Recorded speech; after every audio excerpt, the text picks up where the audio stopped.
Chapter 571. Su Fingyin accidentally saw half of a poem, so he wiped it away with his palm. Su Fingyin stood by the window and slightly released his qi. His vision gradually became clear, and he began to memorize the layout of the mansion of the joyous spring. As the refugees moved north, they brought with them a wave of south wind blowing north.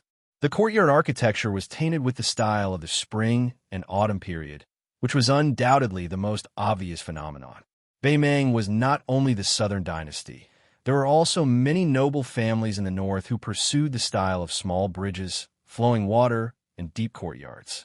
Moreover, there was a tendency for the green to surpass the blue. They were well versed in the essence of the southern school's architecture, which was a first-class masterpiece. Naturally, Su Fingyin's understanding of this kind of thing was not limited to a smattering. The winding corridors of the Bailiang Palace on Mount Qingmiang used to be a joke in the past. After going through untold hardships to infiltrate the mansion in the middle of the night, several groups of assassins actually wandered around for an entire night in fear and trepidation. Yet none of them were able to find Su Xiao or Su Fingyin's courtyard. After being captured, they died with their eyes wide open. These jokes had always been talked about by the servants of the mansion. After Su Fingyin's 2 travels, he could no longer laugh. He still remembered that once he was dragged by Wen Hua to peek at a woman from a landowning family whom the wooden sword ranger fell in love with at first sight. Wen Hua stood on tiptoe outside the high wall, listening to the beauty laughing on the swing inside the wall. Later, he had no choice but to let Su Fingyin bend down while he stood on his good brother's shoulder. Only then could he be considered to have seen the woman he admired. After being discovered by the guards of the courtyard, they chased after him with sticks and gave him a good beating. Su Fingyin's waist and back were sore. The key point was that every time Wen Hua solemnly vowed that he would not marry anyone else, he was unreliable. When he saw a beautiful woman again, he would change his mind at the sight of her and travel together with her. He did not know how many times they had fallen in love at first sight. Su Fingyin could not bear it, and afterward, he made a dig at Wen Hua, saying that even if he sneaked into the mansion, he could not be a flower thief. Luo Yang's words hit the nail on the head. She asked, "Who are you going to the north of the joyous spring to kill? Kill Helian Weiwu? Do you think you can do it? Or do you have a Bailiang spy?" Su Fingyin shook his head. "I'm just going to take a look," Luo Yang's carelessly said. "If you're not careful, you'll be spotted by the devil Zhong, who is ranked after me. Even if you live, you'll lose a few layers of skin." Su Fingyin pretended to be silly and smiled. "I don't plan to cause any trouble. I don't have much money on me. I'm just going to steal a few valuable items." Luo Yang said calmly, "I'll go with you." Su Fingyin immediately refused. "Please don't. I'm going to be a thief, not a devil who kills to silence witnesses." Luo Yang turned her head and laughed. "I won't expose your whereabouts. I'm just curious about what kind of shady business a Bailiang heir is up to. Actually, you know very well that I didn't kill the innocent in Wuhou City, and most likely I won't go to the Joyous Spring to start a massacre. Don't pretend you don't know and treat me like a fool. You'll have to wait until you've reached the celestial phenomenon realm and have the qualifications to fight me. But with your level of comprehension, I don't think it'll be easy for you to reach the resonance of heaven and earth." Su Fingyin was exposed, so he didn't try to hide anymore. He openly looked at the layout of the mansion that stretched across the joyous spring. Luo Yang suddenly said, "How about we ask each other something and we answer each other's questions?" Su Fingyin thought for a moment and asked, "I'll go first." Luo Yang said bluntly, "No, you've already asked and I've answered. It's my turn to ask." Su Fingyin felt extremely sullen. Luo Yang wasn't the graceful Huang Baozhuang. When had she ever been kind to others, let alone be considerate? She ignored Su Fingyin's gloominess and asked directly, "What is your ultimate goal in coming to Beimang?" Su Fingyin was silent. Luo Yang waited quietly. Su Fingyin rubbed his cheeks. For the first time since he went to the north alone, he spoke softly to meet an extremely important person. 20 years have passed, and even my father doesn't know if he's still trustworthy. To confirm this, other than Su Xiao and me, the hereditary heir of Baelyong. No one else has the qualifications to verify the answer.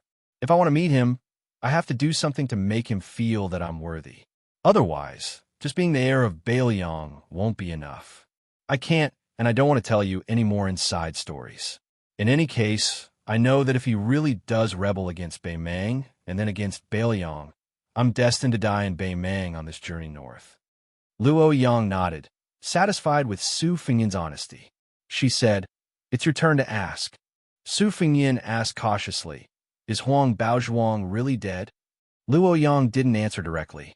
After skipping the first question, she asked the second one expressionlessly. "If you succeed in this gamble, will you be able to secure the position of king of Baelyong in the future?" Su Fengyan said unhappily, "I still can't." Luo Yang laughed coldly. "His Royal Highness is so pitiful." Su Fengyan didn't quibble. He asked, "What are you going to Aquarius Prefecture for?" Luo Yang pursed her lips and replied, "There's a fish in the northern darkness. Tuoba has been waiting for a weapon for a whole 30 years. I'm going to ruin his good fortune. At the very least, I'm going to fight. First, you had a sword duel with Dong Tai. Then, you obstructed the Zhong family's treasure hunt. Now, you're going to find trouble with the Baemang military god. Can't you stop for a bit?" Su Fengyan was shocked beyond words, but he quickly regained his composure. If Luo Yang could be judged with common sense, she wouldn't be the number one person of the demonic path. Luo Yang asked a thorny and unlucky question. "If you die in Baemang, do you need me to collect your corpse and send it back to Baelyong?" Su Fengyan sighed. "Then I'll thank you in advance." Luo Yang suddenly smiled sweetly. "Actually, if I die in Tuoba's hands in the northern ice field, you won't be able to escape either. At that time, whoever dies later will have to collect the corpse." Su Fengyan smiled bitterly. "Can you not fight with Tuoba? You're still young. Won't it be safer if you wait until you're an Earth Immortal?" Luo Yang's eyes were unfocused. She looked into the distance. "Things that I'm confident in are boring." Su Fengyan said softly, "It's just that I can't beat you. Otherwise, I'd say you're really pretentious." Su Fengyan, who was playing a word game, was soon beaten into the wall. After he landed, he patted the dust off and slowly breathed in and out. He was angry, but he didn't dare to say anything. A strange smile suddenly appeared on Su Fengyan's face as he asked in a low voice, "I heard that you killed your way all the way to the northern Mang Imperial Palace. Empress Murong was standing on top of the city walls while you were standing below the city walls." Luo Yang seemed to have never thought about this kind of thing. When Su Fengyan thought she was going to let it go, she unexpectedly spat out 3 words slowly. "Old woman." Su Fengyan was stunned for a moment. Then he laughed out loud. It turned out that when this demoness was mean, she was even scarier than martial arts. Would the Empress of Baemang be angered to death when she heard this? When they went downstairs, Su Fengyan was still secretly laughing. Luo Yang asked, "What words did you erase on the wall just now?" Su Fengyan paused for a moment. "It's just something very unlucky. Out of sight, out of mind." Luo Yang didn't have a good temper and patience. "Say it." Su Fengyan smiled. "The geese have returned, but the people have not returned to the south." Luo Yang turned to him and said softly, "Pretentious." Chapter 572. In Wuho City, there was a sudden downpour and then a sudden stop. It was like a joke, but Su Fengyan took it as a good omen. Throughout the year, there were only a few heavy rains, and he just happened to run into it. The heavy rain gradually lessened and finally stopped. Su Fengyan, relying on his clear memory, led Luo Yang, who was dressed in white and wearing white shoes, to walk through a small alley. In the alley, there were groups of children and girls who were in high spirits. They went to the wet wall and flipped over the rubble and stones, grabbing a few water buffaloes with long beards and horns. Su Fengyan did not expect that Shiha province would also have this kind of bug. He thought of many interesting things from his childhood, and his eyes became warmer. The children picked up the water buffaloes and placed them on the steps. They used ropes and strings to tie small stones to the water buffaloes. The little guys walked slowly, and the children looked on happily. These children who lived next to each other and could be said to be childhood sweethearts occupied more than half of the alley. Su Fingyin stuck close to the wall and walked around, but Luo Yang directly walked past him and stepped on one of the water buffaloes to death. The owner was a fair and clean girl with goat horns. Seeing the pet she had just obtained die an unnatural death, she was stunned for a moment. She first glanced at Luo Yang, but did not dare to get angry, and could only cry loudly. The boys also did not have the courage to stand up for her, and could only stare blankly at the white-clothed elder sister. She was beautiful, but her temper was too bad. Su Fingyin was afraid that this group of children would unintentionally anger the demoness, so he hurriedly signaled to Luo Yang, and then eagerly went to the foot of the wall to get busy. He pulled out 2 water buffaloes and handed them to the girl with goat horns as compensation. The children had simple hearts. What they gained, they lost. Happiness and unhappiness came and went in a hurry, so they did not bicker with this pair of elder brother and sister. They slightly distanced themselves from them, playing with the water buffaloes, and gathered together to whisper. Su Fingyin looked at Luo Yang, helpless. He thought to himself, could it be that this is what it means to be in the king's company, is to be in the tiger's company? He really did not know how the cat Han Diaosi had survived. Was he called Han Shangxian? Rumor has it that he is good at killing celestial phenomenon experts. I don't know if it's true or not. Does he have a 40% chance of winning against Luo Yang? While Su Fingyin's imagination was running wild, Luo Yang turned the corner of the alley and stopped in front of a stall. Su Fingyin looked up and saw that it was a narrow shop selling roasted mutton noodles. Luo Yang took the lead and sat down. The shop owner was a fat woman, but she looked kind and had a happy personality.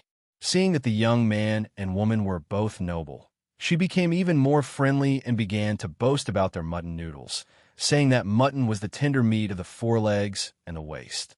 Moreover, the ingredients used to moisten the taste were pure and had been passed down for several generations.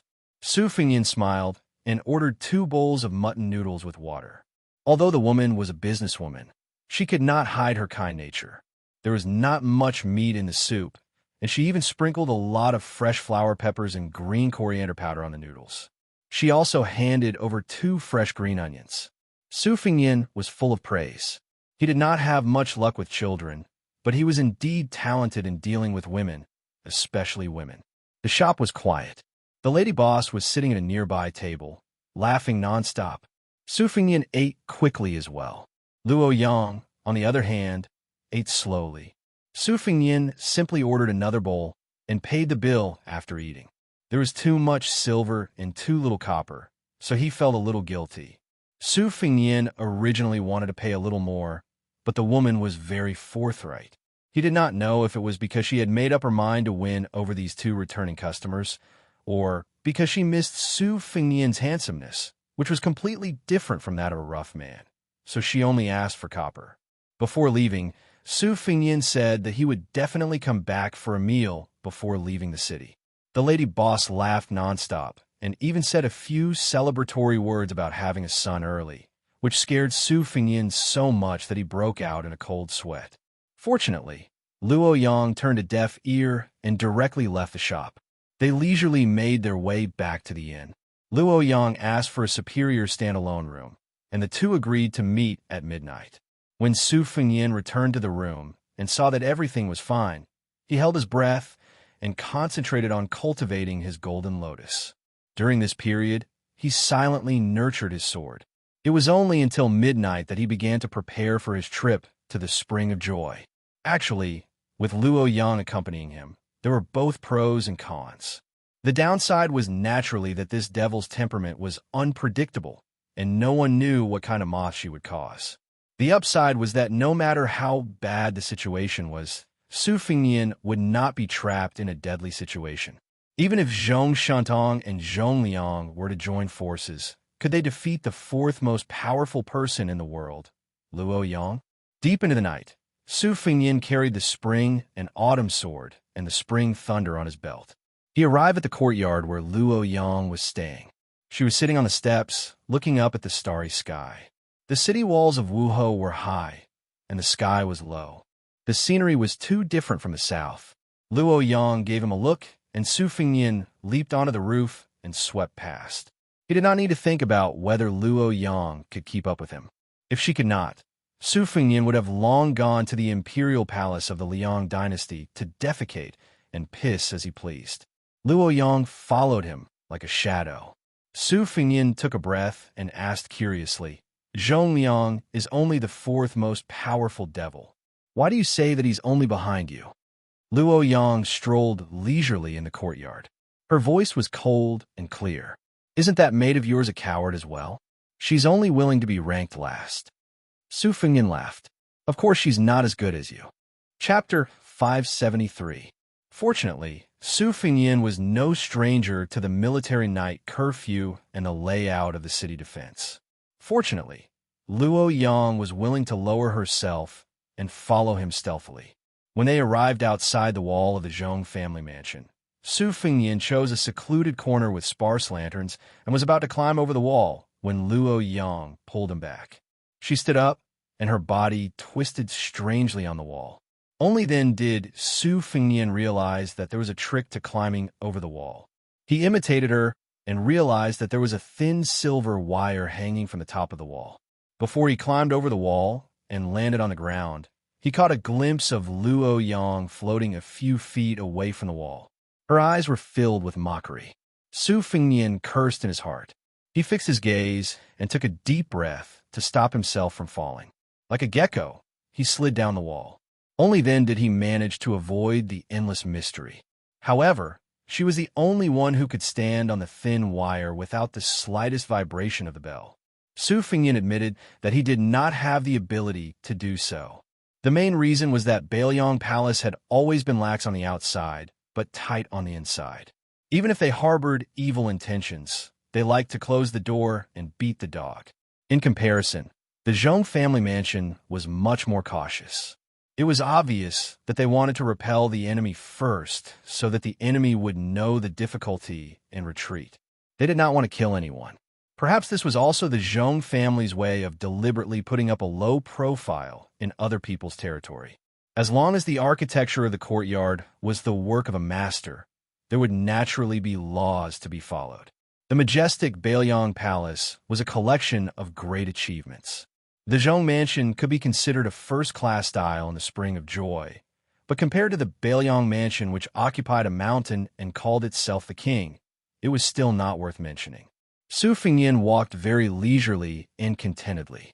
Hearing voices, he circled around the people he met, as if he was taking a stroll in his own home.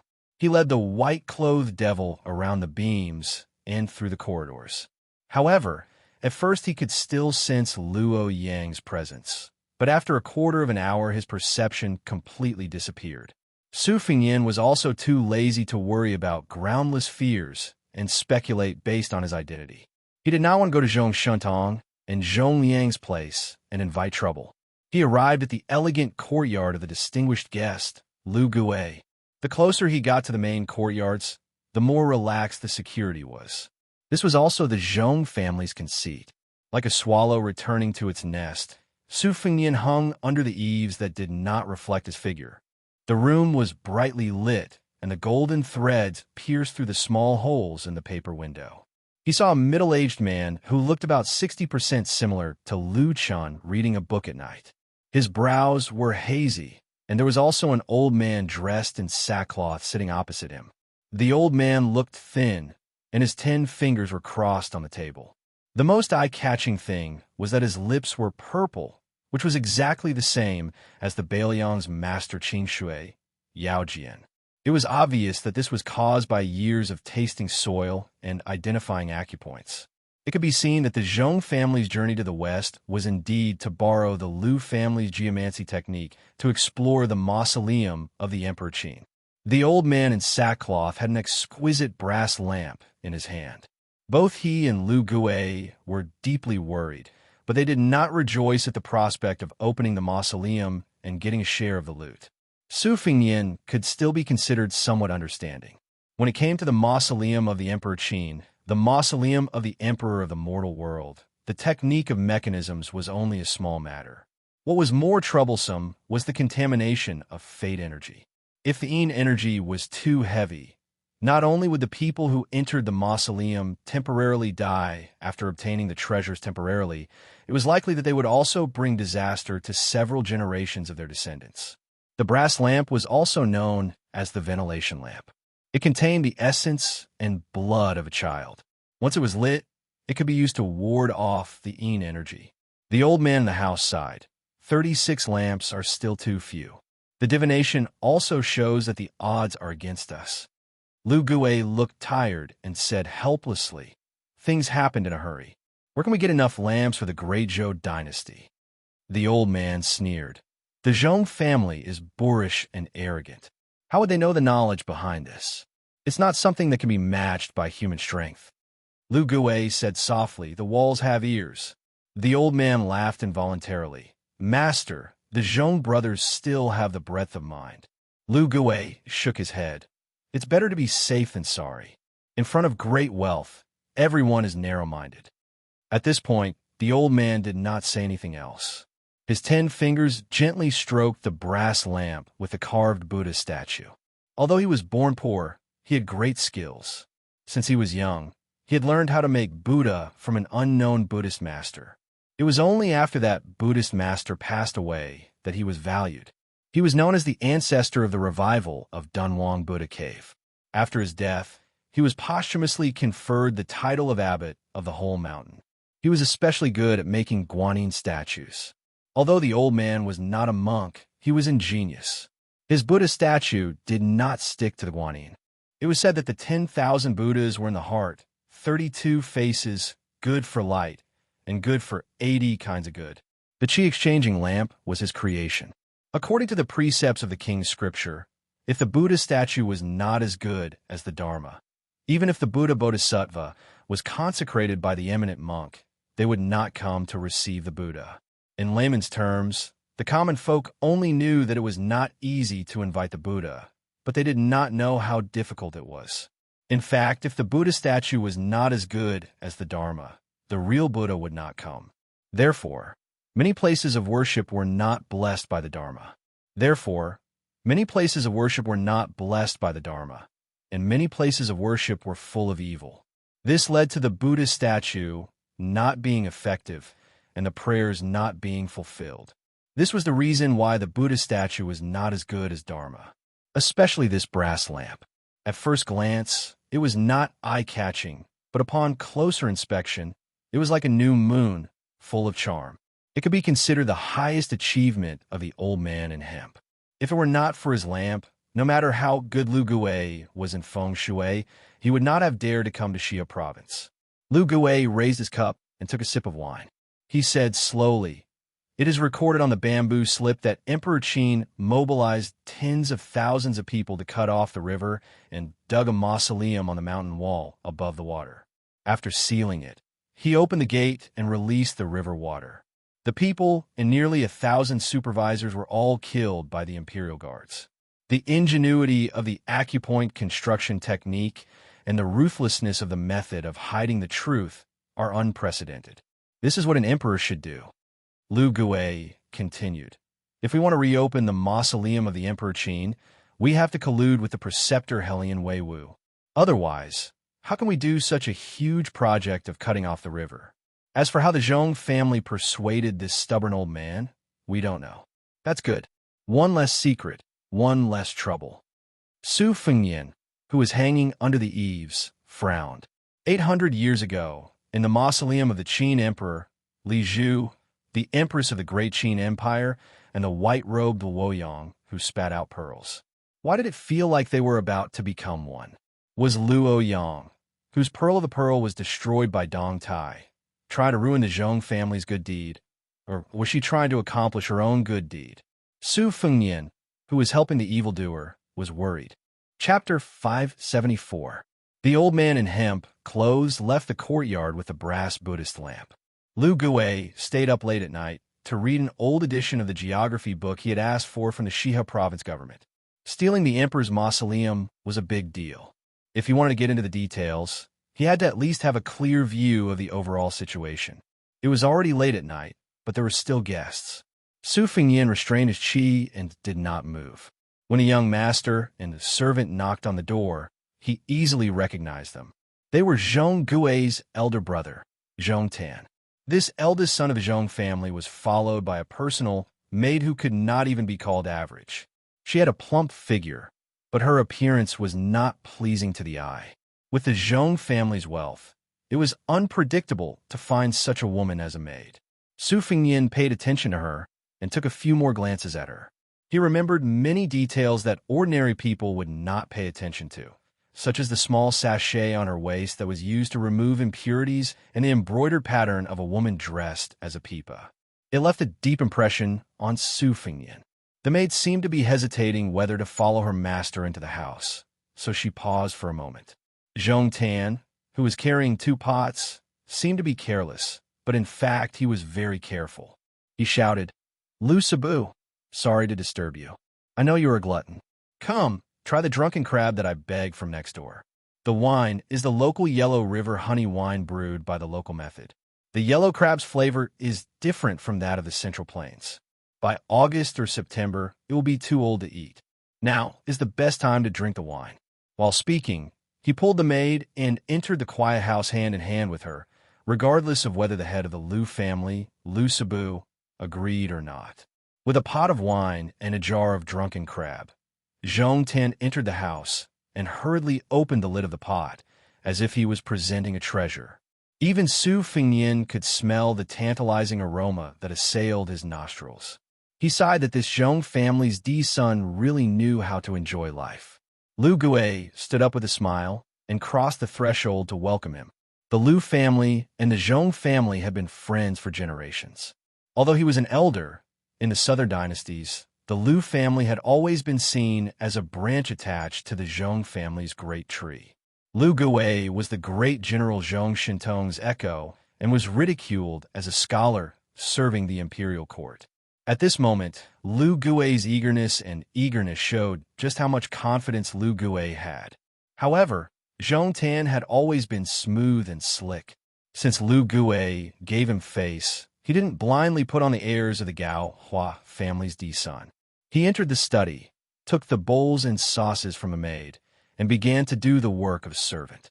Lu Gui casually pushed the books on the table away and jokingly said, "Old glutton, old glutton.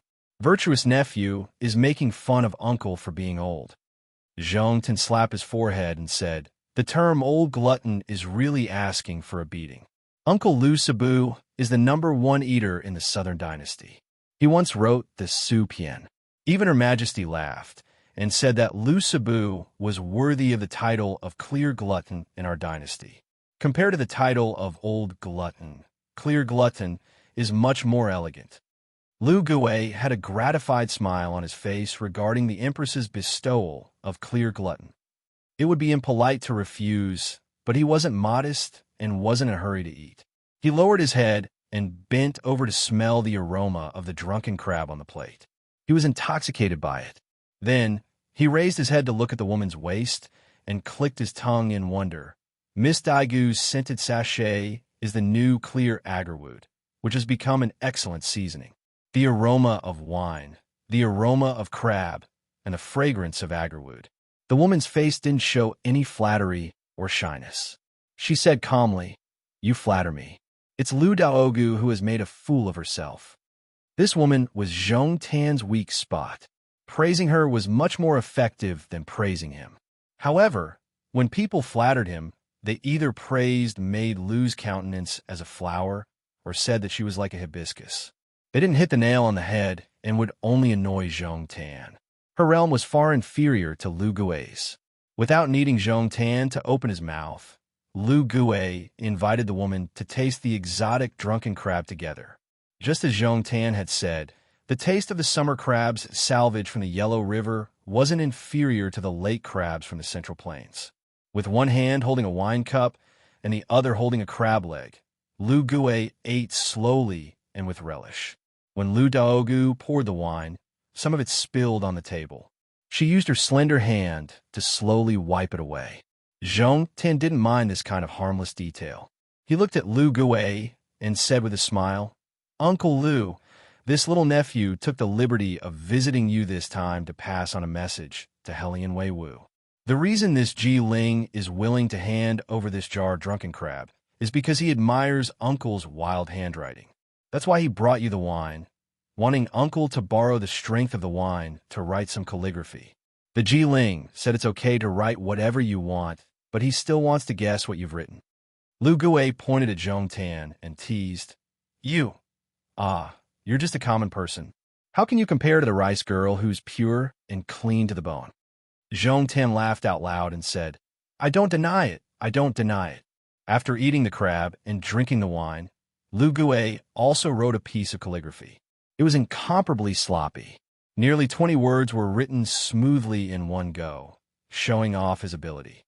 Zhong Tan was a rascal and couldn't recognize a single word. However, after asking about the content, he found out that it was 1 or 2 merits that benefit the people, far surpassing the 8 or 9 moral essays, close to a saint. This sentence obviously had the suspicion of flattery. However, Lu Sibu's calligraphy skills and noble status were all there.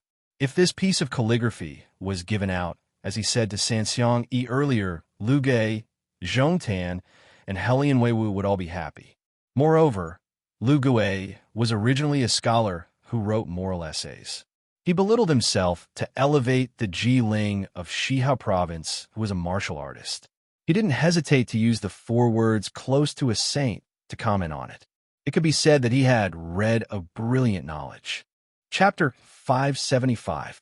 When Su Fengyan and the woman stepped through the door and walked toward the courtyard, Su Fengyan did not look at the backs of the man and woman. Instead, he stared straight at the window to observe the changes in Lu Gui's expression. When he saw Lu Gui looking at the window with a hint of nervousness, Su Fengyan knew that something was wrong. At that time, the maidservant poured the wine carelessly with her back to him and used her fingers instead of her sleeves to smear the wine. Su Fengyan was suspicious, although he was not sure how she knew about his whereabouts. When he thought about Lu Gui's strange behavior, Zhong Tan was most likely going to call for someone to reel in the net. Su Fengyan had no interest in being a drunk crab. The spring and autumn struck first to gain the upper hand. In an instant, his chi was vast and mighty, like the Milky Way pouring down from top to bottom. As expected, Zhong Tan only turned around to watch. The maidservant with a vulgar name struck first. Her slender hands were as sharp as the Milky Way pouring down from top to bottom. As expected, Zhong Tan only turned around to watch. The maidservant with a vulgar name struck first. Her slender hands were as sharp as the Milky Way, and she could kill with just a light lift of her hand. Unexpectedly, Zhong Tan only turned around to watch. The maidservant with a vulgar name struck first. Her slender hands were as sharp as the Milky Way, and she could kill with just a light lift of her hand. She actually had the demeanor of a grandmaster. Su Fengyan had tirelessly studied the saber manual on the road to the north. In addition to the sharpening of many life and death battles, his saber technique had reached perfection. The spring and autumn sword bent at an angle, and instead of retreating, she attacked with her fingers like a whetstone. Instead of retreating, the spring and autumn sword moved up and down 30 times in an instant. Su Fengyan did not think that he had underestimated this strange woman, but still underestimated her skills. He pulled out his sword and retaliated. Sparks flew in all directions. Since Su Fengyan's strike failed, he put his sword back into its scabbard and prepared to engage in close combat. He did not expect the woman to be so unforgiving. She took a series of small steps that were pleasing to the eye. The courtyard was windless, and her sleeves fluttered. Ever since Su Fengyan started practicing the saber manuals and sword manuals that he had read could be piled up into a small mountain. As for the rest of the manuals, he could only be considered average. Since the woman was an outer sect martial artist, she also knew a few techniques of a Xingyi dragon claw. The servant girl was at a disadvantage. Zhong Tan was still interested. He laughed and said, "You're quite interesting. You're just like me. You don't look at the face. You're both handsome and confident young masters. Once you look at the face, women who like pretty boys will be disappointed. Could it be that you're my long-lost brother? This hero, what's your name? Why don't you tell me? If you accidentally die later, it would be too much of an injustice." Before Su Fengyan left the inn, He changed his face into a ferocious-looking, bearded man. He looked like a fearsome warrior from the thunder, rumbling temple, which was very different from his previous image of a refined scholar. This girl's scratching really meant a lot. Su Fingyin was too lazy to continue fighting. He swung his sword in a rocking stance, his momentum like a rainbow. Zhong Tan's expression finally changed slightly. He took a step forward, causing a large crack to appear on the ground. Su Fingyin swung his sword halfway and retreated. He leaped over the wall of the courtyard. Then, with a few leaps, he disappeared into the night. He continued to move stealthily. This was also in line with the style of an assassin. If the first attack failed, then retreat. Zhong Tan shook his head to stop Lu Daoga's pursuit. He blew a sharp whistle, and the entire mansion was suddenly brightly lit. The servants lit lamps and hung cages. The soldiers donned armor and held spears. The men of sacrifice chose a place to hide. There was no panic at all. It could be seen that Zhong Tan was accustomed to governing his family using the military method. Zhong Tan stretched his body and laughed. This guy is probably the one who killed Zhong Gui. He's really powerful. You're born from the Princess's Tune's unique calligraphy technique, but you didn't get the upper hand. It would be strange if Zhong Gui didn't die. He glanced inside the room and sneered. Lu Gui must be a coward. Which scholar who became an official wasn't afraid of death? Lu Daoga's expression was grave. She bit her lip and said, "This person's strength is close to the first rank." Zhong Tan said calmly, "If the sky falls, there's a tall person to hold it up. Do you think my father and uncle are decorations? Let's not worry about this. If he dares to run around, he'll die sooner or later. Not to mention close to the first rank. Even if he's a genuine finger Xian, he'll still die." The girl asked softly, "Then what about this Lu Gui's cursive calligraphy?" Zhong Tan shook the ink on the calligraphy and painting. He said, "Forget it. It's a mess. I won't cause trouble for the head of festival. I'll send it tomorrow." Zhong Tan left the courtyard with a mischievous smile. He was still in a good mood. He shouted, "6 yellow crabs. Wash and drain. 1 jean and 2 jeans of good salt. Put in the pot and let it cool." Lu Daoga followed quietly behind him. She smiled but didn't say anything. The Southern Dynasty prioritized famous scholars, then focused on agriculture and light on commerce. But Lu Gui and these scholarly officials aren't businessmen in the end. They're just selling the goods in their stomachs. Hey, can they pretend to be virtuous? Bah, I can fight hundreds of great scholars like him who are well-read and proficient in zither, chess, calligraphy, and painting. Zhong Sandalwood kept muttering without restraint. The maidservant couldn't help but laugh. She said softly, "Young master, don't forget that you're a scholar who almost became the top scholar." Zhong Tan, who was walking in front, suddenly realized. He blushed with shame and said, "I was talking about it and forgot." Su Fingyin didn't continue to stay in the Zhong mansion. The moment before the Zhong family's power was about to come to an end, he chose the lesser of the two evils and climbed over the wall to the mansion next door. The mansion was very big, and the decorations were very simple. It was so plain that it didn't look like the residence of a ruler at all. Compared to the extravagant neighbors who often used red sandalwood and gold thread cedar as fir wood, it was like comparing a poor old farmer with a rich man who had nothing but 4 walls. It was really embarrassing. Su Fingyin couldn't help but feel a little sentimental. The Bailiang cavalry was undoubtedly the most powerful in the world. However, after Su Shao became the king of Bailiang, especially when the Bailiang army's new recruits were replaced with old soldiers, many of the old generals probably felt that they had no hope of ascending to the throne. Since they couldn't become the founder of the country, they could only occupy a small piece of land and become a small local emperor under the rule of the second emperor, Su Shao. Joining the army in troubled times, especially the soldiers of the Bailiang army, were like wolves and tigers. They were no better than the bandits in the Zhongyi stronghold who wielded their sabers and slaughtered the common people. Not many of them started out with the intention of helping the people, who didn't want to live a good life first and then win glory for their ancestors. Once they were rich and stable, they thought that everything would be settled once and for all. As for the crimes of the old generals under his command, As long as they didn't go overboard, Su Xiao would turn a blind eye to them. He would occasionally give them a warning so that they wouldn't lose face and disappoint the people. His second sister, Su Weisheng, had repeatedly tried to persuade him, but Su Xiao had always dismissed her with a smile. In the end, he had waited for more than 10 years. Before Su Weisheng had gone to Shangyin Academy to study, he had stood up for Su Fengyan's younger brother, Su Fengyan. He had angrily told Su Xiao that he should either drink a cup of wine and give up his military power, or he should simply be vicious and merciless. If he wanted to learn the vicious arts of the emperor, he should pull out the thorns in his hands as early as possible. The sooner he acted, the better. If he acted any later, the thorns would be deeply rooted in the Su family's family business, which would be passed on to the next generation. But Su Xiao continued to smile and say nothing. It was no wonder that he was both happy and afraid every time his second sister returned to Beiyang. His second daughter's honest advice was jarring to the ear, and it gave the king of Beiyang a headache. Su Fengyan sighed inwardly as he quietly made his way into the magistrate's mansion. The night curfew here was sparse, and there was no hidden killing intent. It was truly relaxed from beginning to end. From another point of view, this was more like a home, not a disguised military camp. Then, Su Fengyan saw two old friends by the lake. One was very old, the other was very new.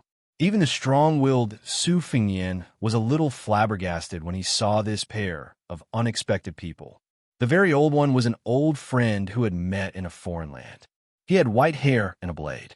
As for the relatively new one, he was no longer selling melons and had come to the magistrate's mansion to fish. Chapter 576. Being in a foreign land and surrounded by danger, there was nothing more delightful than seeing an old friend again. Sweet Potato was like this, and so was the white-haired old man. Unfortunately, Su Fengyan did not have the time to be happy. The old man he had released from the bottom of Tide Hark Lake made a fool of himself. His two snow-white blades, nailed into his shoulder blades, flew recklessly towards Su Fengyan. Previously, Lu Daogu of the Seed Mansion had used the skill of a woman's embroidery, but when it came to the old man, it was like splashing ink. For a moment, the inner mansion's lakeside stirred up a storm. The fish that had bitten into the old farmer's bait sensed the ripples and fled with their tails wagging. Su Fengyan did not bother to explain himself. For the time being, he pretended to be weak. Then he suddenly exerted his strength and combined it with the swimming fish style he had learned from the herd of buffaloes. He used the Husong paddle that he had secretly learned to scatter a series of swift and fierce blade strikes. Then, he suddenly leaped up and used the immortal's touch on the head to smash the white-haired old man, who had been accumulating strength all this time, into the ground. The old man bent his knees and stood in the pit. He was not angry, but happy. His old face beamed with joy. He was a man so old that he had become a wily old man. Naturally, he knew the severity of the situation. It was inappropriate for him to speak in a loud and heroic manner. He only clicked his tongue and said, "His Royal Highness is really something." Even without using his blade, he is 20 to 30% of this old man's strength. Su Fengyan smiled wryly and said, "Grandpa Chu, you flatter me." The old man jumped out of the pit and put his arm around Su Fengyan's neck. There was not the slightest hint of unfamiliarity. "You're too kind. You made great progress, kid. This old man can be considered half your master. It's comfortable to look at him." Su Fengyan grimaced, but he did not have the nerve to refute. The fisherman, who had been ignored, was calm. He did not even look in their direction. He was very tactful, but unreasonable. The white-haired old Kuei could not hold back his words. He pulled Su Fengyan to sit by the lake and told him everything in one breath, revealing many shocking inside stories. This old man is the disciplinary officer of the West River State. His name is Helian Weiwu. Like me, he is also a guest of the princess's tomb. However, we have different styles. He is more scholarly, while I am more martial arts. This old man knows that you're full of tricks and are not straightforward. So I won't keep you in suspense. Just listen to me. It's up to you to believe it or not. Years ago, when Su Xiao led 200,000 soldiers to this place, Helian Wu was not skilled in martial arts and was careless in his command of troops. He was almost killed by a fat pig named Chu. It was Su Xiao who let him go, which is equivalent to saving his life. Even if old man Helian knows your identity, he won't make things difficult for you. You can eat, drink, and sleep well here. However, the maids in the residence are not very good-looking, and most of them are old. If you're really bored, you can make do with it after the lights are out. As for why this old man went to fight with Jian Zhehuang and was imprisoned at the bottom of the lake, let's not talk about it. It's not something to be proud of. As for how this old man became a foreign official of the princess tomb, there are rules. I can't talk about it. Helian Wu finally interrupted. He first smiled warmly at Su Fengyan, then glared at his old friend who he had known for half his life. He sneered mercilessly. Why can't you talk about it? You're just a lecher with poor eyesight. When you saw a girl in the princess tomb, you drooled over her beautiful buttocks. In the end, you couldn't force yourself on her. Instead, you were beaten down by an old woman and became a prisoner. You shamelessly gave yourself the title of foreign official. There have only been 6 foreign officials in the princess tomb in the past 300 years.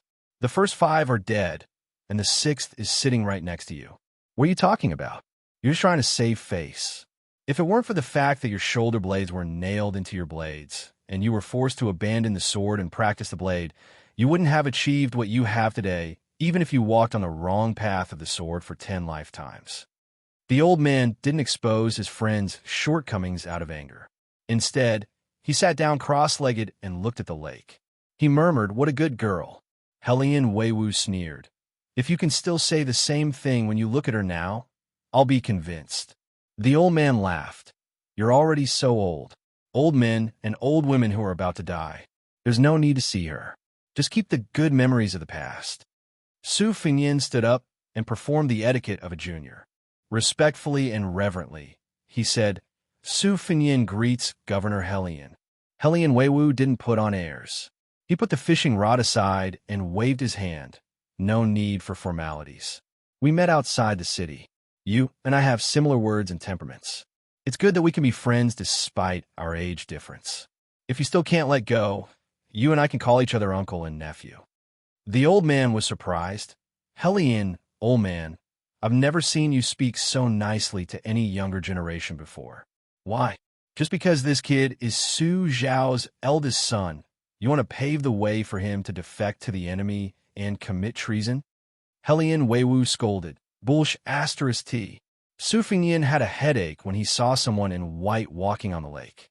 However, when he saw the behavior of the 2 old men beside him, he was completely confused. The dignified Beimeng, Shihao Province's county governor, patted his sleeves and stood up from the small bamboo stool. He folded his hands over his abdomen and put on a respectful look to welcome the guest. Although the old man was somewhat reluctant, he still knelt on the ground with his hands on the ground. He said in a low, muffled voice, "The guilty slave of the princess grave greets the great idea." Chapter 577. The princess tomb was one of the top 5 sects in Beimeng, on par with giants like the chess and sword music school in Mount Tibbing. It was very mysterious and had been passed down for 800 years. It had almost no contact with the outside world. Su Fengyan had only learned from the tide-listening pavilion's secret scrolls that the princess tomb was divided into 2 groups. The flying immortal dance of Dunhuang, taught by Sweet Potato, originated from the flying immortal painting of colorful clothes in the princess tomb. Su Fengyan would never associate the devil Luo Yang with the princess tomb, let alone the identity of the princess tomb. In Su Fengyan's original impression, Luo Yang was the kind of celestial being who came out of nowhere. She was all alone in the world and lived a lonely life without a grave or a place to mourn after her death. The atmosphere was strange after Luo Yang's arrival. She bent down to pick up Helian Weiwu's fishing rod, changed the bait, and swung the rod into the lake. The old farmer, whose other identity was the guest of the princess tomb, was respectful but not afraid. He sat back on the stool and turned his head with a smile. "Fengyan, let me ask you, what is the princess tomb?" Su Fengyan shook his head. He did not know. Helian Weiwu said slowly, The princess tomb is the tomb of the youngest daughter of the founding emperor of the Great Qin dynasty. The father and daughter were buried together in different tombs. The women of the princess tomb were all guardians of the tomb. Su Fengyin asked doubtfully, "The Qin Empress's mausoleum is in Dragon Wei State?" Helian Weiwu turned his head and glanced at Luoyang. Then he chuckled and said, "These are the secrets of the imperial palace that cannot be brought to the table. Do you want to hear them?" Su Fengyin did not treat himself as an outsider. Just now in a mansion next door, I accidentally became the assassin who tried to assassinate Lu Sabu and the young master of the Zhong family. I smelled Uncle's secret Yellow River drunken crab. How about drinking it with wine? Helian Weiwu kicked the old man. "The last few jars of drunken crab were all hidden by you. Go, go, go. Give it to me." The old man scratched his head of white hair and stood up abruptly. His twin sabers and chains clanked. Not long after, he returned with a few jars and threw them to Helian Weiwu and Su Fengyin. However, the latter's jar of the air was snatched by the woman of hand in the air. She tore the oil paper jar of the oil paper and didn't even tear the crab. She only of the wine, down wine downs. When a man talked about a woman, especially a woman with a story, his saliva would always splatter everywhere. The three men, one a high-ranking official, one a mysterious Beiliang heir, and one a wandering Jiang machete man, talked about the Li family and the Wang family like a woman. It was very low class. Helian Weiwu said vaguely, "I heard from my elders that the woman that the Emperor Qin liked was killed by the jealous Qin empresses. The emperor took the woman to the watchtower of Mount Li in private and said that I will rule the world. Finally, I can love the beauty and not the country." I don't know how these words of love entered the empress's ears. The next day, the woman was killed, and the woman was pregnant with a dragon fetus. This made the Emperor Qin furious. Ignoring the objections of his officials, he issued a secret edict that forbade the empress to be buried in the same grave after death. Later, Qin empresses died of depression.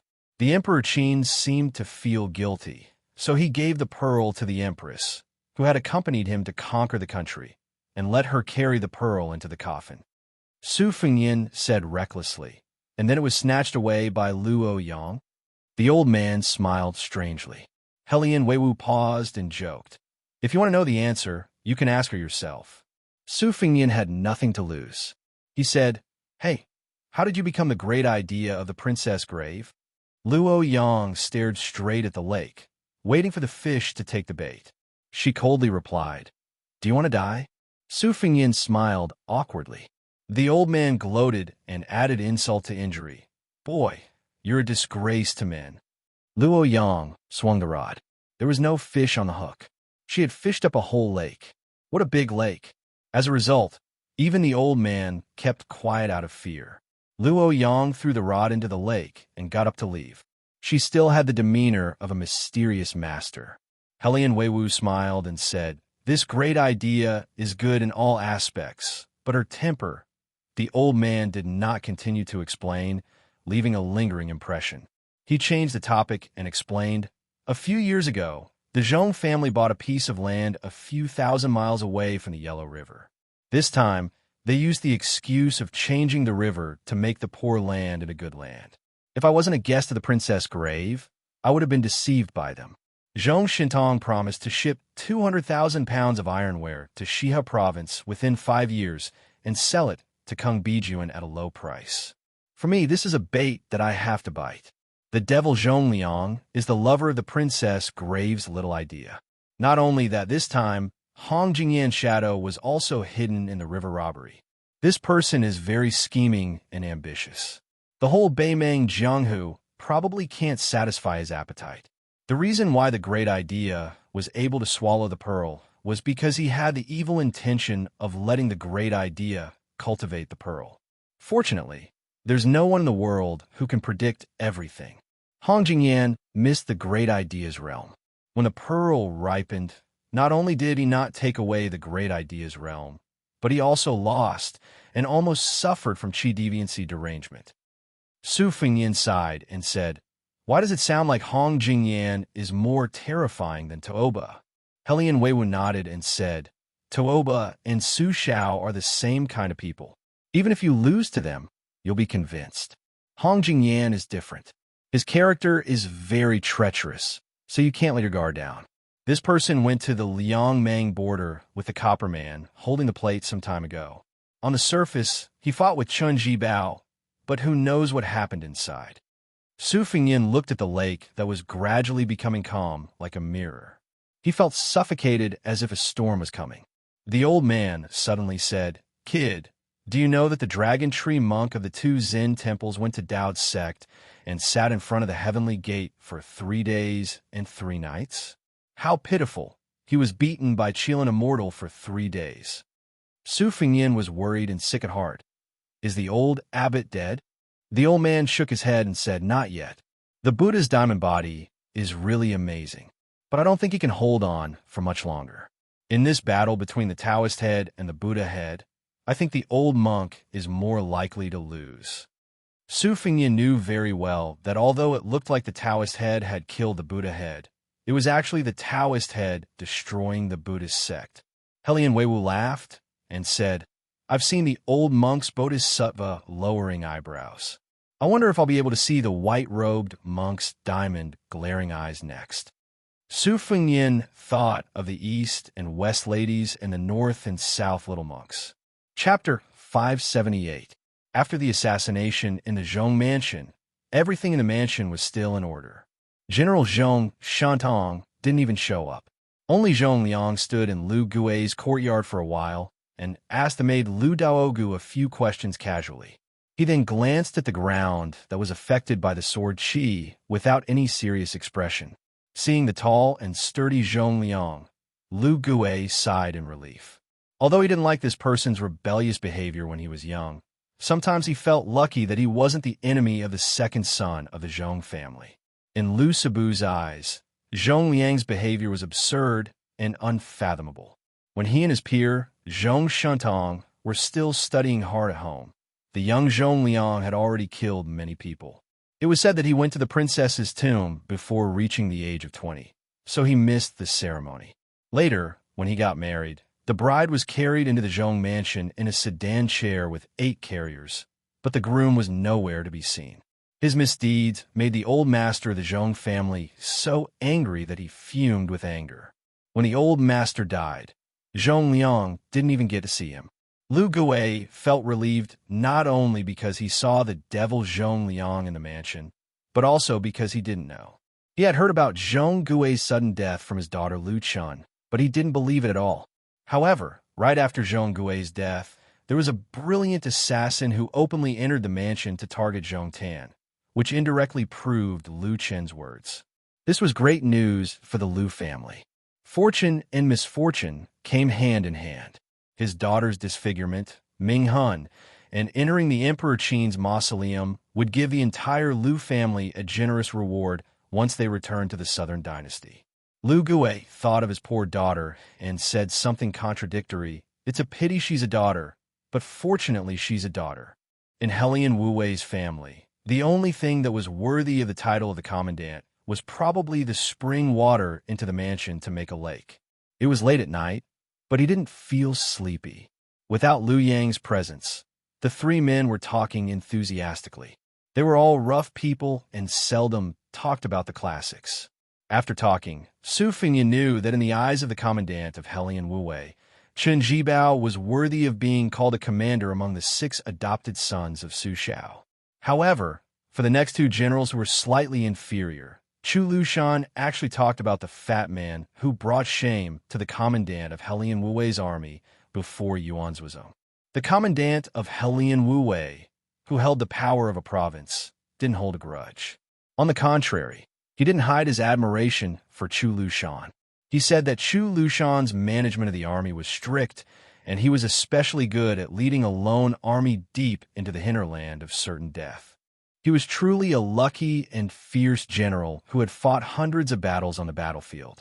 Because of his age, Su Fingyin missed the national wars during the spring and autumn period. As for Chu Lushan, he only remembered his smiling white and tender fat face. He was so bloated that his eyes and neck couldn't be seen. It was hard to imagine him leading an army to break through the enemy lines. Today, after hearing Helian Wuwei's praise, he suddenly realized that if Chu Lushan really rebelled, it seemed that there would be endless troubles in the future compared to Yuan Zuozong secretly supporting Chen Jibao. Helian Wuwei drank a mouthful of wine. His face was red and his skin wrinkled like pine grain. He looked more like an old farmer. I've heard of some gifted sons of aristocratic families who practiced martial arts and eventually became masters. I've never heard of a son of a feudal lord who could achieve great things. The white-haired old man said, "This kid is lucky to have Jian Huang and Li Chungang as his masters. If this old man had a tide listening pavilion when he was young, I'm sure he would have reached level 1 before the age of 18. With the guidance of a master, he would have reached the finger mystery realm before the age of 30. Helian Wuwei squinted. If you were the heir of Baoyong, you would have been reincarnated 18 times. The old man glared at him. Helian Wuwei was not afraid of his demonstration and was too lazy to pay attention. Su Fengyin laughed at himself. It's just good luck. Taoism says that from the time of conception, a man's innate talent is based on 8. After the age of 78 or 56, there is no vitality left. Only the acquired qi is left. That's why rich old people, when they are old, believe in Huang Lao and seek immortality. It's often an extravagant hope. They can only slightly prolong their life. Practicing martial arts is very important before the age of 8. If one doesn't work hard before the age of 16, it's almost impossible to become a master. When I was young, I wanted to become a top swordsman or a first-class swordsman, but it was delayed. Later, it was because I went to Wudong Mountain and was taught by Master Wang. Later on, my realm climbed rapidly. In the end, those who rely on themselves are few. Those who rely on their family background are many. Helian Wuwei shook his head. I don't like to hear that. I've been there, and I know how difficult it is. The white-haired old man finally spoke some words of conscience. Actually, you have some tenacity. This old man is embarrassed to deny it. But let me pour cold water on you. In this lifetime, you won't be able to catch up to those monsters. Helian Wuwei scolded. You're the one who talks the most nonsense. Su Fengyin laughed. When it comes to martial arts, it's better to practice it first. The old man was stunned. He muttered, he's the same as Jian Huang. Su Fengyin acted as if he didn't hear that. He asked a key question. Uncle Helian, did you agree to intercept the river and let the Emperor Qin's mausoleum surface and see the light of day again? Helian Wuwei narrowed his eyes and drank. He pondered for a long time. Then he slowly said, originally, this old man didn't want to bite the bait. Later, when the big idea came to the mansion, I changed my mind. Who is the cicada, the mantis, the oriole, or the slingshot? It's up to the heavens. Su Fengyin suddenly laughed. Uncle Helian, I want to learn from you about managing the army and politics. Whatever I can learn is still a little bit. The old head of discipline said frankly, I won't hide it. I don't have a son or a daughter. It's not easy for me to save up some ink and knowledge. I can't take it all to the grave. I'll say first, if you really want to learn, you have to come with me. I don't know much about books, and I'm not willing to teach you. Su Fengyin smiled and nodded. The old man muttered, you officials and soon-to-be officials don't have a moment of leisure. It's even more boring than practicing martial arts. The old man and the young man looked at each other and laughed. If talking about military and politics with the old man wasn't like playing the lute to a cow, what was? While drinking, Su Fengyin was silently calculating in his heart, as if he was playing a chess game. The princess's tomb was divided into 2 parts. The greater part was in Luoyang. It seemed that other than the foreign official Helian Wuwei, there were no other forces that could be mobilized. The fatal thing was that this commandant of discipline did not want to get too involved. He wanted to watch the fire burning on the other side of the river. Even if he had substantial support, it was impossible for him to brazenly mobilize the powerful and well-trained Jade Army. Fortunately, there was the white-haired old man, Chu Kuang-nu. If there were no accidents, he would personally get involved. On the other side, Little Idea had colluded with Zhong Liang. He should at least turn a blind eye to the opening of the Emperor's tomb. It was even very likely that he wanted to get rid of the shackles of his identity as the 800-year-old guardian of the tomb. There was no need to talk about the Zhong and Liu families. Even the powerful minister Zhong Shandong, who was on the same level as Helian Wu Wei, had personally come to Xia province. The power of the aristocratic families was bound to be shocking. Apart from this, it was not clear whether there would be some disorderly mountain heads that would come for profit. However, there would definitely be some, and they couldn't be underestimated. Chapter 579. Su Fengyin, on the other hand, had been forcefully tied to the same line by Luo Yang. How much effort he put in depended on how dangerous the situation was. According to Su Fengyin's original intention, this kind of thankless task was to stay out of trouble. For someone like him, who had climbed up and down the tide-listening pavilion since he was young, he really had no interest in secret manuals and treasures. To fish in troubled waters, one would only put in effort if the person who was fishing liked to eat fish. It was a chaotic situation. Su Fengyin frowned as he slowly drank his wine. Helian Wu Wei glanced at him, his smile shrewd and playful. The two Zen temples were the most respected temples in the world, and the abbot, Monk Long Shu, was revered as the head of Buddhism. However, when one actually went there, one would realize that it was far inferior to the temples on some famous mountains in the provinces and counties. It was not at all a big mountain, a big temple, or a big hall. The old abbot, Monk Long Shu's residence, was especially simple and crude, no different from that of a villager at the foot of the mountain. It was a somewhat sturdy thatched hut, but it was cramped and the courtyard could not be considered wide. One could only hear the gurgling of a stream in the distance, but there was no stream. The corners were old and the fences were new. If one walked a few more steps, one might even step on some chicken dung. There was an ancient cypress behind the hut, and there was nothing mysterious about it. Under the shade of the tree, there was a large water tank. Under the lead of the abbot, the monks of the two Zen temples were pragmatic and practical. They could not see farming as a disgrace. Every time Monk Long Shu returned from his work at dusk, he would go to the water tank to wash away the mud, and a lot of silt would settle at the bottom of the tank. It was said that a famous Jiangnan scholar used this mud to make a famous pot, which was widely spread. At this moment, a man and a woman were standing in front of the water tank, whispering to each other. The old abbot had left the temple and descended the mountain. He was going to Beimeng, which was thousands of miles away, to quarrel with someone. Someone had to take care of these chickens and ducks, so he handed them over to these two children who had grown up on the mountain. In any case, they often played here and were most familiar with the place, so the old monk was very relieved. The little monk was draped in a brand new and clean green jade kasaya. The two Zen temples were different from the Taoist master mansion on Longhu Mountain. Even if they were rewarded by the imperial court, they did not like to drape themselves in purple.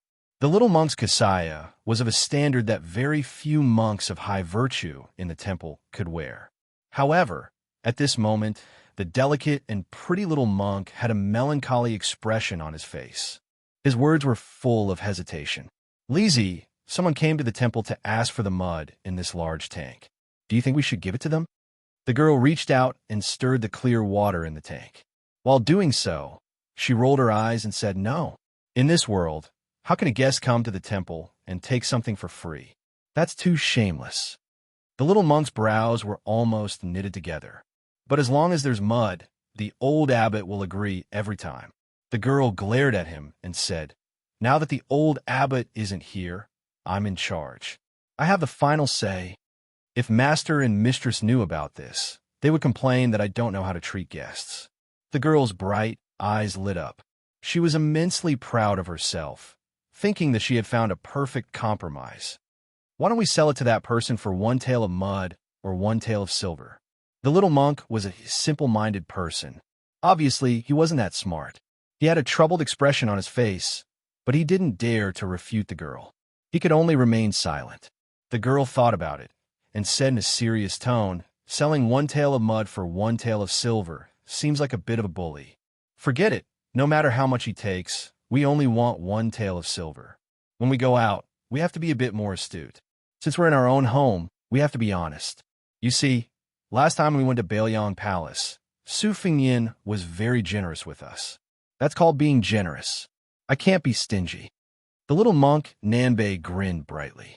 The girl withdrew her hand from the water jar and whispered, "When we go back to my mother, father, and the old abbot, you can't say that I earned one tael of silver. Do you remember?"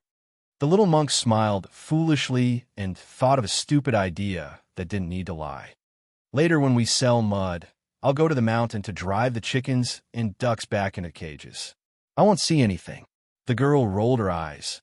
"When you get older, you'll definitely die of stupidity.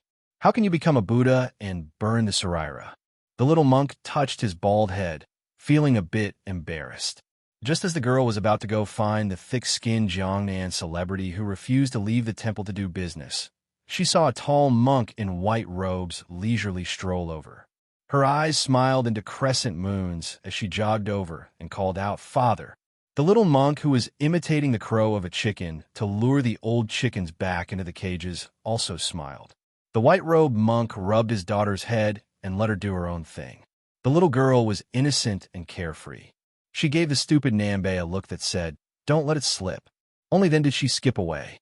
The stupid Nanbei was actually not stupid. He only took one look at his master's expression and knew that something had happened. He stopped his comical action of driving the chickens back into the cages. The white-robed monk Li Dongxin hesitated and said, "Your master's master can't quarrel and can't fight. I'm going out for a while. While I'm not here, take care of the plums."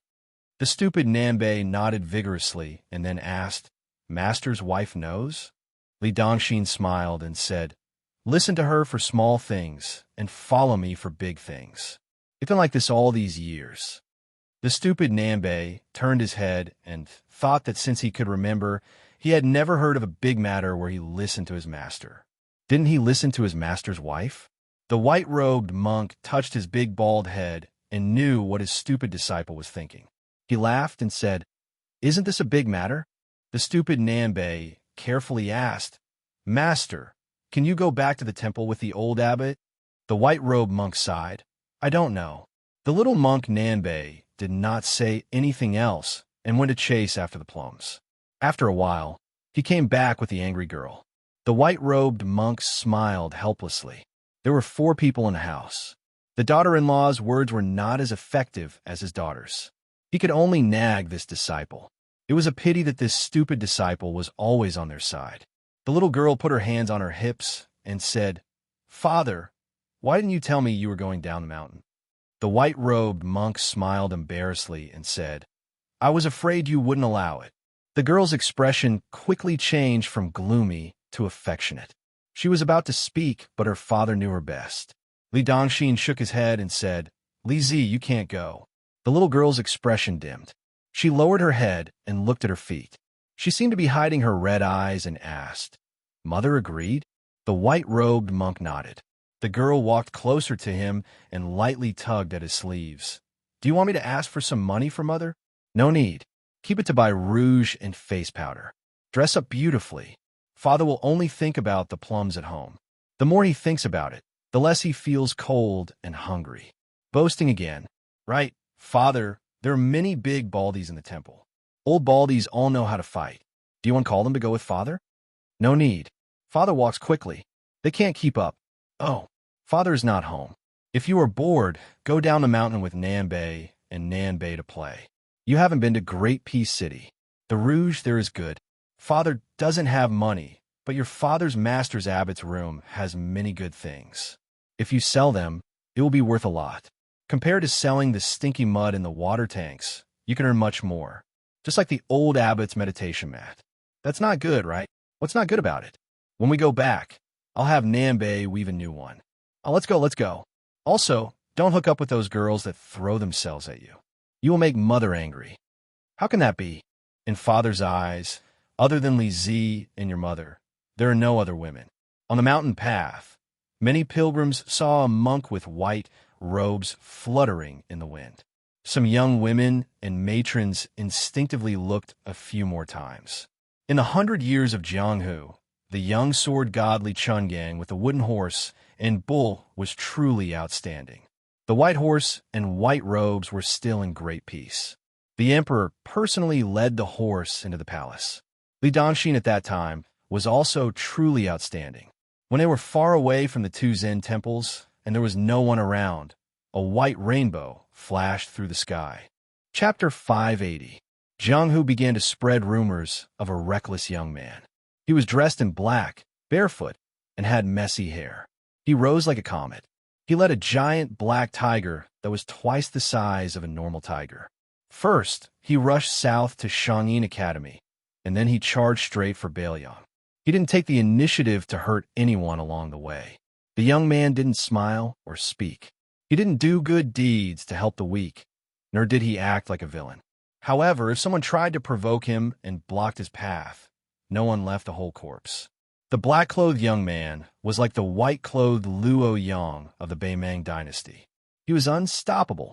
Many hotheads in Jianghu who didn't know the severity of the situation bullied him because he was alone. They weighed his weight and felt that he could be used as a stepping stone to build up their reputation. Most of them tore off his limbs or were eaten by the black tiger. When one person and one household crossed the border, the local sects that were slightly more well-informed all held back their troops and warned the younger generation not to join the fun. During this time, 6 or 7 groups of unknown assassins came one after the other.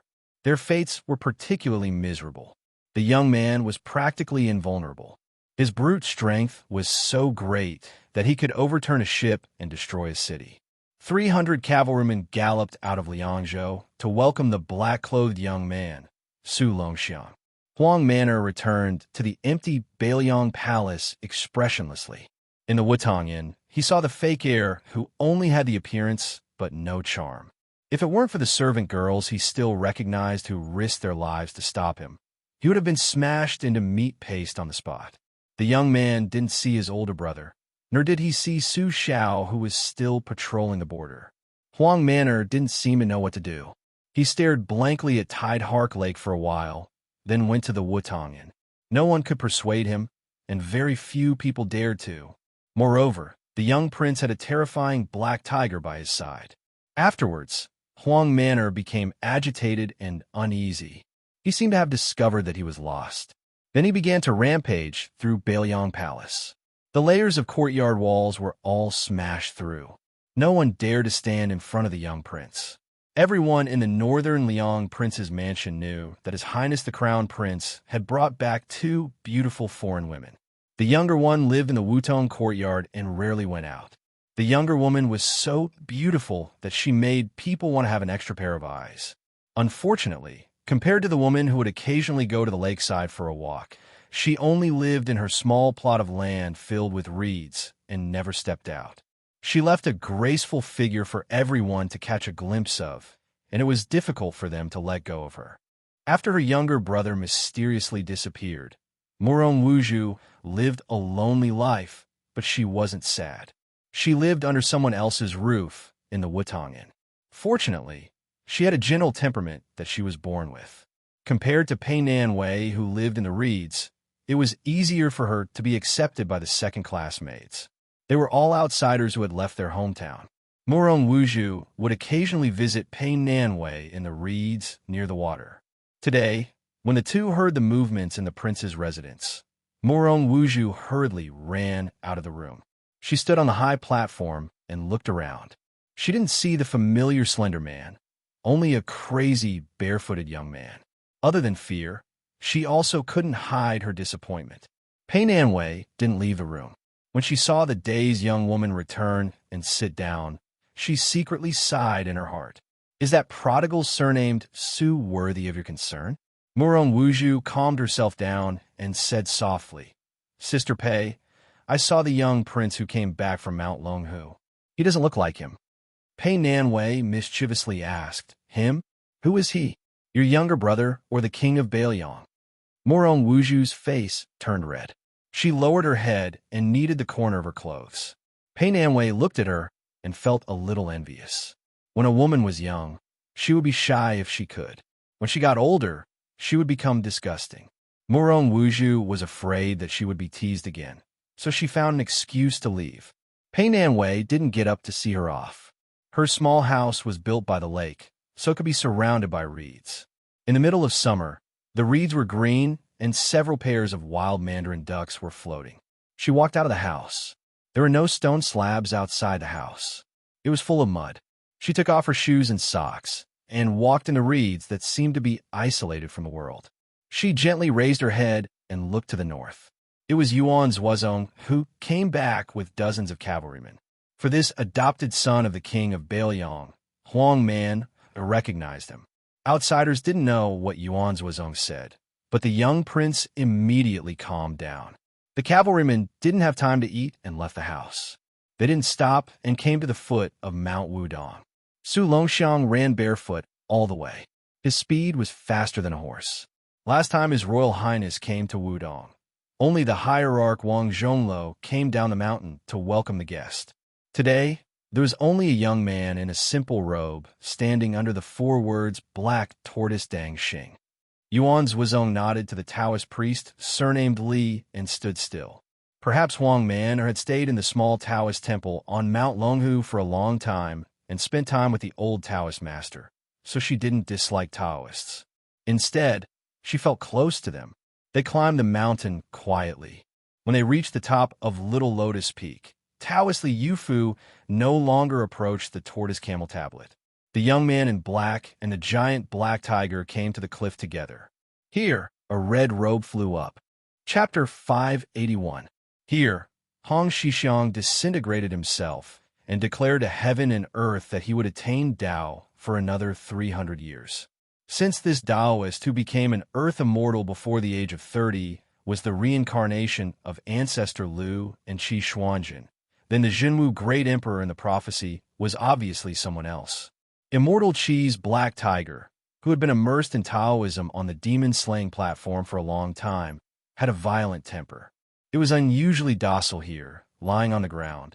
Don't forget that Hong Shixiang was the reincarnation of ancestor Lu and also the reincarnation of Qi Xuanjin.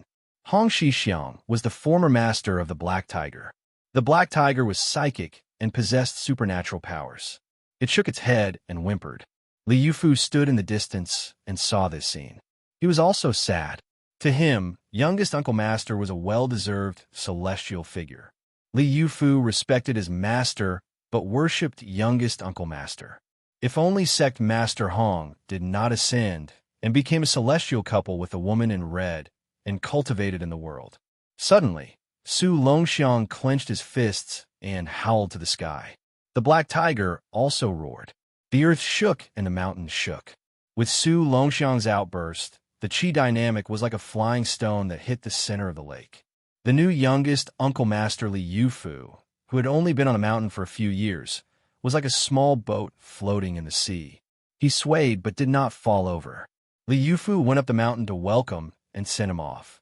Li Yufu looked at the man and the tiger following the cavalry and sighed. His brother was already so domineering. Presumably, His Royal Highness, who even Uncle Master could not subdue, was really as lawless as the rumors said. If he knew that he was going up the mountain in the future, it seemed that he had to find an excuse to not meet him. Li Yufu himself did not know that before Hong Shixiang disintegrated, he left behind 9 words. Wudong will prosper, Yufu will prosper. His master, Yu Xingrue, picked him as an orphan fisherman in Donghai.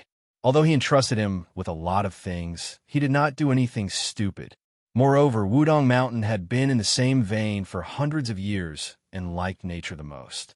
In recent years, Li Yufu had not only followed the Uncle Masters to practice Taoism, but also to lead the boxing in front of the main Peak Palace in the morning and evening.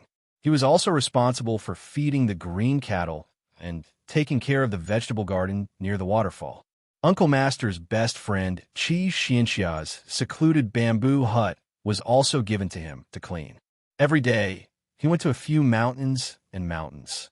The journey alone was 50 to 60 miles and miles. There were 6 Taoist temples along the way. Many children who finished their homework liked to wait for rabbits to help Uncle Master, and Uncle Master help. Buddhism does not depend on people, while Taoism cultivates nature. Li Yufu has never been to the ancestral court of Taoism, Mount Longhu, which has suppressed Mount Wudong for hundreds of years. He also felt that it was reasonable for the youngest uncle to be reluctant to leave the mountain. Everyone here has blind dates, and the scenery is good. He could still clearly remember the first and last time he chatted with Little Marshall Uncle. At that time, Little Marshall Uncle was at the peak of his power. He rode a crane down the mountains and flew a sword thousands of miles to subdue dragons and tigers. He had cut off the providence of several countries. He could enter and leave Great Peace City as if there was no one there. No one in the world dared to look down on Wudong Mountain. Li Yufu was brought to the small Lotus Peak by his master. His palms were sweaty. His master didn't say anything to comfort him. He just smiled all the way. When he reached the waist of the mountain, he bumped into the sect leader, who was herding cows and basking in the sun. After his master left, Little Marshall Uncle Hong waved at him. The two of them sat on a big rock under the shade of a tree. Seeing that he was uneasy, Little Marshall Uncle smiled and said, "When you first came up the mountain, I should have gone to fetch you. Unfortunately, I wasn't on the mountain at that time." Li Yufu was very nervous. He sat upright and still. He shook his head and said, "I don't dare." The young sect leader, who was not even 30 years old, said in a warm voice, "I remember when I went up the mountain as a child. It was snowing heavily. No matter how hard I tried, it couldn't be swept clean. Big Marshall Brother stood under the archway waiting for us. At that time, I thought that the Wudong Taoist had made a big snowman over there." Marshall Brother smiled and shook off the snowflakes. Only then did I know that it was a living person. I was shocked and almost cried. At that time, I scolded Marshall Brother behind my master's back for a long time. Marshall Brother didn't get angry. When we went up the mountain, I turned my head and secretly looked at him. He smiled. "Your eldest Marshall Uncle is well versed in the subject and understands everything. Meng Shi's divinatory qi, Jing Fang's adaptability, Sun Xuan's promotion and promotion, Deng Xian's Yao Chun, Yu Fan's Na Jia. He studied deeply and finally cultivated the Da Huang Ting. He told me that the ancient alchemists cultivated their spirits, which was full of wonders. After that, they cultivated their qi and then their essence. The more they wrote, the farther they were from the Tao. Cultivating one's life, but not one's nature, is the first disease of cultivation." He also said that the cultivation of Taoists was no different from that of martial artists. However, Big Marshall Brother said a lot. I didn't really understand at that time. Fortunately, he didn't blame me. There are things that the sect leader doesn't understand. When you say that, haha, it sounds like me. In the future, when you see His Royal Highness, remember to say the same thing. The guy is easily swayed. All right, Jade Axe, your name is not bad. Reporting to the sect leader, my master helped me to name it. Your master is knowledgeable and has a deep cultivation. He doesn't show off. You have to cherish him. Emma, Jade Axe, do you want to cultivate immortality? Sect leader, this? I haven't thought about it. Don't rush to answer. I'm just asking casually. I'll come back and report to you when I figure it out. Just call me young Marshall Uncle. Come, I'll teach you a set of fist and sword techniques. You could go down the mountain after you've mastered them. Young Marshall Uncle, please speak. I'll listen attentively. Recalling the past, Li Yufu had nothing to do and felt a little sad. He walked leisurely and came to the main hall of the main peak. He saw the statue of Jinwu the Great. Li Yufu looked at it many times and became absent-minded every time. This time was no exception. I look at Jinwu, and Jinwu looks at me. On the border of Bailiang, 10,000 dragon elephant cavalry were ready to go. Su Xiao, who was wearing an old armor, stood in front of the army. He pointed in the direction of Bei Meng to the young man in black beside him and said softly, "Go and pick up your brother." Huang Man seemed to smile innocently, but there was a sense of bloody heroism in it. Su Xiao turned around and asked with a smile, "Long Xiang army, do you dare to march 1,000 miles straight?" The soldiers were excited. "Fight to the death." The young man rode on the black tiger and took out a ribbon. He raised his hands and twirled it around his hair. His actions were exactly the same as his brother's. Chapter 582. 10,000 Long Xiang army hastily broke camp and marched hastily toward Bei Meng amidst the earth-shaking bugle horn. Let alone the ordinary Bailiang soldiers. Even Wei Fuqing and Dian Xiongzhao These generals with real power in their hands felt that it was inconceivable. Previously in the battle between Chen Jibao and Hong Jingyan, the chess and sword music school was holding a plate of bronze figurines and watching the battle from the side. The battle was full of ups and downs. After the battle, Chen Jibao went to the green Pure Land mountain to avoid the heat and heal his wounds. Wei Fuqing controlled 1/3 of Beiliang's white crossbow feather forest, while Dian Xiongzhao led 6,000 iron stupa heavy cavalry. All of them could be considered as Chen Jibao's trusted subordinates and direct subordinates. This time, not only these two met, but also several young and strong generals who rose to prominence on the Liangmang border by virtue of their military exploits also happened to meet together. Birds of feather flocked together. Chen Jibao's direct subordinates and forces were divided into two distinct groups. They did not merge into one group. The other group was made up of civil officials. All of them were scholars and aides who emphasized strategy and were light cavalry and archery. Most of them came from superior family background. Both sides minded their own business and did not see eye to eye. The whole world knew that the great general Su Xiao doted on his children. In the Beiliang army, 3 elite brigades with nearly 10,000 men were named after his children. Only the eldest son of the first wife did not have this fortune.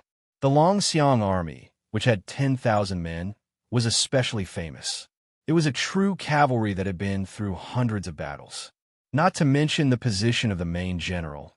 Even the position of the deputy general was always empty.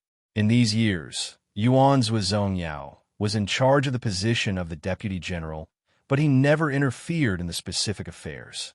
However, every time there were elite soldiers in the Beiliang army, more than half of them would be sent to the Longxiang army to train. This cavalry army, which was between heavy cavalry and light cavalry, could be said to be the darling of the Beiliang army. In the past 10 years, there had rarely been a battle at the border of Liangmang where more than 50 to 60,000 men were involved. However, as long as there was a battle and there was military merit to be gained, the Dragon Elephant Cavalry would definitely be the first to rush to the battlefield. They fought bloody battles and fought to the death, and had never lost a battle. This also gave the Beiliang army an impression that in the future, when the hedonistic eldest son of the first wife became the king of Beiliang, he would definitely have to rely on his naturally strong younger brother to charge and break through the enemy lines in order to sit steadily. Otherwise, the 800 light cavalry of the Phoenix Battalion, no matter how valiant and good they were in battle, they would only have less than 1,000 men. Once the Liangmang army started an all-out war, there would be tens of thousands of troops on all fronts. It was Chen Jibao who made the entire spring and autumn period understand the horror of multiple types of soldiers working together in battle. When he was in command, it was said that his military orders could be accurately given to every one of the captains. When the army was in formation, they could advance and retreat freely. He had truly reached the realm where he could command them as he wished. Even though the war Saint Yi Baikue had a blood feud with Chen Jibao for killing his wife and daughter, he still couldn't help but praise from the bottom of his heart when he faced the enemy. This person's deployment of troops is flawless and superb. Yi Baikue remembered that the current emperor once stayed up late to read military books and forgot to eat and sleep. After the morning court session, he smiled and asked the court full of talented civil and military officials, "Dear officials, who can compare to Chen Jibao in the art of war?"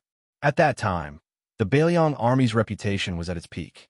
Naturally, the civil officials kept quiet and looked down. The generals frowned. Some of the generals who would become the backbone of the Gu party looked at each other and then looked at General Gu Jiantang. The latter kept his eyes closed and rested. The Grand Preceptor of West Shu, Sun Shiji, answered expressionlessly, "No one can compare to him. There is a small village on Jingta Mountain that was planted with green willows. Until now, the village still didn't have a female owner. Over the years, no woman had caught Chen Jibao's eye. The servants in the village were all disabled old soldiers who had retired from the army. Although they were servants in name, they lived a comfortable life. Some of them even got married and had children. These children, like their parents, didn't know that they were inferior. When they saw the general in white who didn't smile often, they weren't afraid at all. The women who slowly grew up in the village even had the mentality that there was no man in the world except for him. Outside, there were rumors that Chun Jibao had fought with Hong Jingyan, the fourth most powerful expert in the world, and had suffered a fatal injury. However, at this time, Chun Jibao was wearing a white robe and his face didn't look withered. He sat on a stone bench under a willow tree. The village didn't have an outer wall. At a glance, one could see thousands of miles of yellow sand. There were young girls carrying plates of cut watermelons or a pot of ice plum soup. Chun Jibao didn't say anything. The young girls were used to it. They stole a few glances and then turned to leave. They didn't want to disturb their master's quiet contemplation. Chun Jibao was known to be familiar with poetry and books. He was full of strategies. His attainments in zither, chess, calligraphy, and painting were not shallow. He was better than the scholars. However, it was rare to hear him speak in a scholarly manner. Even more so, it was rare to see him recite poetry with scholars. Most of the time, in Bailiang's army, he had accumulated a lot of prestige. He was second only to one person, so he preferred to be alone. Very few people cared about what this white-clothed war immortal was thinking. Wei Dian and the others were used to following orders. They never doubted him. Perhaps even if Chun Jibao told them that he was tired of being a general and wanted to go to the capital to pull the emperor down from the dragon throne, they would only cheer. Chun Jibao suddenly laughed coldly because he remembered a lot of interesting things. When the smoke of war subsided and the curtain of spring and autumn came to an end, there was a lot of bitterness, but also a lot of interesting things. For example, the Empress Dowager of the Southern Tang was fond of theater. She called herself the ancestor of the pear garden. She was so obsessed with theater that she couldn't extricate herself. She ignored the state affairs for 10 years, mingled with theater performers, and was muddle-headed. When her country was destroyed, she finally said something clear. She wore an unsightly theater costume and sat in the palace hall. Chun Jibao's eyes were cold. He chuckled softly and said, "Theater performers who can't get much money. Theater performers have no loyalty, but those who watch the show have feelings." The Longxiang army raided Beimeng without warning. The second son, Su Longxiang, rode in the front, and Yuan Zuozong brought up the rear. Su Xiao returned to the military camp. An old scholar was concentrating on a game of chess. He was Su Weisheng's teacher, the Shangyin Academy's Chancellor Mr. Wang. Back then, Su Fengyin had seen him play a game of chess with the lousy chess player Su Xiao outside the Red Crown Crane Tower on Mount Qingyang. He had seen the Chancellor withdraw his moves more than 10 times. From then on, he had an indelible psychological shadow of the so-called national chess player. Mr. Wang boasted that he had never tasted defeat, but he was too much of a scoundrel in the marketplace.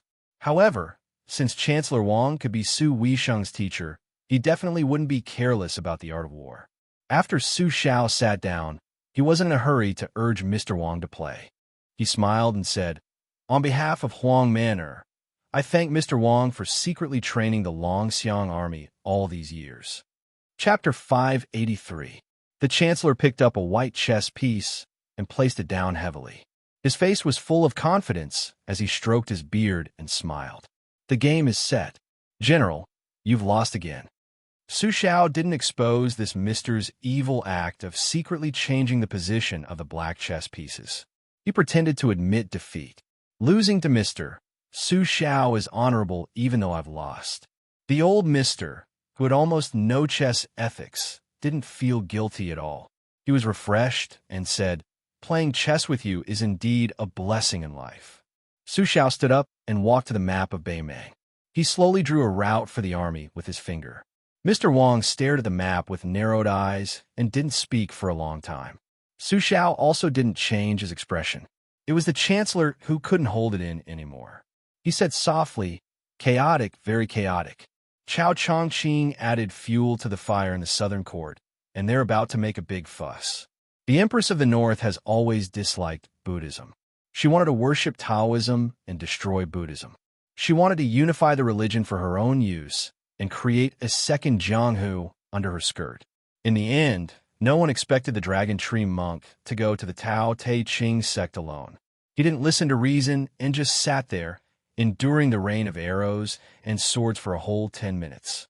General, you mobilized the Longxiang army at this time. Aren't you afraid that the North Court and the South Court will work together to deal with your Bailiang cavalry? Su Zhao's back was slightly hunched. He looked at the map and said calmly, Beimang is not as rich as the Central Plains. The imperial tent has been short of money for the past few years. Feeding the 12 generals and maintaining a standoff with the Bailiang army and Gu Jiantang on the Eastern Front is already the limit. There is still a long way to go before that old woman wants to swallow Bailiang in one go. If the army is strong, it needs real money. Where will the money come from? How could she not be envious of such a fat sheep? In the past, she did not dare to slaughter the meat because Bodhisattva, Tooba, and the other preceptors did not approve of it. But now, with the Qilin state preceptor who is regarded as a Taoist saint, and with the support of the other generals, Bodhisattva, Tooba, could only watch coldly from the sidelines. The annihilation of Buddhism was already set in stone. Whether I send the troops or not, it would not delay the old woman's action. Not to mention the abbot of the 2 Zen temples. Only the Buddha himself would be able to do it. She was indeed forced into a corner by our border policy in recent years. Zhang Jiulu and Gu Jiantang's alliance was very effective. These 2 bastards also forced Beimang to use all its national strength to fight with my Bailiang cavalry. The Beimang Empress wanted to eat up the financial resources of the Buddhism in the country, and then swallow Bailiang in one go. Only then would she be able to bypass the Eastern Front that was getting more and more stable. She would then be able to move south and occupy Shishu and Nanzhao. With food and soldiers, it will be time to fight with the Liang dynasty for the world. Those who were qualified to talk and fart were well aware of this intention. This was Zhang Jiulu's ability to scheme in the imperial court. Originally, if the Eastern Front was too weak, Beimang could have directly borrowed several great generals and hundreds of thousands of soldiers from the Western Front and sent 400,000 cavalry to the Eastern Front. They would have crushed the Eastern Front into a sieve. First, they would have taken over Tai'an City and become the ruler of the world. Then, they would have turned around and targeted Bailiang. This way, I would have lived longer than him and Gu Jiantang. I believe that in the whole world, only that coquettish woman who flirts with me every now and then would be happy to see me. Other than her, there is no one else. Sir Wang nodded in deep agreement. Green Eyes is like me. They both play a good game of chess. Su Xiao smiled. Originally, this was a game of chess that would have lasted for at least 20 or 30 years. However, both sides were impatient. Compared to Beimang, the Empress was even more impatient. This was because Zhang Jiulu controlled the military and politics of the Northern Front with one hand and digested the power of the old 8 countries of spring and autumn in the south with the other. Most importantly, this Grand Secretary prevented the Emperor from trying to emphasize culture and suppress military force to a considerable extent. This made the tension of our dynasty far greater than that of the resource-poor Beimang. The longer we dragged it out, the greater our advantage. Our Liang, after unifying the spring and autumn, could be considered to have a truly large family and business. It can withstand the torment. In addition, we have a diligent mender like Zhang Jiulu. If I were the Emperor of Beimang, I would feel uncomfortable all over. Who the hell would want to be neighbors with a well-off and well-educated man? Wouldn't that be like being bullied every day? The Chancellor of the Education Palace laughed. Great generals' words are coarse, but they are reasonable. The old man sighed with emotion. People who live high in the library say it's peaceful, but they always think that as long as they go out, they can manage the world and help the people. They can turn the tide in a desperate situation. They make it so that governing and pacifying the world is as easy as writing a few words at their fingertips. The danger is no less than that of a military town's separatist regime. These words were personally spoken by Green Eyes in front of the Emperor. As a scholar who reached the Zhuangyuan rank, to be able to say such a thing, it can be seen that he is very suitable to be the Grand Secretary. No wonder Zhang Jiulu can be the great general's opponent. Hey, great general, we are thousands of li away from the topic. Su Xiao continued to point at the map. He said with a laugh, "My thinking is different from teachers.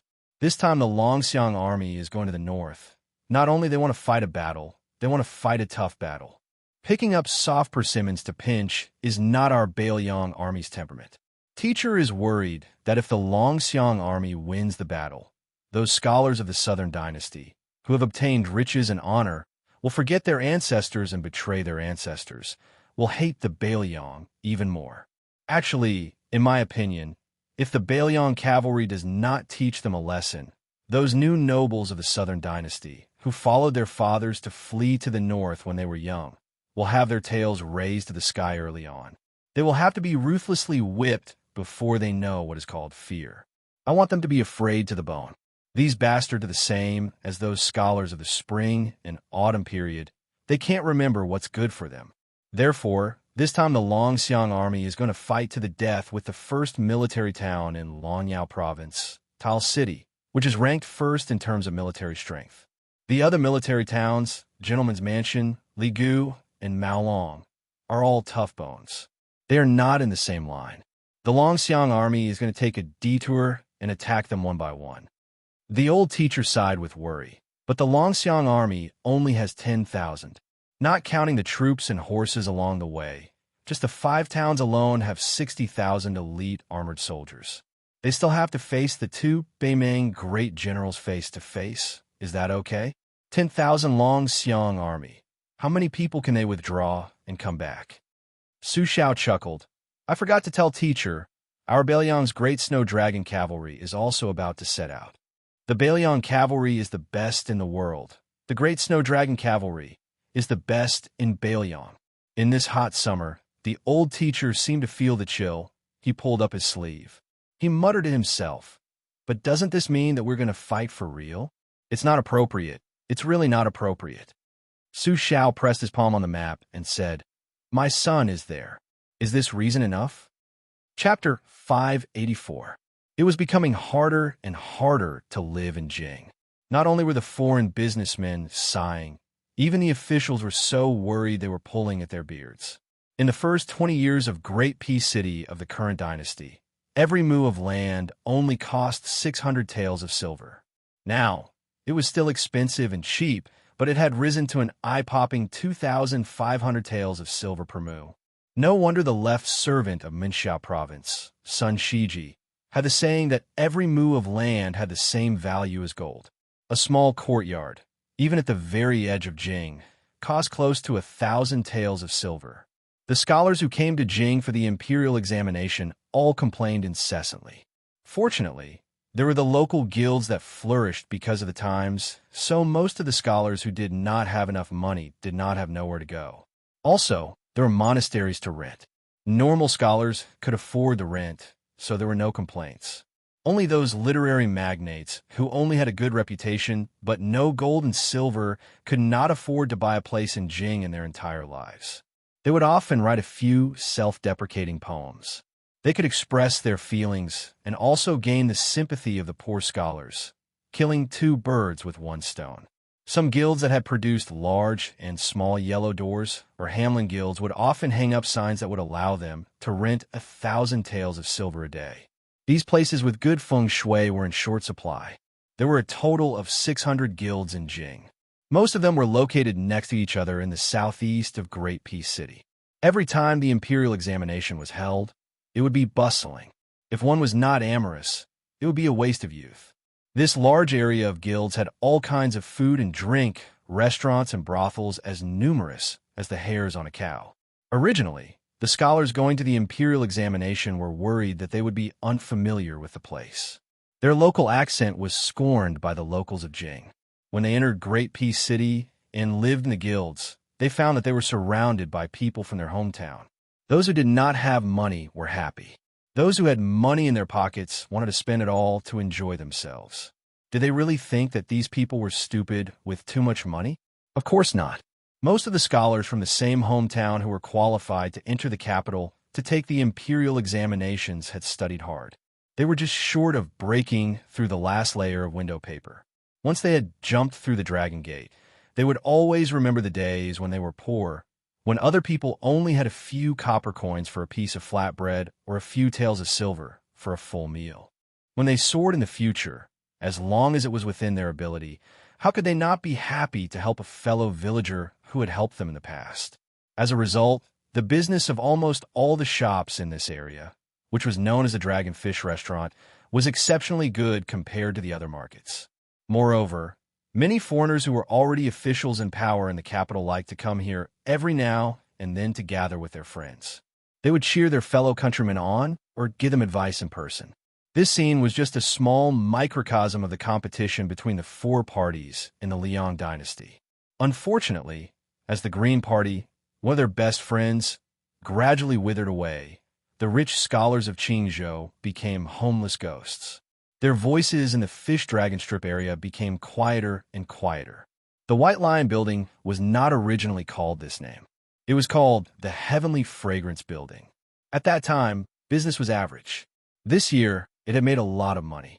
It could be said that last year, the head of the brothel, Li Baisher, had stayed in a big brothel nearby. This beauty did not need to be said. She was the only prostitute on the rouge list. For the men of Jing, just this point alone was enough. Li Baisher was known as the Queen of Beauty, and she had a good reputation. Several famous and upright officials in the imperial court had been sponsored by her. She was also an official from Dongyue, and her family background was very powerful. Not only the Baisha restaurant, but many nearby restaurants also benefited from her fame and were overcrowded. They were all rich young masters who came because of her reputation. The White Lion restaurant also had a few specialty dishes that were incomparably spicy. To diners who leaned towards the strong palate, it was undoubtedly a good place to eat without spending much money. Today, a group of customers had arrived. There were only 3 of them, but their wealth was different from before. The restaurant owner still gave them enough face and personally served them. There was no other reason. The young master, Zhao, who led the way, knew how to conduct himself. He had known the manager for many years and often chatted with him, so it was to his liking. The shopkeeper surnamed Liu was not stupid at all. Not only did he cook, but he also served the dishes himself. In addition to the many years of friendship with Prince Zhao, the 2 friends of Prince Zhao did not look like common people. One of them was a woman disguised as a man. How could she escape the sharp eyes of the shopkeeper Liu? He knew at first glance that she was an extraordinary lady. Could it be that brother Prince Zhao had taken a fancy to the daughter of a high official? Hey, this was a good thing. It would be even better if he could attend a few cups of wedding wine in the future and meet the big shots in the capital. As for the other man with a white face and no beard, shopkeeper Liu did not dare to look at him. He was wearing an unfamiliar satin that could not be said to be exquisite. Compared to the clothes of the rich people he had seen in the past, it seemed to be a small style of a local rich man. After Prince Zhao took a seat in the private room, he smiled at the woman who covered up her appearance clumsily and asked, "My the great Prince of Sui, how is this place?" She snorted coldly and said, "It's extremely shabby." Prince Zhao was not surprised by this answer. He said with a smile, "The dishes are not good to look at either. They only have one characteristic, which is spicy. But don't you always say that you can eat spicy food? When the time comes, if you have the ability, don't drink a mouthful of water." She rolled her eyes and said, "Can't I drink water when I'm thirsty? Zhao Kai, what can you do to me?" The young man, who was called Zhao Kai, leaned against the back of the chair and gave a thumbs up. Princess Suizhu's true temperament is admirable. The woman raised her eyebrows and slammed the table. She said angrily, "Surname Zhao. Call me young Master Sui." Zhao Kai said helplessly, "Fine, fine. Who asked you to be my sister? The great Prince of Sui is the great Prince of Sui." The woman did not know if she was angry or sincere. She said very hurtfully, "Anyway, I don't treat you as my brother. What you think is your business." Zhao Kai's face was sad. The woman added frost to the snow and said with a sneer, still pretending. Zhao Kai did not care. He laughed and was very happy. The man who looked the most like an official among the 3 stood with his hands clasped behind his back and was very respectful. He looked at the 2 young men and women bickering with an expressionless face. Zhao Kai turned his head and said with a smile, "Great master, come and sit." This is not the palace with strict rules. Let's do whatever is comfortable. 2 strands of white hair hung down. The man near his chest shook his head and said, I don't need to kneel to be comfortable. It had always been the eunuchs of the dynasty who called themselves that. Only those eunuchs with some status and power had the qualifications and courage to do so. However, since the young man was Zhao Kai, the illegitimate son of the current emperor, and the woman was Princess Sui Zhu, the identity of the eunuch who Zhao Kai called Great Master was revealed. The number 1 eunuch in the dynasty, Han Diaosi. This old eunuch who could not be considered a man was nicknamed Human Cat. If he was not the stabilizing force of the palace and obstructing time after time, West Chu's Chao Chongqing would have already taken the emperor's head. The finger-profound realm of the Handiao Temple was too incredible to be able to skin the talisman General Hong Jia, one of the 4 outstanding grandmasters of the pugilistic world. This damned eunuch was feared by all the court officials. Every time shopkeeper Lu knocked on the door and served the dishes, he had to apologize and take a bite before letting the 2 young masters eat. After eating 2 dishes, Princess Sui Zhu suddenly put down her chopsticks and said sullenly, Eating like this is no different from eating in the palace. Zhao Kai, let's go downstairs and pick a lively table. Zhao Kai smiled and said, We'll listen to you. Great Master, the great prince of Sui's words are the most important today. We'll all listen to him, okay? Han Diaosi's mouth twitched for the first time and nodded slightly. Human Cat was not making fun of Princess Sui Zhu's childish nature. He was just grateful that the young master deliberately arranged for him to sit at the same table. In this world, Han Diaosi had seen too many people who treated him well but did not remember him well. When he was still an ordinary eunuch in Handiao Temple, he had followed his master out in plain clothes and met that lowly woman. She had also sincerely invited him to have a meal with her. Even though she knew that he was a eunuch, it was the same. Handiao Temple would remember that simple meal for the rest of their lives. If someone respects me, Han Shengxian, an inch, I'll respect them 1,000 feet. If someone bullies me, I'll bully them for the rest of their life. Countless civil officials and generals who were tortured and killed by Human Cat were glad that they did not have an afterlife to suffer again. Since it was fish dragon slices, Baisha restaurant was of course full of good and bad people. There were scholars, rich gentlemen, and even some scoundrels who lived in brothels as thugs. Shopkeeper Lu had no objection to changing tables. Rich people were always happy to do things. The restaurant's business was good, and it was mealtime. The shopkeeper finally cleared an empty table and had the waiters quickly clean it up. Zhao Kai and the other 2 sat down and heard a bare-chested man at the next table step on the bench.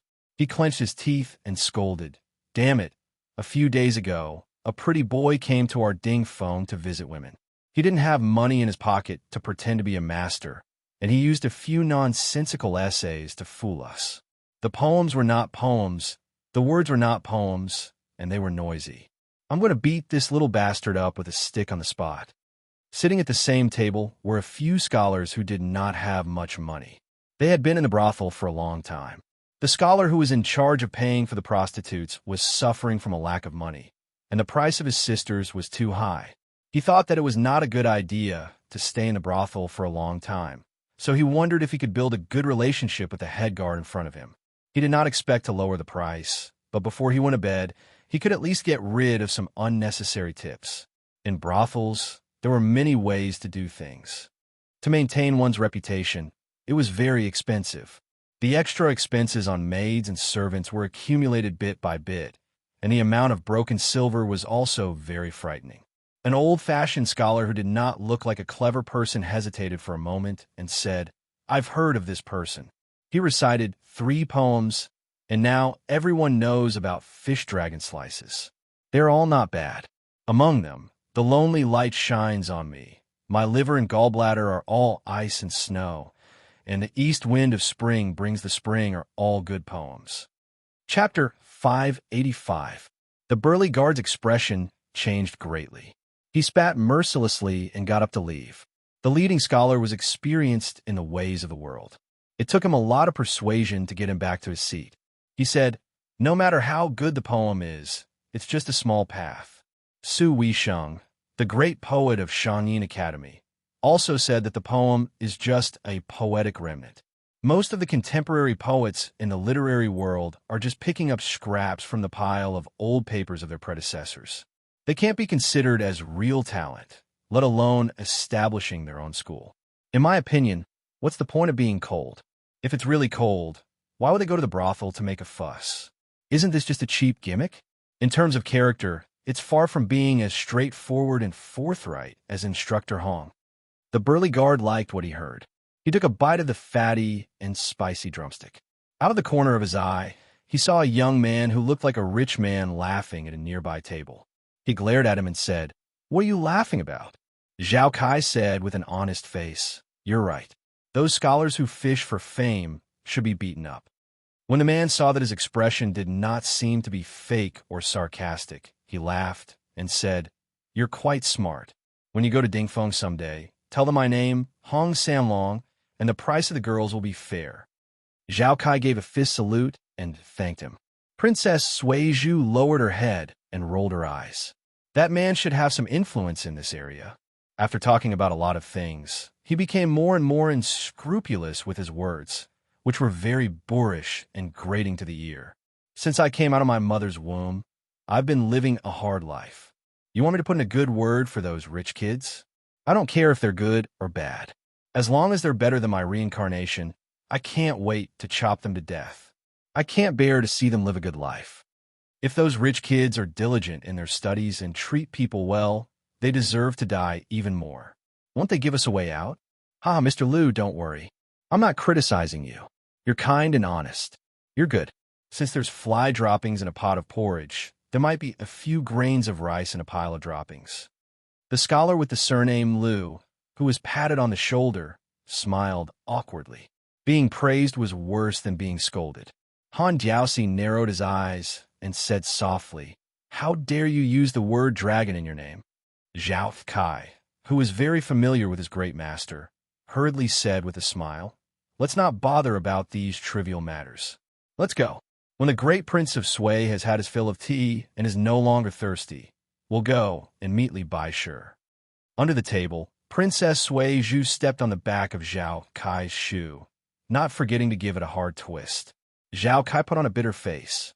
After paying the bill and leaving the White Lion restaurant, Zhao Kai cautiously reminded her, "You'll definitely have to wait when you get there. Don't be angry. Since you're sneaking out of the palace, you can't just do whatever you want. Otherwise, you can hang a plaque on your body saying that you're the princess." Princess Suizhu said angrily, "Why aren't you the one with the title of prince? Wouldn't that be more useful?" Zhao Kai smiled mischievously and said, "How many people outside the palace know that I'm a prince? It's useless even if I talk until my mouth breaks." She was stunned for a moment, then turned her head and said, "I can't believe you can still laugh." Zhao Kai walked on the street with his hands behind his head. Great Master said that standing is better than kneeling. He won't think about sitting. That's contentment. In that case, I feel that smiling is much more joyous than crying, and it's also less annoying, isn't it? She hesitated for a moment. Then when Su Fengyin took away a few red talisman armors, "Did you laugh or cry?" Zhao Kai smiled and said, "He's my brother-in-law anyway. We're family. It doesn't matter who has the things." She sneered, "Your brother-in-law and brother-in-law. But in the end, you still have to kill each other. It's so fun. I can't even cry if I want to." Zhao Kai suddenly said, "Beiliang is going to be in chaos." Princess Suizhu's tone was even more sarcastic. "In any case, that guy thinks His Royal Highness is useless. Later on, he's also very embarrassing when he practices the knife. If Beiliang is really in chaos, he'll just hide. He's even worse than you." Zhao Kai sighed and said, "It would be better if you didn't say that last sentence." She said casually, "Father is quite satisfied with the red sect female bodhisattva that you recommended to the palace. He's very interested in the struggle between the red sect and the yellow sect, as well as your suggestion of signing the living Buddha with the silver vase. In the future, he might let you go to the western regions with her." Zhao Kai also casually said, "Oh, Su Fengyin and Helian Wuwei went to many places. Other than the important military matters, they did not participate in other matters, whether it was important or trivial. They even did not mind Su Fengyin reading some of the military and political documents. After 5 days of running around, Su Fengyin had a rough understanding of the outline of Shihe province. Today, the two of them finally had some free time from their busy schedule and went to the place where they first met to sell watermelons near the courier route. Su Fengyin did not hide anything. While sitting on a small stool and waiting for customers, he said directly, from the speed at which Uncle received information about the Dragon Tree monk in the Taote sect, it can be seen that Bei Meng places great importance on the courier route. They don't lose out to Su Xiao, who single-handedly built the courier route system during the spring and autumn period. Especially the eastern line where Shihe province is located, it can be compared to the western line where Liang Meng confronted each other. Along the way, I've seen many inconspicuous things, but they're all Bei Meng slowly accumulating military power. Helian Wuwei smiled in relief and said, "You can see the whole picture from small clue. Not bad, not bad." Chapter 586. He turned around and saw Su Fengyin's serious face. Holding the order, he handed over half a watermelon and smiled faintly. In fact, in an imperial court, even if it's the few that have fallen in the spring and autumn period, there are definitely many smart people who have great foresight. However, whether or not they can inform the heavens and make the emperor happy, allowing the laws and regulations that contain ambition to be smoothly implemented, is the crux of the problem. Your Liang dynasty has many pillars, especially with Zhang Julu in the middle. You are naturally better than others. To tell you the truth, as the county magistrate of Shihe province who was born in the army, every time I think about it, I feel worried just like you do now. In terms of military strength and armaments, the soldiers of the 12 generals are not weak. But compared to the Bailiang army, even Taoba is not shameless enough to say that he is invincible. Fortunately, Bei Meng learned from the shame and became brave. After suffering a lot, they know that the men in the south are not all weak scholars. There are also butchers like Su Xiao and Gu Jiantang who kill without blinking. Over the years, Bei Meng has been gradually getting stronger. As for our side, I think it's a pity. Fengyin, can you guess? Su Fengyin said with a smile, "There are many scholars who fled northern Meng during the spring and autumn period who have the qualifications to give advice and suggestions to the imperial preceptor or the great general. However, we are still lacking a first-rate strategist who can become the imperial preceptor." Helian Wuwei took a bite of the watermelon, looked up and said, "Don't laugh. Bei Meng doesn't have none. It's just that he hasn't stepped into the stage yet." Su Fengyin lowered his voice and asked, "Li Mibi who weaves spider webs?" Helian Wuwei turned his head and spat on the ground. He sneered, "This old dog is the best in the world at harming people. Ruling a country? He is thousands of miles away from ruling a country. But he knows his place and doesn't mess with the court. Otherwise, I would fight him to the death." Su Fengyin asked curiously, "If it's not him, who else could it be?" Helian Wuwei said vaguely, "It's the headmaster of the chess and sword music school. He's been missing for almost 20 years. When he was in his middle age, he was looked down upon by the empress and disappeared completely in a fit of anger. I'm guessing that he went to Liang. As for what he did, I have no way of knowing. Perhaps even our emperor doesn't know. I don't believe that such a person would die quietly in the south." Su Fengyin said, "I heard from my master, Li Yishan, that this guy is very good at chess. He is almost on par with Huang Longshi." The old man sighed. "I have seen many people with great ambition but little talent in my life. Only the head of the chess and sword music school has great ambition and talent. The chess manor has a cultivation method that allows one to place 1,000,000 pieces in a lifetime. Do you know how many pieces that guy placed?" Su Fengyin said in astonishment, "It can't possibly be 10 million, right? Wouldn't that mean that he was born to stay in front of the chessboard and play chess? A chess addict like him can't possibly have great prospects, right? My master always says that playing chess on the chessboard is just a checkmate. There's nothing special about becoming a first-rate national player. It's different from being a person." The old man laughed heartily. You're too smart for your own good. The guy played very few games. You can count them with your fingers. I estimate that he placed less than 7,000 to 8,000 pieces. Su Fingyin frowned and said, "At the very most, there are less than 100 games. Why is playing a game of chess with the chess manners manor head of the chess sword music house, as if he's gambling with his life?" The old man slowly said, "Do you know how this guy played his last game? After he lost to Huang Sanjia, he went into seclusion to study. When he mastered his chess skills, he played against the old headmaster. It was a life-and-death game. Whoever lost would die." Su Fingyin clicked his tongue. Both headmasters were ruthless people. Helian Wue laughed and schadenfreude.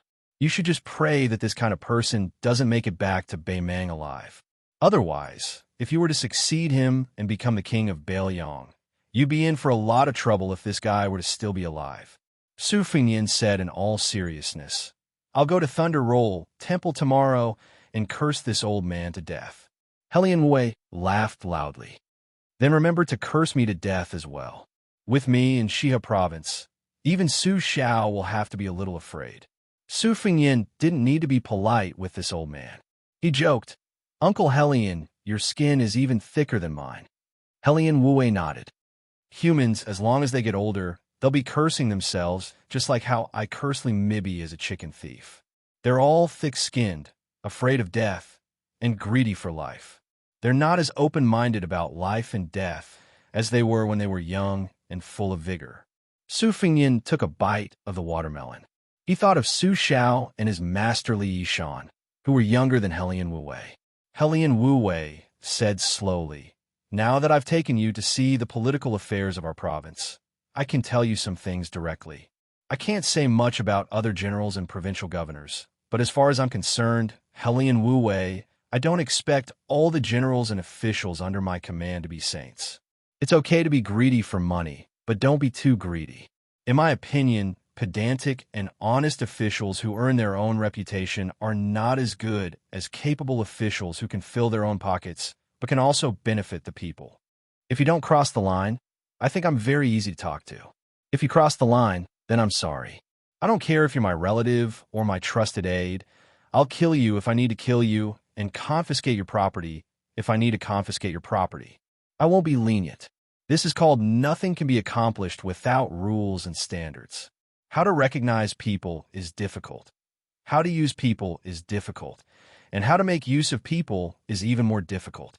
Even if you go to the university, you won't be able to learn about the sages. Because scholars cherish their reputation, they don't have the guts to write about the shrewdness and black-belly knowledge. Moreover, most scholars don't have the ability to write about it. Go and count the number of Zhuang Yuan in your Liang dynasty. Other than Zhang Jiulu, how many of them can become first or second-rank officials? On the contrary, those ordinary Jinshi are more likely to reach the top. Su Fingyin made a sound of acknowledgement and silently remembered it in his heart. Helian Wue said, when that master was young, he wrote a piece called 9 Questions. He asked the heavens, Hutu, ghosts and deities, emperors, Buddhism, beauties, the past life, and the future life. Su Fingyin wondered, there's still one question missing. Helian Wue smiled and said, it's said to be 9 questions, but in fact there are only 8. I guess that guy asked himself on behalf of us idiots who have doubts. Su Fingyin was so angry that he laughed and said, that old man is indeed scheming. No, I have to go to Laming Temple immediately. While they were talking, a thirsty customer came forward. Su Fingyin quickly got up and eloquently helped the old farmer sell watermelons. The customer didn't know who the young man who was bargaining with him was. Furthermore, he didn't know that the old farmer was the prefectural governor. Su Fingyin also didn't know that 2 groups of Beiliang cavalry had suddenly attacked Beimang. He also didn't know that the Empress of Beimang, who had received the military intelligence, had dispelled the idea of personally going to the South Dynasty because of the appearance of one person. This old scholar, who carried a bookcase into the palace, was followed by Beimang's #1 swordsman. Hashtag Shui Zhong VIP subscription group announce a Shui Zhong group. Those who subscribe to Shui Zhong can join the group. Group number 165500001. Chapter 587. The next chapter starts at around 4 in the morning. Compared to the imperial palace of Great Peace City, which was like the imperial palace of Nine Heavens, the palace of Beimang was like a child playing house. It could not withstand a few trips by agile eunuchs. The great eunuch Sun Dingsheng would feel some regret every time he looked down at the palace from a higher position. His status was about the same as Han Diaoxi's, but the palace of Beimang did not favor eunuchs. There were only about 3,000 eunuchs in the palace, which was less than the imperial palace of South Korea. This made Sun Dingsheng very annoyed. When the empress arrived, she changed the itinerary and canceled the imperial inspection to South Korea. This made Sun Dingsheng, who had finally left the palace, angry. However, when he secretly waited at the palace gate today and saw the old scholar and the man with the sword, he could not help but gasp when he guessed their identities. Then, he felt a great honor. His smile became more respectful and sincere. He did not dare to say a word and silently led the two into the palace. Unexpectedly, it was the guest who took the initiative to speak warmly. "Supervisor Sun, how are you?" Sun Dingsheng was flattered. He had only met the old man once more than 10 years ago. At that time, he was just a newly appointed eunuch. Besides, the eunuchs of Beimang had no power to speak of. He did not dare to hope that the old man would remember his face, let alone his surname. Sun Dingsheng, who had been walking carefully in front but could only keep a distance of half a step, quickly bowed even more. He laughed softly and said, "In reply to the imperial peace decree, I am fine. My life belongs to Her Majesty. I dare not fall ill. The imperial peace decree's complexion is good. This is Beimang's fortune." The old scholar laughed and said, "Supervisor Sun, thank you for your auspicious words." Sun Dingsheng bowed and led the way. He smiled and said, "I wouldn't dare." The old scholar did not go overboard and did not exchange pleasantries. He put his hands in his sleeves and squinted at the somewhat unfamiliar palace. They walked up the steps, past the Vermilion Gate, and went down the steps. It was the Jade Square outside the main hall. The ups and downs of life were so similar. The old scholar looked back at his junior who was 5 steps away and said somewhat guiltily, "I cause you to not be able to compete with Dong Tai." The middle-aged swordsman shook his head and hesitated for a moment before saying, "Sir, you have 9 questions. I can only ask. Ask for the sword Dao? Ask. Subtracting 1 word. The difference is 10,000 miles. Dong Tai underestimated you." The middle-aged man with a sword on his back was famous in the Beimang royal court. His nickname, Sword Oraneer, was truly worthy of his name. Li Mixi was a powerful official who was highly regarded by the empress. He was the bloody executioner who controlled almost all the dark forces in the dynasty. In the past 10 years, he had been assassinated by the sword residence master many times. Some of the nobles in the imperial tent joked that Zhu Yi was able to improve over the years because Sword Oraneer was good at finding flaws. Sword Oraneer was a very boring man. His appearance was boring, and his personality was boring. His ordinary name had long been replaced by his nickname. Other than practicing the sword, he had no other interests. He was not interested in women, power, or eloquence. He was only interested in sword aura. However, Li Mixi had a very high opinion of this archenemy, who did not change despite repeated admonishments. Even the empress was furious with him. Sword Oraneer only showed 60 to 70% of his strength because he only allowed himself to be defeated. He did not have any interest in killing others. When Li Chungang was young, he once said that Beimang did not have a sword. After Dong Tai became a swordsman, he also said that Beimang did not have a sword. Beimang originally thought that the sword residence master would intercept the Peach Blossom sword deity.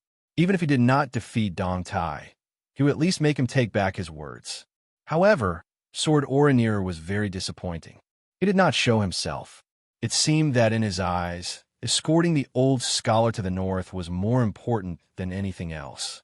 Sun Dingsheng slightly quickened his pace. There were 9 levels of suet jade stairs in front of the main hall of the Beimang Palace. A woman with a cold face stood high on the stairs. She was dressed in a bright yellow dragon robe. The old scholar laughed and said, "We're almost there. He was about to meet the Empress, the most famous woman in the world. However, the old man still had the mood to leisurely turn his head and ask, Huang Qing, after today, you should go to the Liang dynasty. You can't let Bei Meng know that Dong Tai is Li Chungang, but Liang does not know that Huang Qing also has a sword. Sword Aura near nodded and stopped almost at the same time as the head eunuch's son Ding Sheng. The old man continued to walk forward. He did not kneel to the Empress. The Empress, who was known for her great talent and bold vision, did not condemn him. However, she did not walk down the stairs, not even one step. The old scholar raised his head and looked at her. The Empress's face was old, but her eyes and eyebrows were faintly discernible. She was indeed a beautiful woman when she was young. She stood alone on the stairs and looked coldly at the Taiping magistrate who had left Bei Meng in a fit of anger.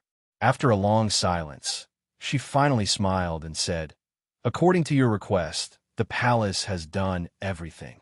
Shall we begin? The old scholar did not stand on ceremony. He walked up the first step, took down the book box, and waved his hand. Nearly 200 palace maids and eunuchs holding satin scrolls entered one after another. They bent their knees and placed the satin scrolls on the left and right sides of the square. They walked backward with their heads bowed, each holding a long scroll.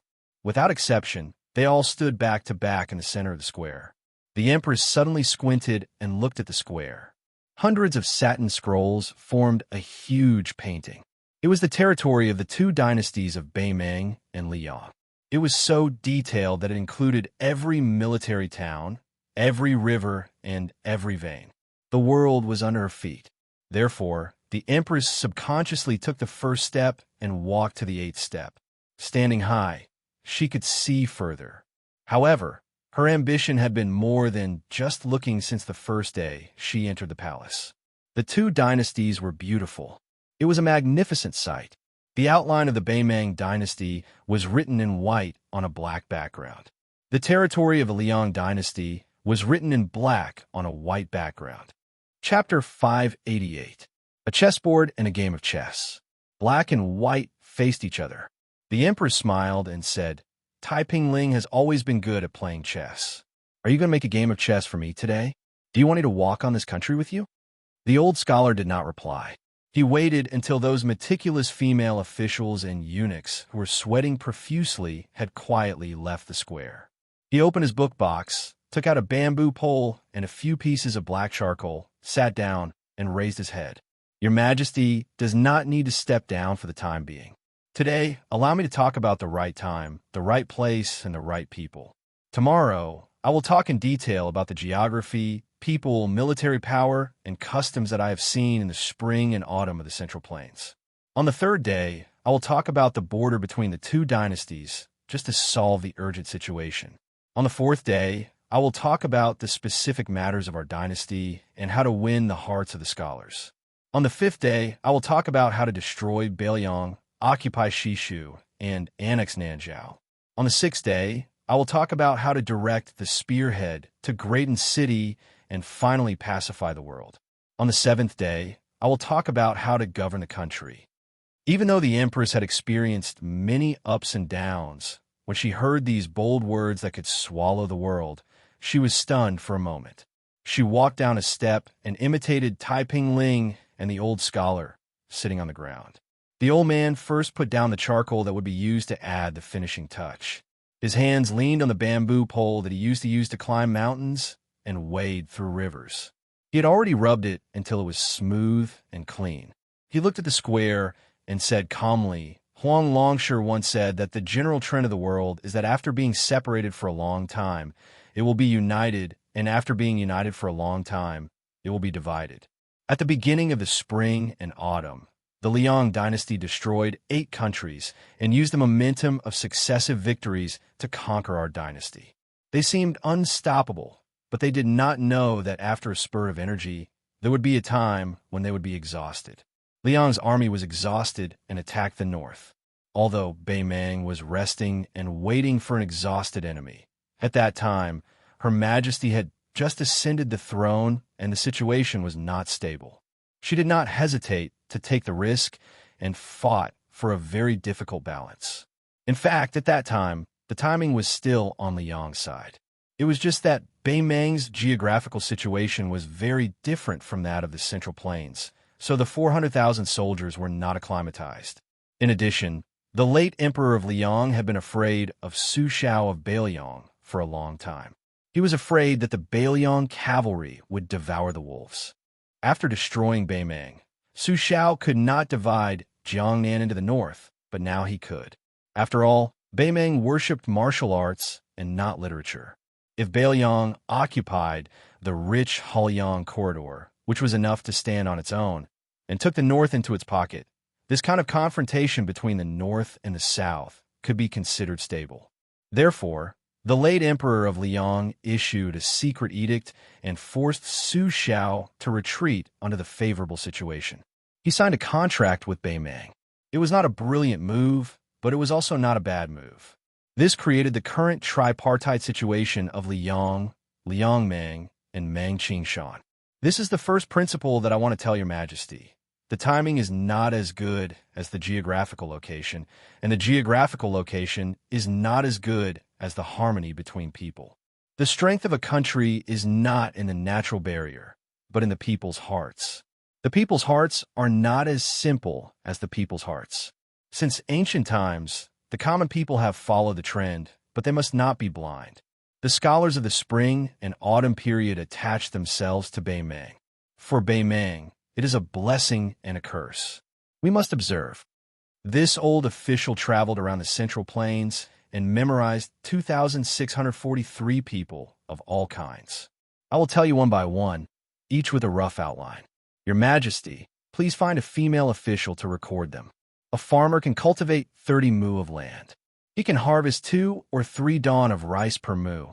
2 dawn of rice per mu. 1 dawn of rice per mu. A family of 5 eats 1 liter of rice per day, 18 dawn of rice per year, about 12 dawn of rice left over. In addition, clothing, marriage, sacrifice, birth, old age, sickness, death, and so on all require expenses. If there is drought, flood, locusts, and disaster, the family will be hard-pressed to make ends meet.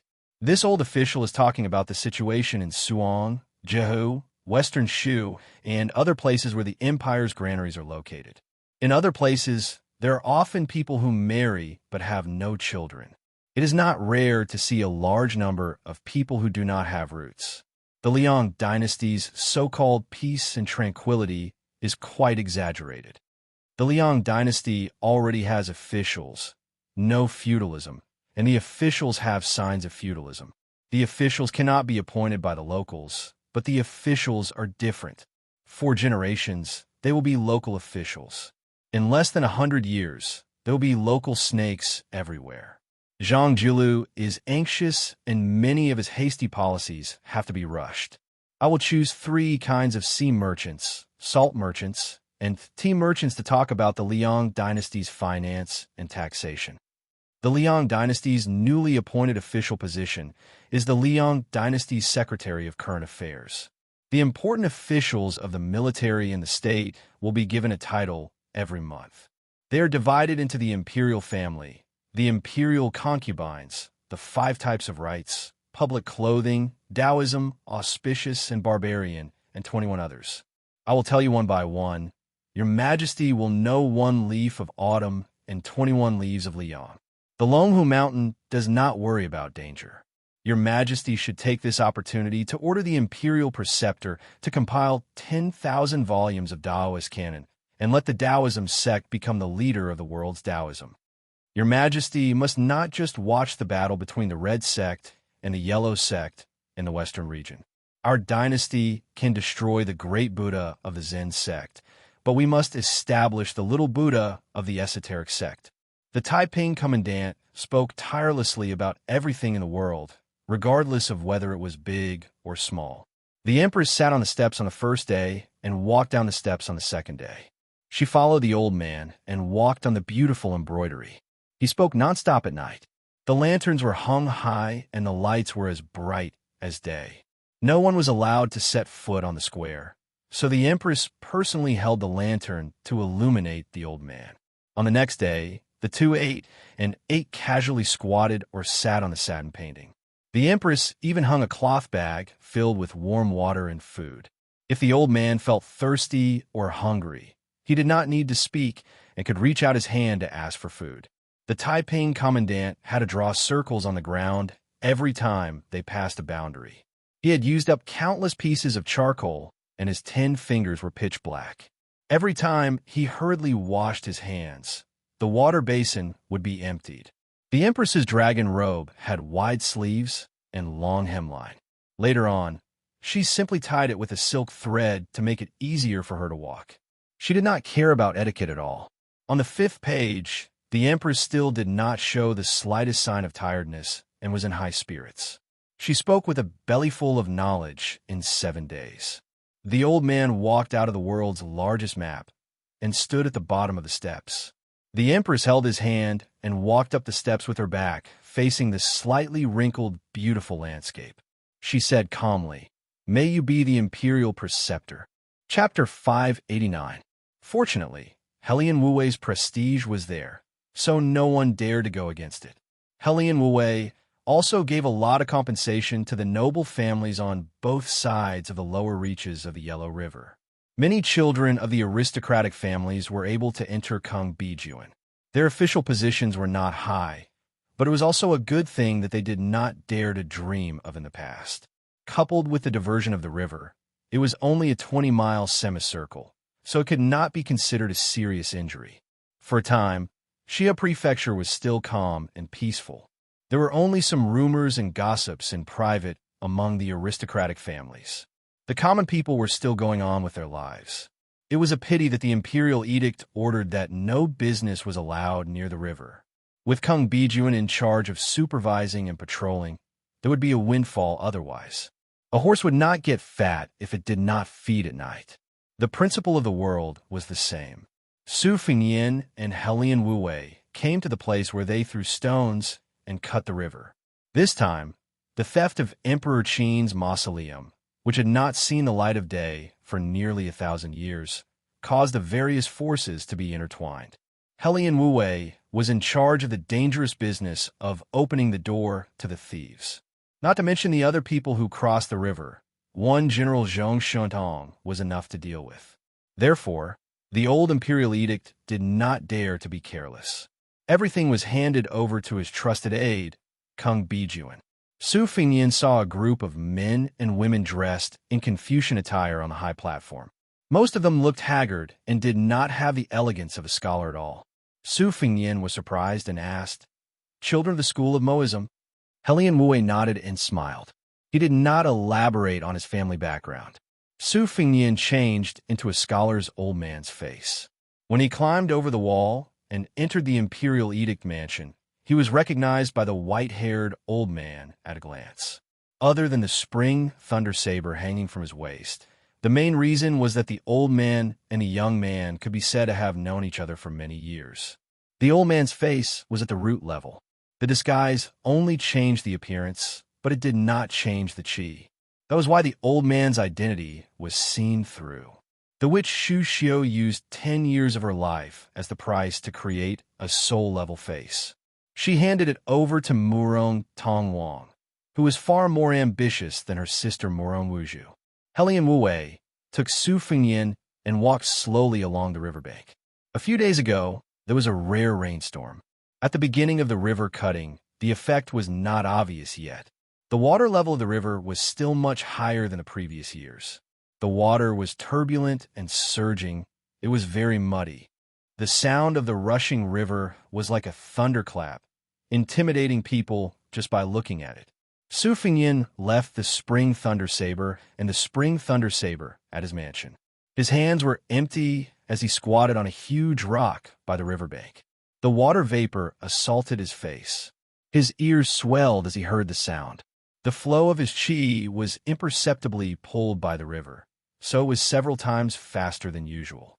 Helian Wuwei threw a stone into the river. There was not even a splash. He said with emotion, "When I was young, I often swam in the river after the rain, but I liked to swim against the current. Now I can't swim anymore. After I got old, I became interested. If I really want to go into the river, I can only choose the gentle part of the river. Even if I don't want to, I have to be old." Just as Su Fingyin was about to speak, he saw a group of people dressed in luxurious clothes slowly approaching. They were talking and laughing. The leader of the group was a tall man. His simple gestures had the aura of a ruler. Behind the man were a few unfamiliar faces. Lu Gui and Lu Chun, father and daughter, Zhong Tan and the maidservant Lu Dogu. Other than Lu Chun, he had only met the rest of them once. Su Fingyin was originally worried that Lu Chun would be exposed after seeing him. He did not expect that she would not even look at him. She was even more of a stranger than a stranger. Su Fingyin squatted and did not get up. Helian Wu glanced at him and restrained his chi. He said calmly, "That is Grand Admiral Zhong. He has a good relationship with Beimang's imperial tent. He is better at being a person than leading an army. It's a pity that his brother, Zhong Liang, is not here today." When Zhong Shintong saw Helian Wu, he laughed and walked quickly towards him. He kept a distance from the people behind him. The powerful Grand Admiral Zhong regarded himself as a junior. He cupped his fists and said, "Greetings, old General Helian." Helian Wu didn't want General Zhong to give him the cold shoulder. He slapped Su Fingyin's head as if he was an elder disciplining a good-for-nothing nephew. He scolded angrily, "Get up and salute General Zhong." Su Fingyin helplessly stood up and bowed with his hands clasped in front of him. Helian Wu looked angry. He sighed and said, "I've made a fool of myself in front of General Zhong. This distant relative's younger generation is stubborn and doesn't know the rules." The old man turned around and glared at him. "You think you can be arrogant just because you read a few baskets of books? Did you become the top scholar or the prime minister? You only know how to look at the sky from the bottom of a well. You're useless. Take General Zhong's eldest son, Zhong Tan, for example. He's only a few years older than you, but he's already a real Jinglang commandant. He's in charge of 3,000 elite soldiers and almost became the first top scholar in this dynasty. He's 100 times better than your useless articles." Zhong Shintong saw that this good-looking young man wanted to say something but stopped. He must be afraid of the Zhong family's reputation, so he suppressed his scholarly spirit. However, he did not look happy. Grand Admiral Zhong was not surprised that Helian Wu was a distant relative. Helian's surname was a popular surname in Shiha province. Helian Wu was born in an official's family. However, his family declined and he joined the army. Helian Wu was a general who had fought hundreds of battles. He was famous in Beimang for being a diligent scholar. He had never fallen behind in his military career. He had a good impression of scholars. If a descendant from a declining family had a chance to become the top scholar, Zhong Shintong would also have high hopes for him. Zhong Shintong did not want this kind of trivial matter to dampen the atmosphere and harm the long-term situation. Therefore, he smiled and comforted, "Old general, don't think too highly of my son. He's just a few years older than Helian." Su Fingyin whispered, 3,000 soldiers and horses are nothing. When I become famous in the imperial court, even leading 30,000 cavalry will be too little." Chapter 590. Helian Wu kicked him and glared at him, saying, "Those armchair strategists of yours don't count for shit." Su Fingyin dodged the soft kick and turned his back to the crowd, as if he was being looked down upon by an elder in front of an outsider. He was somewhat embarrassed. Zhong Shintong found it amusing to see Helian Wu and the others staring at him with wide eyes and thick necks. He acted as a peacemaker and said a few polite words about how it was a good thing to be young and ambitious. Then, the two mainstays of the Beimang army left the crowd and walked along the shore. What they were talking about was naturally the next step after cutting off the river and cutting off the flow of the river. Both of them seemed like straightforward old foxes, so it was inevitable that they would scheme against each other. Generally speaking, the elite army of Hushi, Kung Bijuan, was responsible for cutting off the river and expelling those Jianghu idlers who dared to approach Emperor Qin's mausoleum.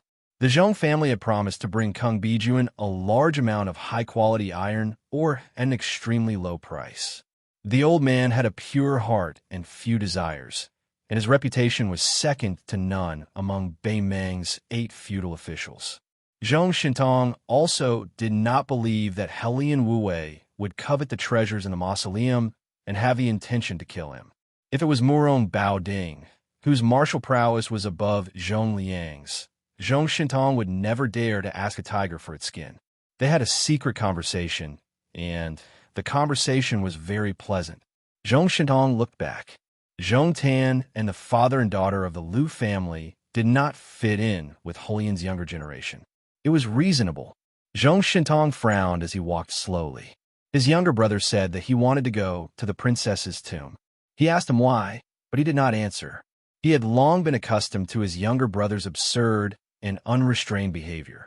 However, this time entering the tomb was of great importance, and there was no room for the slightest mistake. Zhong Shintong knew a little about the relationship between Zhong Liang and the little girl in the princess's tomb, but he did not know the bottom of it. Zhong Shintong also did not want to get to the bottom of it. He only hoped that this time entering the tomb with the group of wandering ghosts in the princess's tomb would not cause any unnecessary problems. As the guardian of the princess's tomb, this time it was no different from embezzlement. Zhong Shintong's heart completely did not trust them. Zhong Shintong and Helian Wu suddenly gathered their qi, as if they were facing a formidable enemy. In a trance, a white rainbow came across the river, tracing the source and rushing upstream. Wherever the white rainbow passed, it split the waves, and the water rose sharply by 10 feet, fiercely slapping the banks. The white rainbow rushed forward into the distance, and more than a dozen fluttering clothes like butterflies descended from the sky, as if to block the white rainbow's path. Those colorful clothes were like flying fairies in the murals, and their sleeves were several feet long. Moreover, each sleeve was connected with a wisp of cloud and mist, becoming more and more agile, like celestial beings descending to the mortal world. Zhong Tan opened his eyes wide. He naturally recognized those floating women who pretended to be mysterious. They were exactly the same as his uncle Zhong Liang's description. They were the unique, colorful clothes of the princess's tomb, and they were good at the flying dance with 2 sleeves. It was said that with mutual help, the power of one sleeve could block the gods and Buddhas. A low Buddhist chant entered their ears. Su Fengyin recognized that it was the Mahistemaprapta Bodhisattva heart mantra. The rainbow-like white robe finally paused, hovering several feet above the river, and stretched out his arm to form a seal. It was a monk wearing a white kasaya, facing the 18 colorful clothes with 36 sleeves. At the end of the last word, the yellow river under his feet began to change. The name of the Buddhist mantra arrived in an instant. The surface of the river behind the white-robed monk suddenly split, and half of the water flowed away, leaving nothing behind. The newcomer stopped abruptly and suddenly rose several dozen feet, like a yellow dragon leaping into the water, drawing an arc in the air. Following the monk's one-armed seal, after covering the sky, it naturally covered the earth and pounced on the 18 beautiful, colorful clothes that were drawing the clouds from the sky. The yellow dragon went first, followed by the white robe. The beautiful, colorful clothes were scattered in the blink of an eye, along with the clouds in the sky. Some of the 18 women fell into the river, some fell onto the shore, and some were even knocked several dozen feet away by the yellow dragon.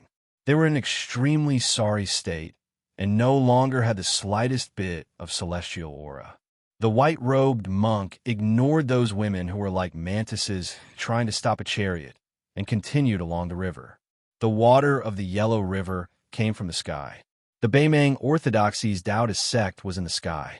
If the white-robed monk wanted to go to the Taoist sect that was overseen by the Qilin spiritual master, the easiest route would be to walk along the river. Zhong Shintong said with a gloomy expression, "White-robed monkly Xiaoxin." Helian Wu sighed in admiration. As expected, the invincible Vajra that once made the #1 person of Beimang helpless. Zhong Tan turned his head to the maid, Lu Daogu, and joked, "Your princess tomb's soaring sleeves are too weak. With just this weight, you want to challenge the great idea, Luo Yang?" The maid dismissed it with a smile and pointed a finger into the distance. The 18 colorful clothes failed to stop him, and a tall figure appeared out of nowhere. They were too far away, and it was impossible to tell if he was a man or a woman. When this person spread out his arms, it was an extremely grotesque appearance of 4 arms. When this freak raised his arms, the 18 defeated colorful clothes were pulled into the air like puppets on strings. Zhong Tan said in surprise, "It's your little idea? Then my uncle's taste is too heavy."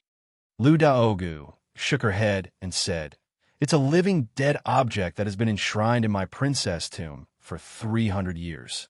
I advise you not to go near and see it with your own eyes, or else you won't be able to sleep."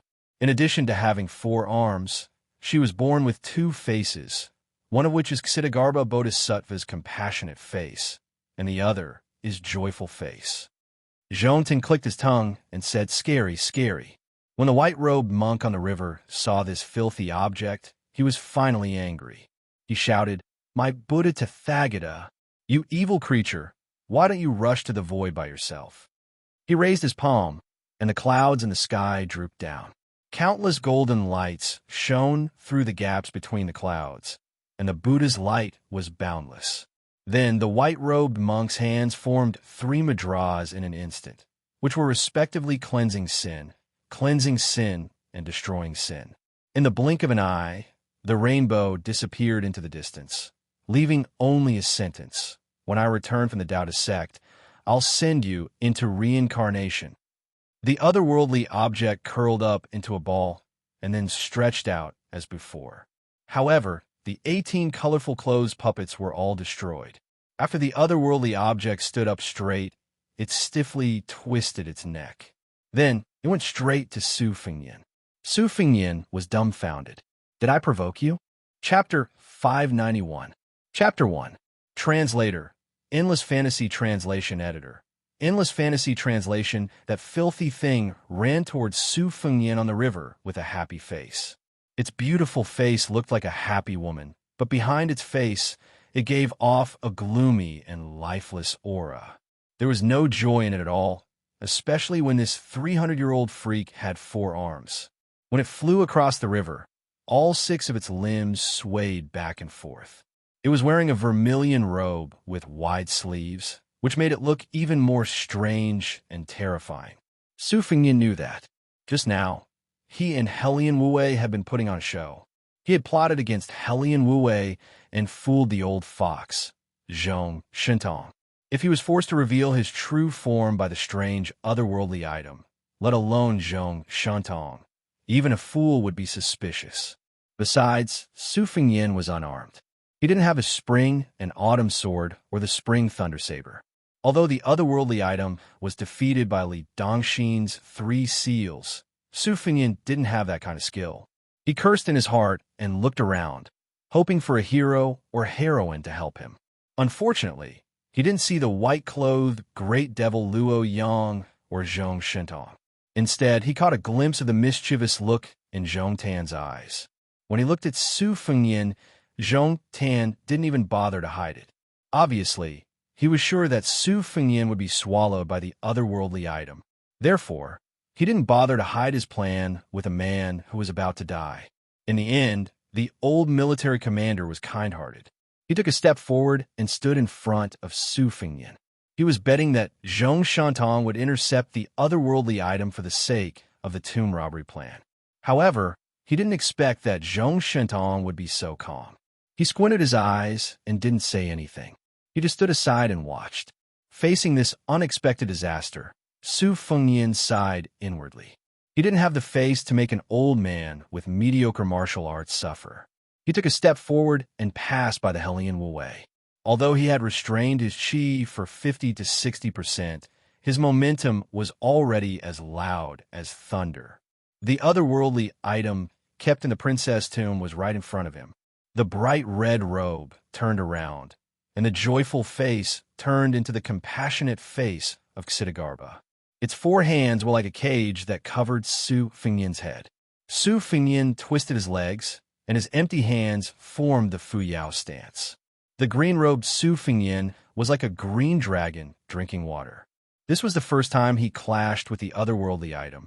Two of the arms of the red-robed, otherworldly item were deflected by the Fu Yao stance, but two of its arms were still hooked onto Su Fengyan's shoulders. Fortunately, the wounds were not so deep that his bones could be seen. Su Fengyan, who didn't dare to use all his strength to resist, was lifted up by the otherworldly item and thrown into the turbulent Yellow River. When the otherworldly item saw Su Fengyan bending his knees and squatting on the surface of the river, he slapped the water with his palm and rushed to the other side of the river. The otherworldly item chased after him. Its speed was much faster than the retreating Su Fengyan. When it was only 20 feet away from the surface of the river, the otherworldly item's bright red gown made a few almost inaudible puffing sounds. However, its four hands still clung onto Su Fengyan's head and hands. Just as it was about to exert its strength to tear them apart, Su Fengyan looked at the joyful face a few feet away from him. His entire body sank, and he brought the otherworldly item down into the murky river. The moment he entered the river, apart from the golden, threaded morning dew double swords, he didn't care if he left any traces behind. The other 10 flying swords flew out of his sleeves at the same time. Not only that, he used the golden, threaded morning dew double swords to protect his body. He also used the golden, threaded morning dew double swords that Luo Yang used last time at Dunhuang City Gate. He used the water as a sword, and the sword aura rolled down the dragon wall toward the extremely repulsive otherworldly item. In addition, he also used the immortal's headstroke along with his Hushu paddle. He didn't care about anything else as he randomly slapped the otherworldly item. Fortunately, they were in a hidden place near the bottom of the river. If they were on land, this kind of lowly technique, which looked like a hoodlum fighting a shrew, would be really embarrassing. However, it couldn't be said to be methodical, but its power was impressive. The otherworldly item was obviously hit several times by the immortal's headstroke. The man and the monster completely slipped away from the bottom of the river. It was probably because Su Fengyan's methods were endless and the monster's brain was not that bright. For a moment, it was actually controlled by Su Fengyan. Other than being unable to struggle free, Su Fengyan's injuries were not serious.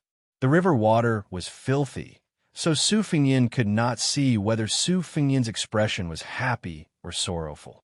With the support of the great yellow quartz cultivation and the great Vajra's physique, one breath after another, his chi ascending to the Kunlun Mountains and circulating endlessly. This time, he attacked to his heart's content. Everyone on the shore had different expressions, but without prior agreement, they all ran downstream along the shore. Helian Wuwei's face was ashen. He first glared at Zhong Shintong, but seeing this fellow's indifferent expression, he saved his energy. His mind was full of thoughts, thinking about how to save Su Fengyan. Not to mention this fellow's sensitive identity. Just based on the fact that they had been close friends for a long time, Helian Wuwei could not bear for him to die for no reason in the Yellow River. Taking 10,000 steps back, if Su Fengyan died in front of him, what if Lame Su lost his mind and acted up? Did he really think that the Bailiang cavalry would not have the guts to trample all the way to Shiha province? Helian Wuwei was not afraid of war, nor was he afraid of the suffering of the people. However, the old man only wanted to fight Gu Jiantang head-on one day. He did not want to be enemies with the people who had saved his life on the battlefield. Helian Wuwei did not want to be enemies with Gu Jiantang.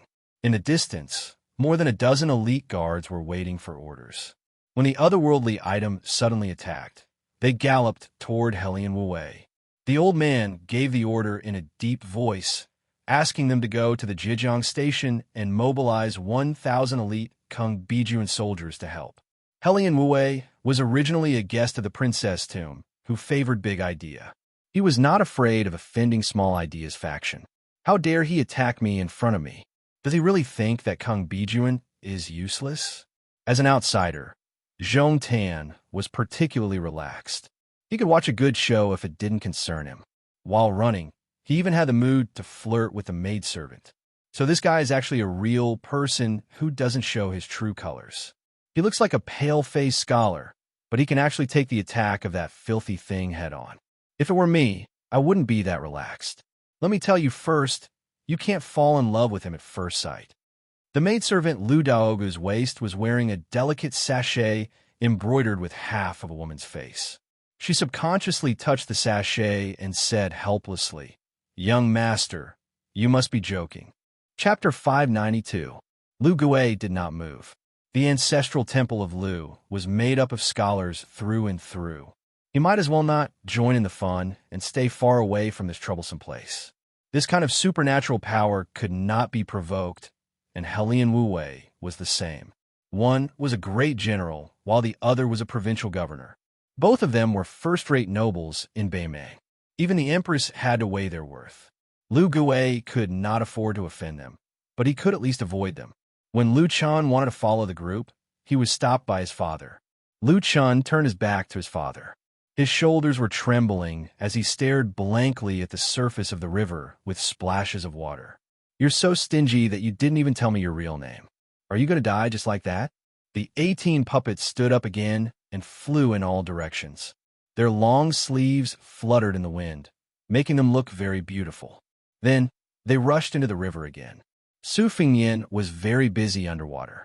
He either used the opening shoe style to open the river or used the 12 flying swords to tie his hair. In short, he did everything he could to prevent the otherworldly item from getting close to him. He used all of his trump cards. Since no one could see what was going on underwater, he could find some joy in the midst of hardship. The otherworldly item's killing technique had not yet been revealed. However, even after being pierced by dozens of flying swords, it did not show any signs of weakness. The red-robed man with a strong aura was still wandering around the area of 3 feet around Su Fingyin. He was like a lingering spirit that was attached to the bone. The good times did not last long. When the 18 colorful clothes entered the water one after another, Su Fingyin began to be battered and exhausted. The women in colorful clothes were dead creatures that did not know pain. They did not have any so-called fatal injuries. Each of their sleeves was a long sword. They hit Su Fingyin's chest in one hit. A submerged reef was smashed by Su Fingyin's back. This group hunt reminded Su Fingyin of the dangerous scene when he fought against Bodhisattva Tooba on the grassland. He began to be malicious and full of hostility. He hardened his heart and took a blow from the sleeve. His right hand pulled the sleeve in front of him, and his left hand slapped the woman in colorful clothes from head to toe. The colorful clothes that lost their support floated to the surface of the water. Their beauty disappeared in a flash on the surface of the river and quickly disappeared in the rolling East River. The otherworldly item was very patient, and its 4 arms were not for nothing. It lured the remaining Kai into the water, and when it failed to hit him, it would come out and wait for an opportunity to make its move. Su Fingyin was tired of dealing with it. Suddenly, the pressure on Su Fingyin suddenly decreased, and at the same time, he lost the aura of the Kai and the Kai. Even though he was swimming under the water, Su Fingyin could still hear the roaring sound that shook his eardrums. He cursed in his heart. It was a fall into the water. When he was touring the Yellow River with Helian Wu Wei, the old man told him about a magnificent scenic spot with steep boulders on both sides of the river. The mouth of the river contracted and tied up the slender waist of a woman. The water of the river gathered into a horseshoe-shaped valley and flowed down 3,000 feet. It was enough to shake the hearts of the tourists. However, the problem was that Su Fingyin was in the middle of it, and he was not in the mood to relax at all. He knew that Vermilion's double-faced, otherworldly item would kill him in the next moment. So he focused and held his breath. Sure enough, the water fell into the mouth of the giant pot, and Su Fingyin was pushed out of the water column by the inertia. He was suspended in the air for a moment. Amidst the rising mist, the water in the big pot under Su Fingyin's feet was boiling. The otherworldly item was only a little bit lower in the air, and its face was full of joy. The 17 Kai clothes attacked at the same time, and Su Fingyin was pushed half away. However, more than 10 long sleeves still wrapped around his head and limbs. If this kind of technique succeeded, it would be 100 times more cruel than being torn apart by 5 horses. Su Fingyin's body did not fall, but instead rose higher. The qi in his body flowed like a river flowing into the sea, one acupoint after another, meridian after meridian. He clapped his palms together and bowed like a monk. As he clapped his palms together, the entire magnificent waterfall suddenly stopped. The yellow river, which had flowed to the sea for thousands of years, suddenly flowed against the current. A fault that had not been seen for hundreds of years appeared in the river. The cliff behind Su Fingyin revealed its true appearance, shocking the world. It was a 9-dragon wall, with 9 ferocious dragons fighting over a huge pearl. It was vivid and lifelike. The torrential river had washed over the dragon wall for nearly 1,000 years, but the dragon wall was still intact. The profound and mysterious carvings in the past were simply unimaginable. At the critical moment, the red-robed Yin Lu showed a hint of absent-mindedness. Su Fingyin was the initiator of this miracle, but he didn't know how magnificent the scene behind him was. At this moment, if he dared to be distracted, Su Fingyin wouldn't be able to survive even if he had several more lives. Since the otherworldly item had revealed its weakness, Shi Yin didn't hesitate to take it. He clasped his palms together to gather energy. His palms touched his palms, then he suddenly opened them. Normally, qi, whether it was the true qi of Taoism or the righteous qi of Confucianism, was as mysterious as the words in the ancient books. Since ancient times, they were mysterious and could only be meditated on but not seen. It was common sense. However, a purple mark appeared between Su Fingyin's eyebrows on his palm. It condensed into a purple qi that naked eyes could see. Purple qi from the east, purple with a hint of gold. The purple qi moved like a dragon, piercing through the 17-colored clothes. The otherworldly item could only watch helplessly as the puppets that the princess tomb had spent countless resources to build were blown up. It gazed at the dazzling purple qi and stuck out its tongue to lick the corner of its mouth. It looked like a greedy glutton who had seen the most delicious food in the world. One by one, the colorful clothes fell into the misty river channel. They spun around and disappeared without a trace. The spendthrift vermilion opened its mouth, shrank its abdomen, and inhaled quickly. Su Fingyin didn't have time to guide the purple qi back to his body. He saw the purple qi, which was only 1/3 of its original size, being sucked into the otherworldly item's mouth. Its eyes were filled with purple qi, and its happy face became even more sinister. Its cheeks puffed up as it chewed.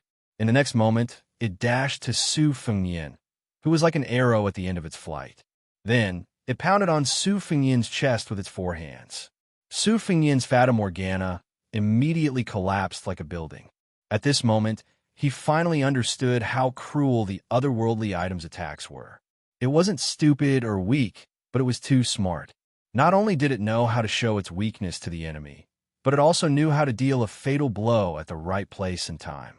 The power of the blow didn't split open Su Fingyin's stomach, but it still sent him flying like a kite with its string cut. The giant stone wall was carved with 9 dragons fighting for a pearl. The river, which had stopped flowing for a while, continued to pour down. Su Fingyin was about to do his best to exchange his life with the otherworldly item. Out of the corner of his eyes, he saw the man in white floating over.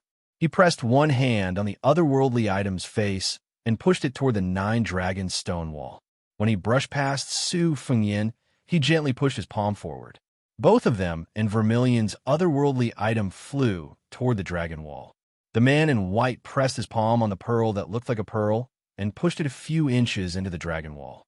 A big mountain wall suddenly turned upside down, and the 3 of them were smashed into the wall. Outside the wall, the river was still flowing. Inside the wall, there was a completely different world.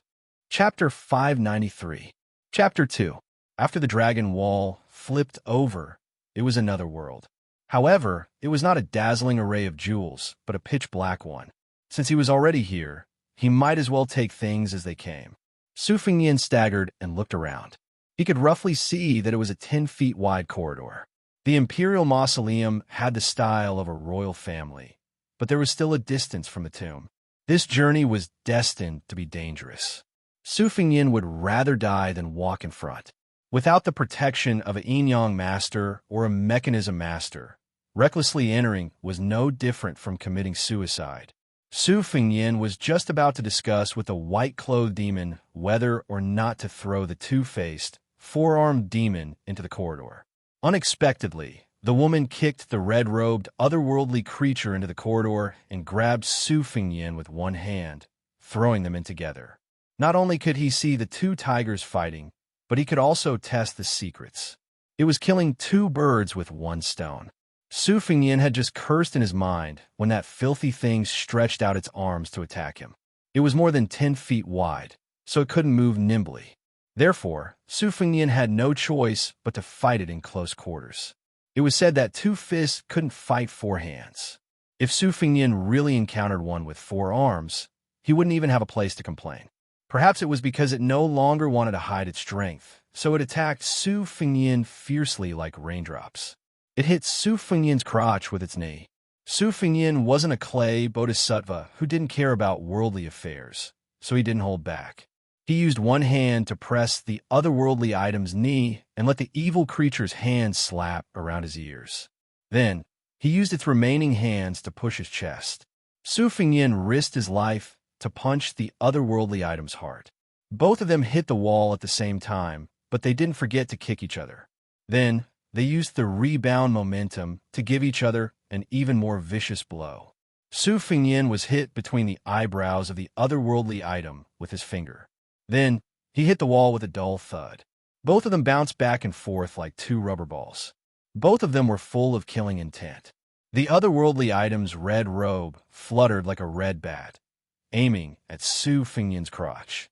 It was addicted to teasing his crotch. Su Fengyin's wet green robe had already been dried by his qi. He rewarded the otherworldly item with a few flicks of his finger and hit Su Fengyin's forehead between its eyebrows. If it weren't for the darkness in the corridor, this kind of fight between two donkeys would have made the onlookers cheer. Just a moment ago, Su Fengyin was close to it and grabbed its neck. He immediately raised his elbow and hit its chin. Perhaps in the next moment, their foreheads would collide. Su Fengyin didn't care about aiming and hit its chest with his fists or palms. Unexpectedly, it was as soft as a ball of cotton. Perhaps it was because of the first impression he was disgusted by the face behind its head. He felt that it was as slippery as a pile of maggots, which made him want to vomit. Along the way, Su Fengyin's face was bruised and swollen, and his body was covered in blood. He didn't know what kind of secret technique this otherworldly item had raised, but it had shown him that it was invulnerable. It was impervious to weapons, water, and fire. Su Fengyin didn't want to get hit less, but his injuries were light. This made Su Fengyin feel aggrieved. It wasn't his Royal Highness style to make a loss. Fortunately, besides suffering losses, this corridor leading to Emperor Qin's mausoleum didn't have any hidden traps. Su Fengyin fought with the otherworldly item for half a mile, but he didn't encounter any hidden traps. If he died in the same tomb as this filthy freak, Su Fengyin would die with everlasting regret. The white-clothed Luo Yang leisurely followed behind him. Suddenly, she frowned. Mount Fusion. Su Fengyin knew a thing or two about geomancy, so his face changed immediately. Mount Fusion was the literal meaning. When two mountains merged, it was destined to crush the living things inside. As soon as Luo Yang finished speaking, the corridor didn't close up like Su Fengyin had expected.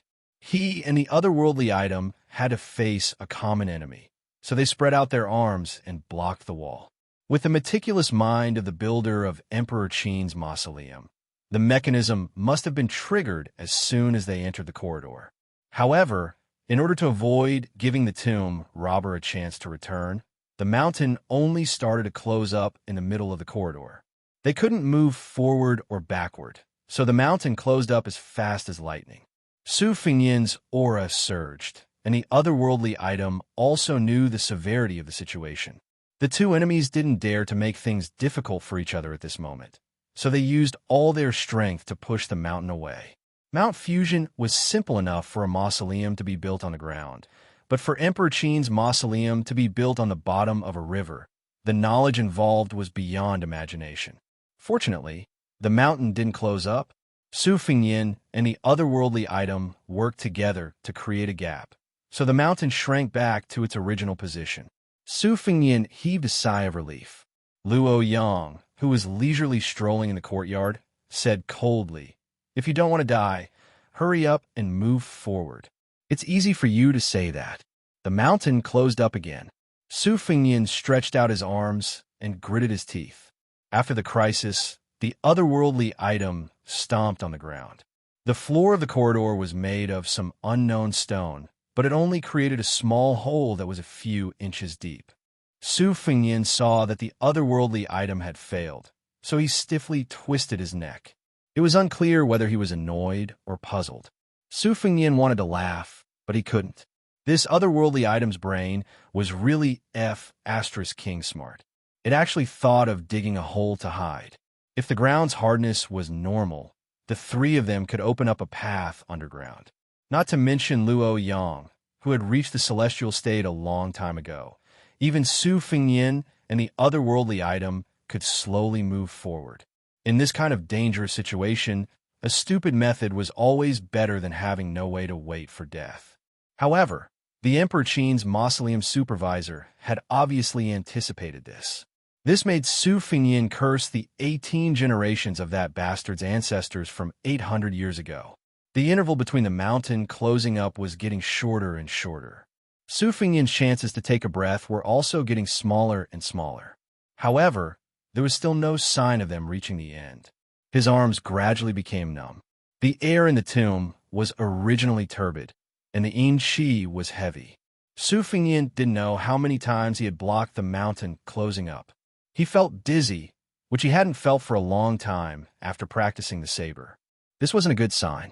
The demon Luo Yang, who was even more cold-blooded than the otherworldly item, finally spoke a few words of conscience. "Don't worry and rush forward. Use your sword to explore the bottom. It's my turn." Su Fingyin gritted his teeth and ran forward. At the same time, the only complete sword embryo, Morning Dew, rushed out of his sleeve. Chapter 594. When Su Fingyin arrived at an open area, his vision suddenly widened. A large amount of white light dazzled his eyes. Su Fingyin raised his arm to block the light and squinted his eyes. Finally, he saw an ancient bronze door engraved with dense inscriptions. After being stunned for a while, when the otherworldly item also left the corridor, Su Fingyin remembered that Luo Yang was still inside. She must be struggling to move. He glanced at the otherworldly item that was eyeing him covetously and cursed it to get lost. Then, he turned around and entered the corridor. He pushed open the two mountains, and the heavy gravity hit his arms again and again like a bell. Su Fingyin almost thought that his arms were going to be broken. Just as Su Fingyin's eyes turned red and he couldn't hold on any longer, a white-clothed figure appeared in front of him and kicked him out of the corridor. The exhausted Su Fingyin sat on the ground. Luo Yang looked calm, but blood seeped out of the corner of her mouth. She gently wiped it and raised her eyes to look at the bronze door that was as bright as day. The mountains behind him had completely closed. Su Fingyin stood up and tried to use a flying sword to open the door, but it didn't pierce the door at all. 800 years ago, the great Emperor Qin's kingdom could unify the world. Li Yishan once said that the Baoyang saber, which could be said to be the ultimate weapon, was born from the great Emperor Qin's standard saber. Even most of the powerful crossbows were no exception. However, the great Emperor Qin's kingdom rose like a comet and fell like a comet. Historians pretended to ignore it. Historical materials were scarce. They only knew that after the sudden death of the Emperor Qin, the entire empire was buried with him. The world was torn apart like a deer escaping from its cage. Su Fingyin felt relieved. He leaned against the stone wall and couldn't help but sigh with emotion. If he could survive, perhaps some earth-shattering secrets would be revealed to the future generations that had puzzled them for nearly 1,000 years. The otherworldly item stood at the intersection of light and darkness. It hesitated for a while, but still took a step forward. As the light shone on it, its feet burned fiercely and emitted a pungent smell. He seemed to have lost his sense of pain, and, ignoring his poor instep, which was almost burnt to a crisp, he sank into deep thought again. Was there a lightning pool after the mountain? Su Fingyin smiled bitterly. Squatting on the boundary between yin and yang, he raised his head and looked around. The dome was inlaid with pearls that looked like a resplendent starry sky, shining brightly. The stone walls and the ground on the left and right were covered with small mirrors polished by colored glass, interweaving with a bright light. Looking closely, those pearls were actually faintly moving like the stars of the four seasons. Su Fingyin was shocked. How could these beads be preserved for hundreds of years? One had to know that there were people who said that pearls were old and yellow. After a few years, pearls would naturally turn yellow and deteriorate. Su Fingyin had always disliked the way people worshipped the past and belittled the present. Now that he looked at it again, it was not completely unreasonable. Luo Yang stood beside Su Fingyin in silence. Luo Yang stretched out a hand and quickly drew in the air. It was as if she was spinning silk from a cocoon. She frowned as she did not get the answer she wanted. Coldly, she asked, "Do you know how to move the stars?" Su Fingyin volunteered himself. "I've learned a little about Guo Lao's star sect, Shu Minqing's secret decree of the universe, and Lu Hong's 28 constellations. You can try to deduce it."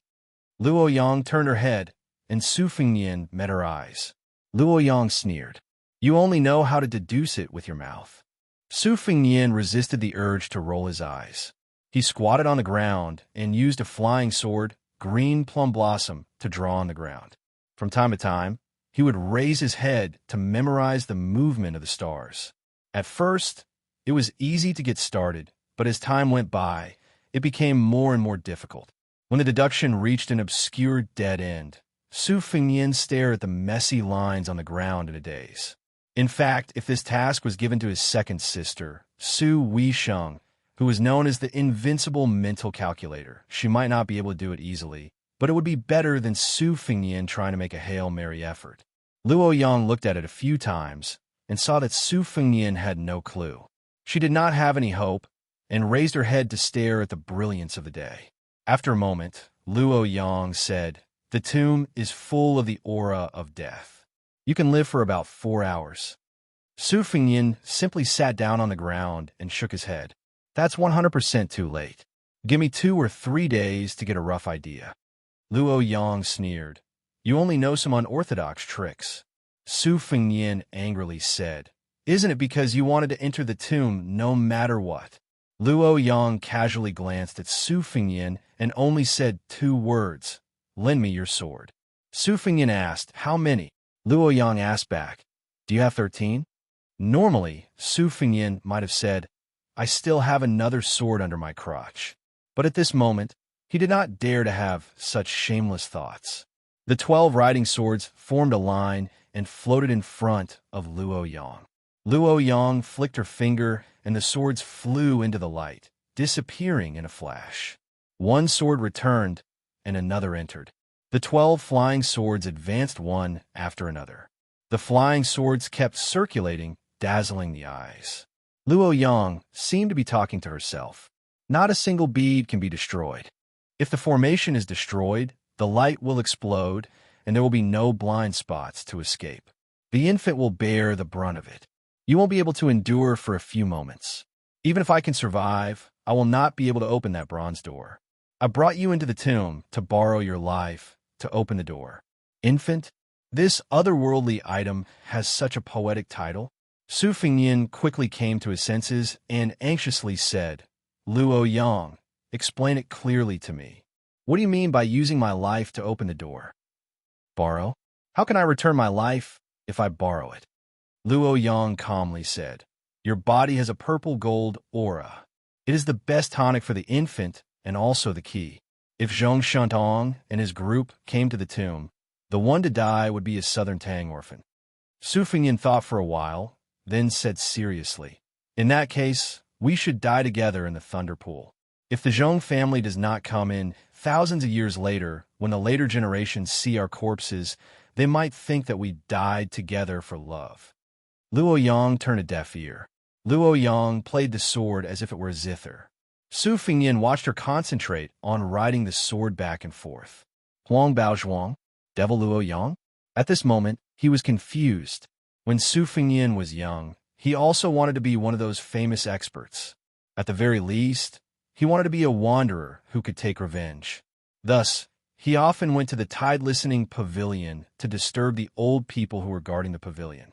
He heard many stories of adventures that he did not know were true. He fell off a cliff and survived by hanging on a branch. He entered a cave and saw the corpses of experts. After kowtowing, he received 1 or 2 secret manuals. After coming out, he became a world-shaking expert in Jianghu. He wanted to take revenge and live a carefree life. This made the young Su Fengnian want to jump off a cliff that looked like an immortal. Later, he was enlightened by his second sister. There were tens of thousands of secret manuals in the tide-listening pavilion. Su Fengnian sighed. He turned around and saw the sympathetic face of the otherworldly item. He said helplessly, "I'm going to die soon. Come, give me a festive face." Su Fengnian thought that the otherworldly item would not agree. Unexpectedly, the otherworldly item spun its red robe and looked at him with a joyful face. Su Fengnian chuckled. Again, sympathy for joy. Again, Vermilion's robe spun like a butterfly. Su Fengnian was having a lot of fun. It seemed that the otherworldly item was also having fun. Chapter 595. Chapter 1. Luo Yang ignored the playful play between the living person and the otherworldly item and continued to play with the sword. When the Tai sword stopped in a strange position, the light in the cave suddenly dimmed. Su Fengnian realized that the starlight in the cave was created by a single line of light refracted by the glass mirror, making the cave as bright as day. Luo Yang's spinning silk out of a cocoon was in the realm of celestial phenomenon, but her technique was undoubtedly at the peak of the mysterious realm. This made Su Fengnian's heart haze. The otherworldly item also stopped moving. Luo Yang waved her sleeve and took out the Tai sword and returned the other flying swords to Su Fengnian. She came to the bronze door that was inscribed with countless ancient Xiaozhuan characters. Su Fengnian walked to the door and touched it. He said to himself, "These are 2 letters from the Emperor Qin's left Shuzhong. One is for the king and the other is for the tyrant." They both explain the way of the tyrant. However, there are only some fragments left in the later generations. Tide Listening Pavilion only has about 300 words, and each word is precious. Luo Yang asked, "You can recognize the contents of the 2 books?" Su Fengnian didn't reply to the demonist directly. He just smiled and said, "I was forced by Li Yishan to learn the Xiaozhuan characters of the Great Qin dynasty. When I return to Beiliang, if my master knows that I have memorized the complete Xiaozhuan characters, he will be very happy. He will definitely ask me for half a liter of green ant wine." Luo Yang didn't argue with Su Fengnian and remained silent. The 4-armed otherworldly item was no longer restrained by the lightning pool. It swayed and wandered outside the door. Su Fengnian had a photographic memory, but in order to deepen his memory, he memorized the 2 books as he read. After he finished, he closed his eyes and recited the words in his heart. After doing all this, he turned around and looked at the white-clothed devil. Seeing that she didn't move, he bared his teeth and asked, "Why aren't you doing anything? Didn't you want to use your life to open the door? Remember to pay me back." Luo Yang said calmly, "I only know that I need the blood of the imperial family's orphan as the key. I don't know how to open the bronze door." Su Fengnian asked, "You don't know anything, yet you dare to barge into Emperor Qin's mausoleum?" Luo Yang said matter-of-factly, "It's a gift from the heavens, so I won't take it." Su Fengnian knows that he can't rely on her, so he tries to figure out the secret of the bronze door alone. After a while, Luo Yang says casually, "Your flying sword can still hold on for half an hour. The starry sky above the cave has been completely reversed, and the mechanism has been triggered. At that time, I will kill you and splash your blood on the bronze door." Su Fengnian had a cold smile on his face. "I'm so unlucky to have met you." To his surprise, Luo Yang nodded and smiled. Likewise. Su Fengnian's face lit up instantly. "Hey, I don't think before I speak. You, don't take it to heart." Luo Yang exposed him and said sarcastically, "You're about to die, yet you still don't want to say a few words of truth. You've suffered too much in your life. Are all the princes of your Liang dynasty living in such a miserable way? Su Fingyin ignored Luo Yang and looked at the bronze door with a cold expression. Thanks to Li Yishan's strict scholarship, Su Fingyin is no stranger to the ancient Xiaozhuan style of the Great Qin dynasty. In addition, when he traveled to Gangnam-do last time, he heard the song of the flowing water talk about the hegemony of the Great Qin dynasty. It can be said that most of the debates of the later generations originated from the two books in front of him. No matter if he goes with the flow or against the current, he can verify each other. While Su Fingyin was in a terrible fix, he still heard Luo Yang's sarcastic remarks that he only had half an incense stick's worth of time left to live. Su Fingyin remembered the method White Fox's face used to open the tide-listening pavilion's ground floor. He gritted his teeth and made a desperate attempt. He jumped up and cut his palm with his finger. Blood flowed out, and he slapped the two bronze doors a total of 9 characters, 5 yang and 4 yin. He waited quietly for a moment, but the bronze doors remained motionless. Su Fingyin didn't need to turn his head to know that the Tai Yi sword was trembling in the air. These 9 characters were the wrong characters that he deduced and didn't fit the main idea of the text. If there was a single mistake, he would have to give up his life here. Luo Yang was obviously not in a good mood, but she didn't forget to ridicule this prince of Baelyang. She clicked her tongue and said, "Try putting in a few more pounds of blood. Don't be stingy." Su Fingyin didn't say anything. He cut open the other side of his palm and was about to let his blood into the trough when the 2 bronze doors creaked and gradually revealed a strange phenomenon under their shocked gazes. The bronze door with the character Wang Shuyang on the left was bright red like the rising sun. The bronze door with the character Bai Shu on the right was dark like a starless and moonless night. The 6,000 characters in the 2 books began to shift and change positions like a stream of water. The 2 bronze doors that were 3 people tall finally shrank into 2 items that were the same height as a person. Even with Luo Yang's temperament and experience, she still had a playful expression on her face. It was enough to see how strange and rare the items in front of them were. A bright red dragon armor, a navy blue python robe. Red leaves fall, fire dragons shed their armor, green pines wither, strange pythons bare their fangs. Su Fingyin subconsciously said, "The left dragon and the right snake. They've been confronting each other for a whole 800 years. Luo Yang narrowed her eyes. "The red armor is mine. Since you've worked hard, even if you haven't made any contributions, the green armor is yours."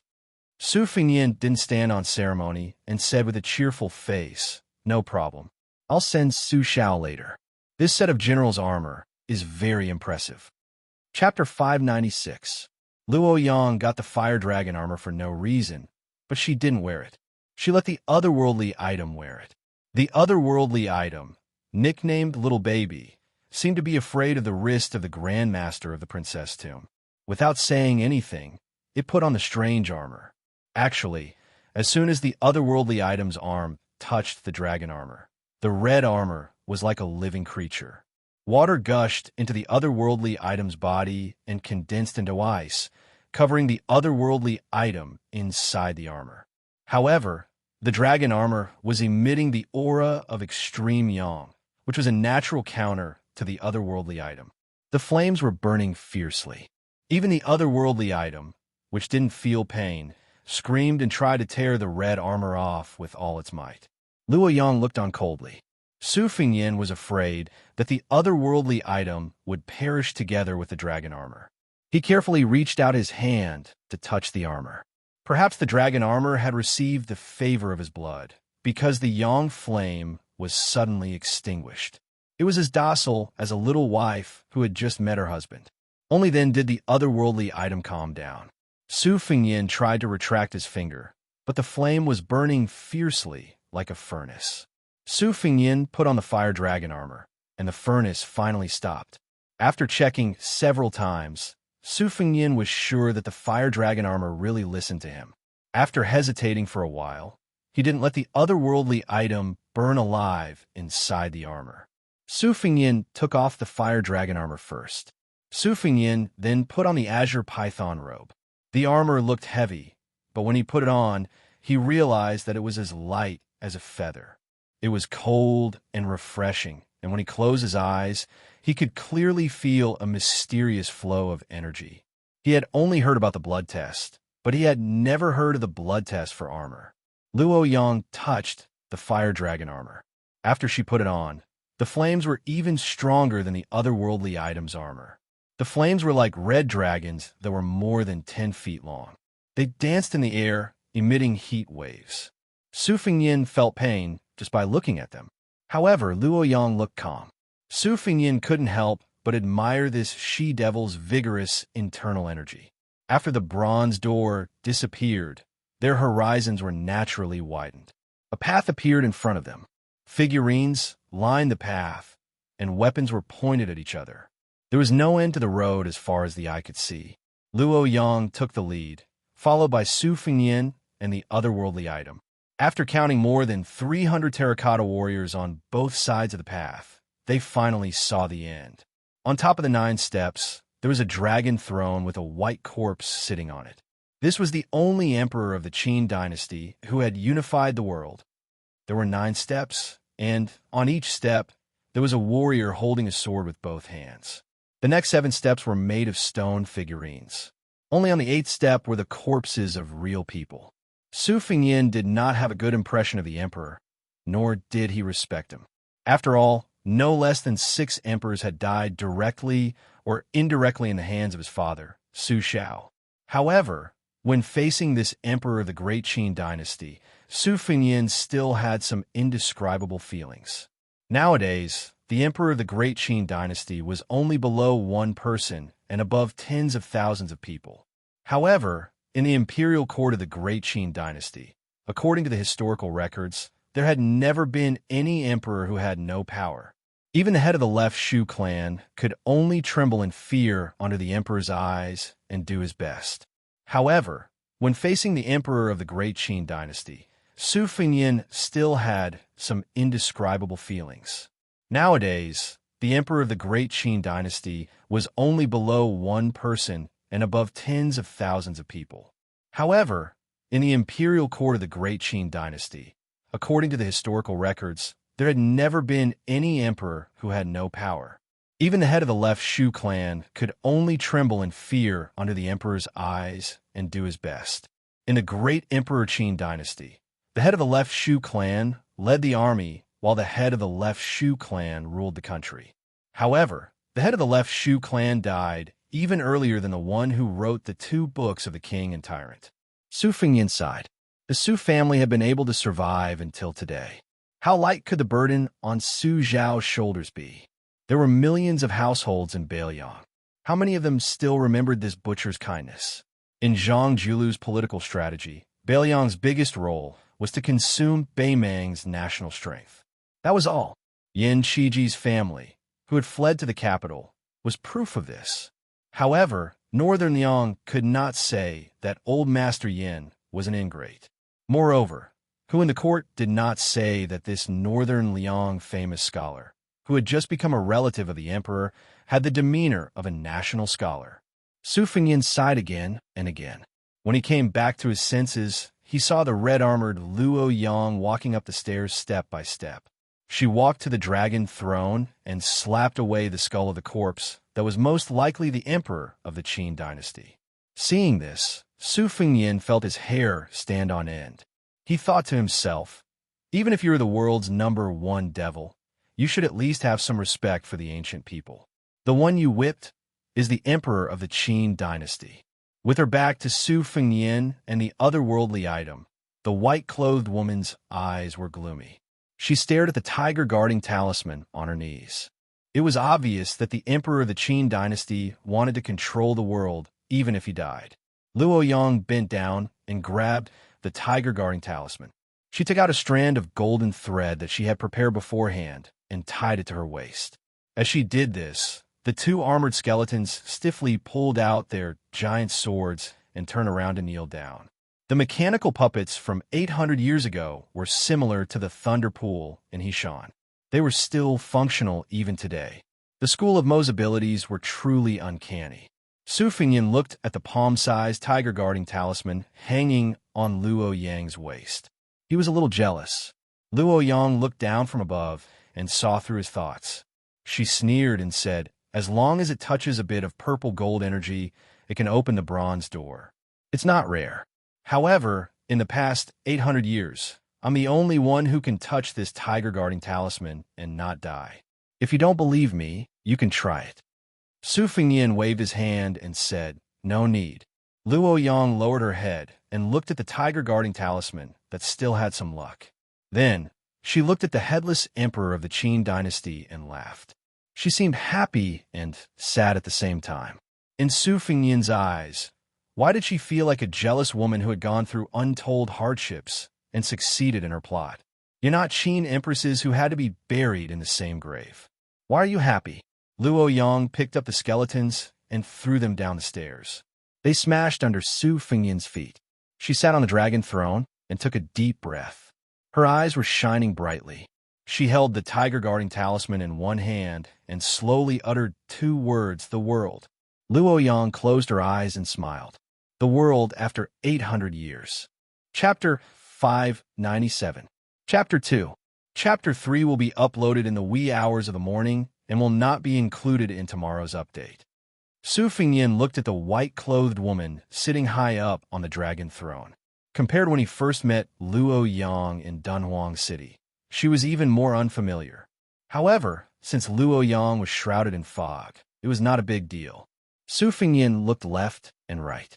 The treasures in Emperor Qin's mausoleum were destined to not be limited to the 2 dragon robes.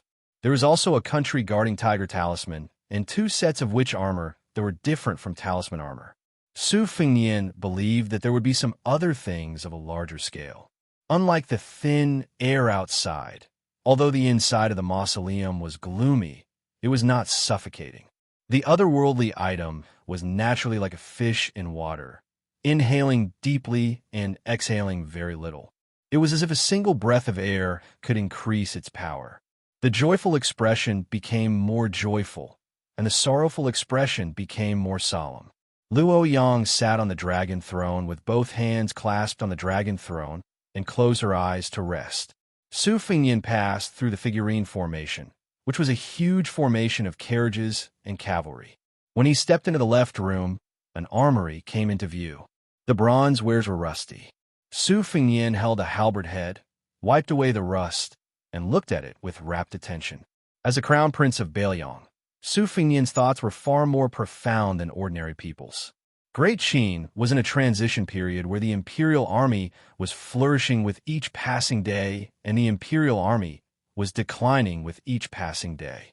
Axes and battle axes, which were worthy of being called Great Qin's military weapons, had gradually begun to fade from the stage of history. However, Great Qin's weapon craftsmanship had reached an unimaginable level. Su Fingyin put down the halberd head and grabbed an arrowhead. It was almost exactly the same as Bailiang's. It was relatively narrow and thin, and the arrowhead had extremely strong penetrating power. It was laughable that during the Spring and Autumn War, countries like Southern Tang were still using the 2-winged arrowheads that had been eliminated 800 years ago. The length of the arrowheads was far inferior to that of Bailiang, resulting in the lack of weapons. Su Fingyin hid the arrowhead in his sleeve, planning to bring it back for his master, Li Yishan, to take a look. He then picked up a bronze short sword and lightly rubbed the blunt edge with his thumb. A relatively stable metallographic pattern appeared. In the military books, it was said that Great Qin smelted metal and tin, and its aura was like the clouds and smoke. Su Fingyin couldn't help but sigh at the magnificence of Great Qin's military strength. He raised his head and looked around. There was a willow leaf short sword from the ancient western Shu, a boot-shaped battle axe from the land of Tangyu, a T-shaped pek from the southwestern barbarians, and a complete set of armor and smashing weapons from the northern grasslands. There were so many types of weapons, and it could be said that all rivers flowed into the sea. This was indeed the boldness that only a huge empire could have. Su Fingyin turned his head and saw Luo Yang with a gilded tiger talisman hanging on her waist. Behind her were 2 witch armor puppets. Luo Yang said calmly. Those ordinary famous swords of great Qin are no longer suitable to be used today. However, there are a few short swords that are made of flying rocks from outer space. They are similar to Li Chuingong's wooden horse. If you don't mind, you can take them with you. Su Fingyin followed the direction Luo Yang's finger was pointing and found 3 ancient black sword sheaths that were unique to Great Qin. He pushed the sheaths and looked at the swords. They were all filled with awe-inspiring sword energy. He tore off a piece of his robe and used it as a belt. He put the 3 swords into a single sword sheath and tied it to his back. Luo Yang sneered. The treasury is on the right. The golden sand inside is piled up like a mountain. If you have the ability to move mountains and overturn seas, you can give it a try. Su Fingyin smiled.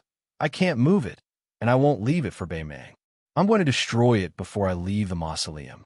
You won't stop me, right? Luo Yang did not comment. Su Fingyin headed towards the treasury on the right. As far as his eyes could see, everything was golden. Su Fingyin turned around and suddenly asked, Can the Zhong and Lu families still enter? Luo Yang smiled. I actually hope that they can enter. Su Fingyin asked, When the time comes, can you make it so that they can't leave? Luo Yang played with the tiger seal in one hand. Su Fingyin saw from the corner of his eye that her hand was dyed with a golden radiance by the tiger seal. Countless golden threads encircled her arm, then seeped in and disappeared. Su Fingyin pretended that he did not see it. He asked curiously, The mausoleum of Emperor Qin that we saw, is it the complete picture? Luo Yang stamped her foot and sneered. There are still 3 levels below. The first level is the messy treasury. The second level is the coffin, and the last level is the glyph array that supports the entire mausoleum. There's no need to look at the next level. There's nothing to see in the empty coffin. If we go to the lowest level, you and I will both be seeking our own deaths. Su Fingyin said, Then I'll go take a look at the next level. Wait a moment. Luo Yang calmly said, It's time to go. Su Fingyin frowned. You found the way? Luo Yang's eyes were cold. This is your job. Su Fingyin suddenly asked, Where's that otherworldly item? Don't make trouble for us. Luo Yang did not answer. She was not reluctant to leave the treasury. She returned to the main mausoleum. This time, she did not sit on the dragon throne. Instead, she stared at the terracotta figures that had been buried with the emperor. Su Fingyin sat on the steps and thought about his escape route. Logically speaking, there was no way that the mausoleum of Emperor Qin would have arranged an exit. After the bronze door was removed, Luo Yang rode back to the Tai sword. Rays of light exploded, and the lightning pool collapsed with a loud rumble, joining together with the He Mountain. Let alone Su Fingyin, even Luo Yang did not have the ability to open up a mountain. The material of the corridor was much harder than gold and stone. Digging out a path bit by bit was a stupid method. Su Fingyin was willing to do it for the sake of his life. The demoness would probably also stand by and watch.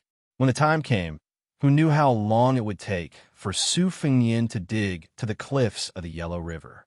After Su Fingyin entered the mausoleum, he had lost count of how many times he had sighed. He lowered his head to look at the green robe on his body. He took off his sword case and drew out a short sword to slash it a few times. There was not the slightest trace of a mark. When the tip of the sword touched the green armor, there was no scene of sparks flying. The green armor was like a sentient creature that knew how to use softness to overcome strength.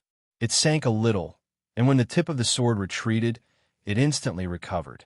Chapter 598. Su Fingyin cast his gaze over and observed the 2 ancient witchcraft puppets behind Luo Yang that resembled the red armor of the talisman generals of the later generations. The iron armor wrapped around the bones of the generals. It was a pity that he could only observe them from afar and not up close. Su Fingyin had always been a meticulous person when it came to the unknown, as long as it didn't affect his work. What he needed to do now was to find a way to see the light of day again. However, this was similar to opening a bronze door. He had to rely on his intuition. A headless fly would fly around and never be able to get out. Su Fingyin appeared very calm and peaceful. He was not impatient at all. Fortunately, Luoyang did not rush him. He was like a wanderer returning home from a long journey, looking at his hometown inch by inch. As for the otherworldly item, it only cared about absorbing the thick, filthy qi accumulated in the tomb for thousands of years to nourish its body. Su Fengyin was horrified just by looking at it. If he fought with it now, he would definitely die. He patted the sword's scabbard on his knees and felt helpless. The level of a martial artist was very solid. It was different from the saints of the 3 sections. The difference of one level was like the difference between heaven and earth. As for the freaks like Han Diaosi who were good at killing people beyond their level, they couldn't be reasoned with. Su Fengyin sat on the stairs in a daze. It was a blessing in disguise. The Tai sword was refined in the lightning pool, and the sword embryo was formed. However, fortune and misfortune came hand in hand. This flying sword with the greatest killing power was suspected to be an elder daughter helping an outsider. Su Fengyin suspected that Luoyang would be better at controlling the Tai sword than him. Luoyang sat on the stairs one level higher than Su Fengyin. The gilded tiger tally was no longer as bright as before. Su Fengyin was shocked. How could absorbing qi absorb fate? This country guarding tiger tally was obviously the remnant fate of the Emperor Qin Kingdom. How can an ordinary qi practitioner have the guts to play with it? If he wasn't careful, he would die from overeating. Su Fengyin did not even turn his head as he asked directly, "Are you using the fire dragon armor to resist the influence of the tiger tally's providence?" Although Luoyang's character was unpredictable, as long as she was willing to say it, she would not beat around the bush. She always spoke her mind. "You are not as stupid as I thought." Su Fengyin smiled and said, "You flatter me." Luoyang's tone was flat. "Are you curious as to why I'm in a hurry to go to the northern ice field to fight with Tuoba before I reach the Earth Immortal Realm?" Su Fengyin pressed his palm against the sword sheath. Luoyang continued, "The pearl inside my body has already been nurtured by me to the point of maturity. If it goes any further, it will become an old yellow pearl." That's why Hong Jingyan made his move. But he overestimated himself and underestimated me. In Dunhuang City, the pearl was shattered by Dong Tai. My originally short lifespan became even shorter. Originally, after the battle with Tuoba, regardless of whether I win or lose, I will die. If I want to prolong my life for a few more years, I have to rely on a few extremely rare items. The tiger tally in my hand is one of them, and it is also the most beneficial one. 5 years. I can still live for 5 more years. 5 years is still not enough. Then Luoyang said something inexplicable. It's the same every time. 10 years less. She did not give Su Fengyin a chance to think deeply. She pointed at the otherworldly item in the distance and said, "It's called the Pill Infant. It's a puppet carefully raised by the princess's tomb for nearly 8 generations. It has eaten the hearts and livers of many Taoist spiritual masters and Buddhist eminent monks. As for the flesh and blood of Jianghu martial artists, it has eaten countless of them. It can live for a long time. Are you jealous?" Su Fengyin rolled his eyes and said, "It's better to die than to live. What's there to be jealous about? Life and death are important, but Confucianism also has the saying of sacrificing one's life for righteousness. I don't have this awareness, but I do feel that there are many things that are indeed more terrifying than death. My master once said that cultivating Taoism is only to cultivate immortality. It's considered a heterodox path. Cultivating Buddhism is only to cultivate to become Buddha. It's also an obsession." Luoyang nodded and praised him for the first time. "You always mention this Li Yishan. In my opinion, he's more of an expert than that Li Changyang." Su Fengyin laughed involuntarily. "My master and the old man in the sheepskin fur coat are not the same kind of people. It's not easy to compare them. You haven't seen Old God of Swords Li, so you have such a big opinion of him. If you do, I think you'll regret not meeting that sloppy old man sooner." Luoyang changed the topic. "You don't want to be the emperor?" Su Fengyin shook his head. "I can't do it." Luoyang reverted to her old ways. "Indeed, you don't have the ability." Su Fengyin suddenly smiled knowingly. Let's not talk about this. I remember a friend once said about the division of women. It's better to be happy together than alone. I'll tell you, that guy suffered a lot. Although most of it was unrequited love, the logic he spoke of was very interesting. He said that there are 3 kinds of women he hates the most. One is the orchid bitch, which is equivalent to a secluded orchid in a deserted valley. They're often fairies and heroines who float out of large sections. They don't carry any worldly aura when they walk, making the world think that they don't need to shit or fart. The second kind is called the white flower bitch. They come from small sects, and their trump card is a weeping beauty, delicate and pitiful. They're often average in appearance and seem to have a graceful temperament. But once they're scheming, they can make men unable to come back to their senses for years or decades. The third kind is called the strong woman bitch. They're carefree and have a heroic spirit that says that they like to hit people, dislike slender figures, and like to be brothers with men. Zither, chess, calligraphy, painting, women, and rouge all go to the side. Luo Yang smiled and said, "Am I the first kind? Or am I the 4th kind by myself, the devil bitch?"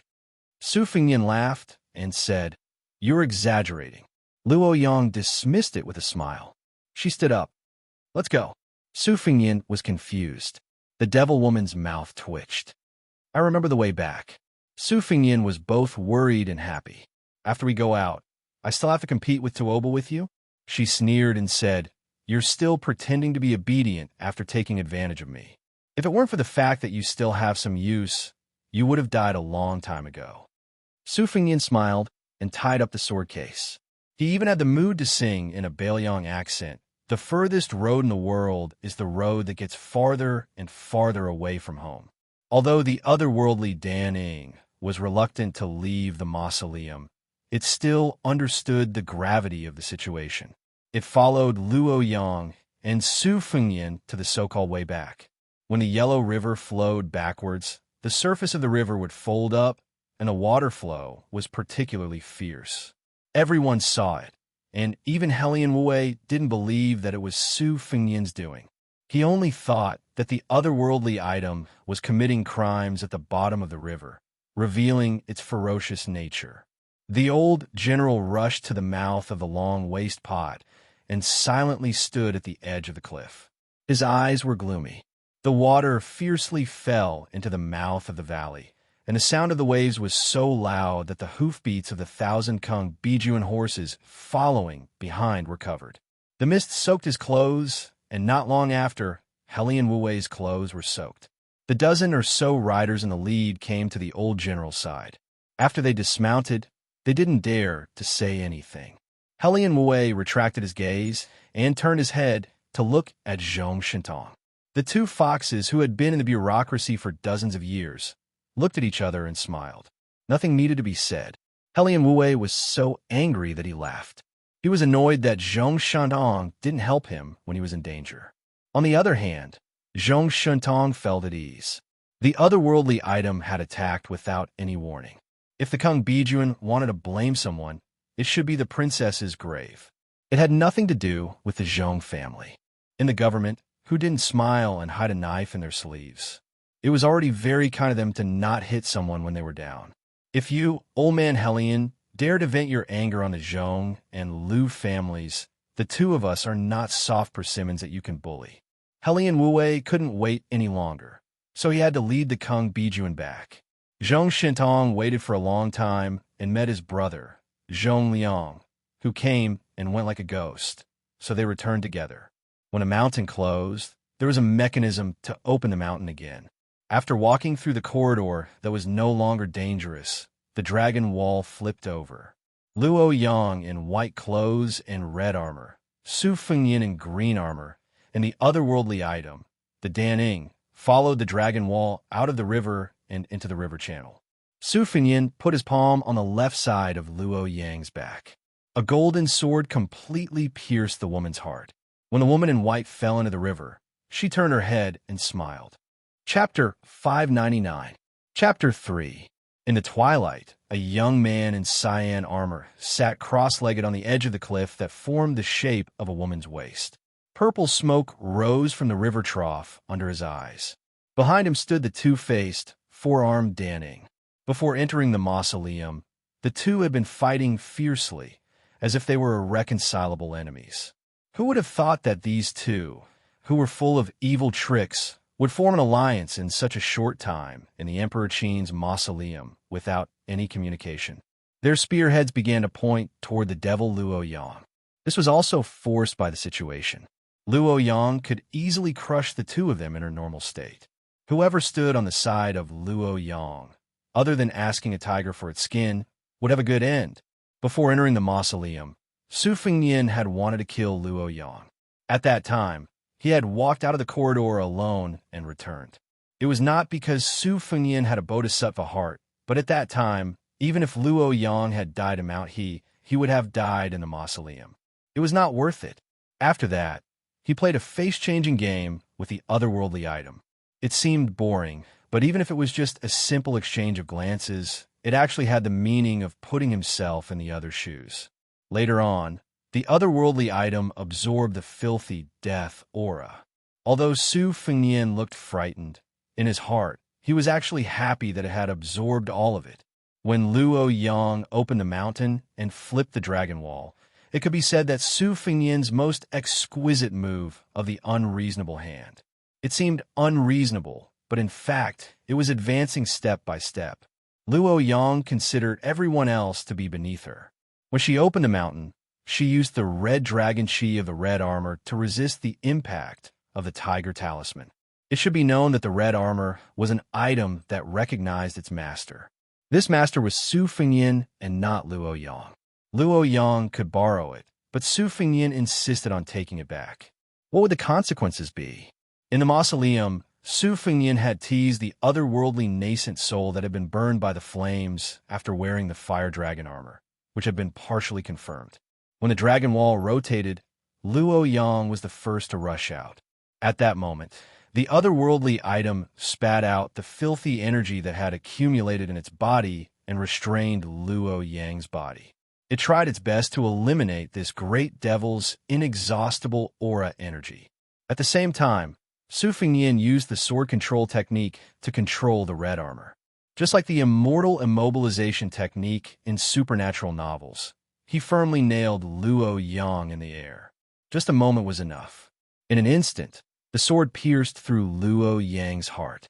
In an instant, the big yellow quartz power traveled 400 miles and exploded in Luo Yang's body, trying to blow up her heart. If Luo Yang did not insist on bringing him to the extreme north to fight against Tuoba when Su Fengnian was testing her, it would have been a close shave. If Su Fengnian had not entered the Vajra realm, if she had already become an earth immortal, if the otherworldly nascent soul could not cooperate well, if any of these were missing, then the sword would not have been used. Su Fengnian had the green python robe to protect his body. The mist could not get close to him. In his hand, he held the blood-stained flying sword, Golden Thread. He was puzzled. Why was she laughing when she fell into the river? Was she laughing at how she was so smart that she was almost invincible, but she failed miserably? Or was she laughing at how her heart was more vicious than a woman's heart? Su Fengnian said softly to the river, "The furthest way is to leave home. I have already told you, but no matter how far the road is, I am not afraid. What I am afraid of is not being able to return to Baoyang. I am very afraid of dying outside of Baoyang." Su Fengnian, who was carrying 3 swords on his back, stretched his body. He turned his head and asked, "Is it our turn to fight with our lives?" The otherworldly item looked at Su Fengnian with a compassionate face.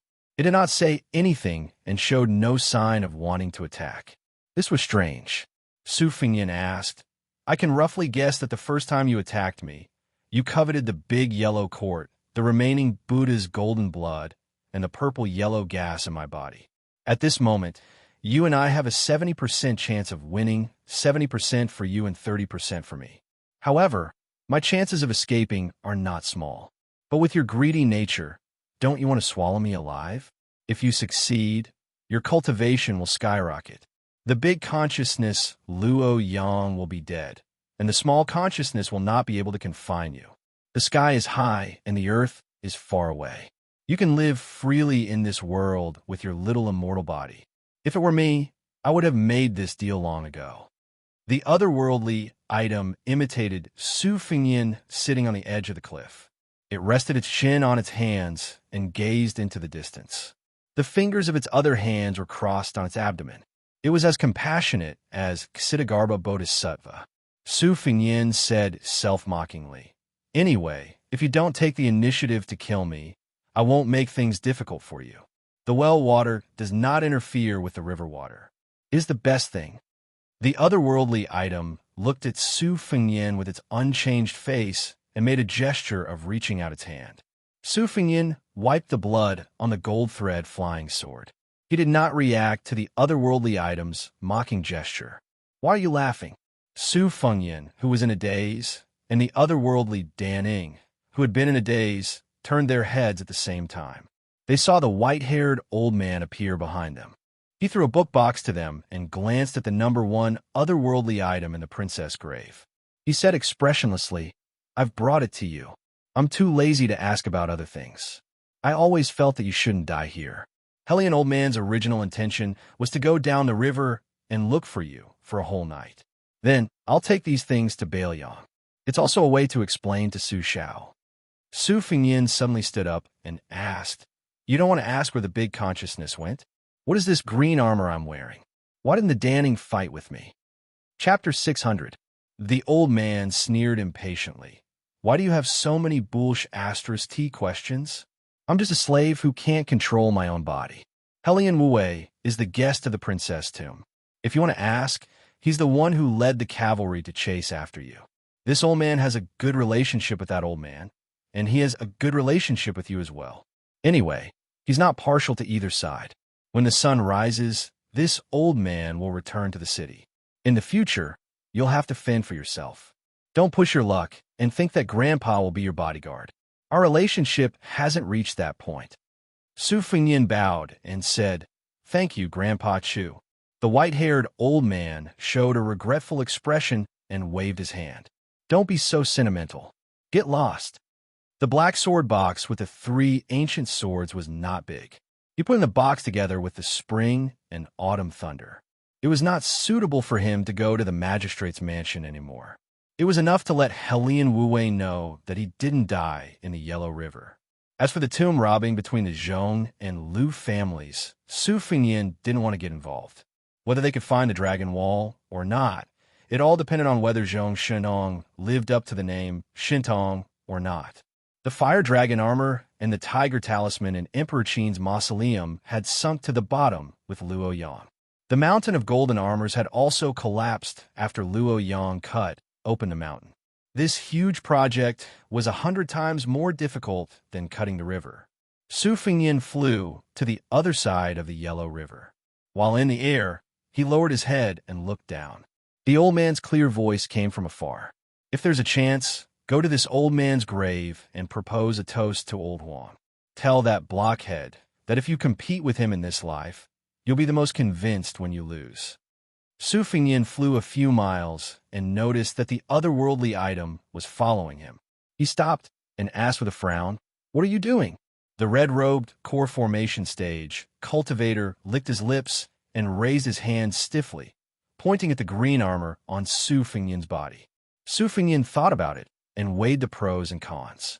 This python robe was really not suitable for him to wear, so he simply took it off and threw it to the Dahong Pao otherworldly item. Unlike the fire dragon armor and otherworldly items, the green python armor could help increase the cultivation of the Danning realm. Although Su Fingyin was a little regretful that he couldn't wear the green python armor back to Bailiang, it was better than showing off in Beimang. The green python armor was too eye-catching. Not to mention the others, the Princess Grave and the Devil Zhongliang would be the first to target him. It was unknown how the otherworldly item had put on its green armor without taking off its red robe. Its 4 arms swayed as if it was dancing with joy. Su Fingyin felt that it was ridiculous. After laughing, he began to run forward. However, after a moment, he stopped and turned around. His murderous aura was thick as he said, "Do you really want to pester me? I have the spring and autumn sword. It's very suitable for me to kill a filthy thing like you." Don't think that you can easily win. The otherworldly item's red robe spun, and the two expressions of joy and sorrow kept repeating. Su Fingyin asked doubtfully, "You don't want to go back to the princess' grave? Do you want to follow me?" The red-robed, otherworldly item tilted its head and stared at Su Fingyin. Su Fingyin continued, "Do you want to use me as the most delicious tonic in the world? You don't want to kill me, but just slowly nourish me?" The otherworldly item's sorrow expression turned into joy. The answer is obvious. Perhaps only Su Fingyin would do business with the red-robed core formation stage cultivator in this world. You can't monopolize the benefits. If I take you with me, I won't be able to live in peace. It's almost the same as me wearing the green python armor. The otherworldly item covered half of its face with one hand and made a throat-slitting gesture with the other. Su Fingyin was so angry that he laughed. "Do you really think that I'm an immortal? Do you think that I can know what you're talking about just by making a few gestures?" Every time the otherworldly item thought, it tilted its head and moved sluggishly.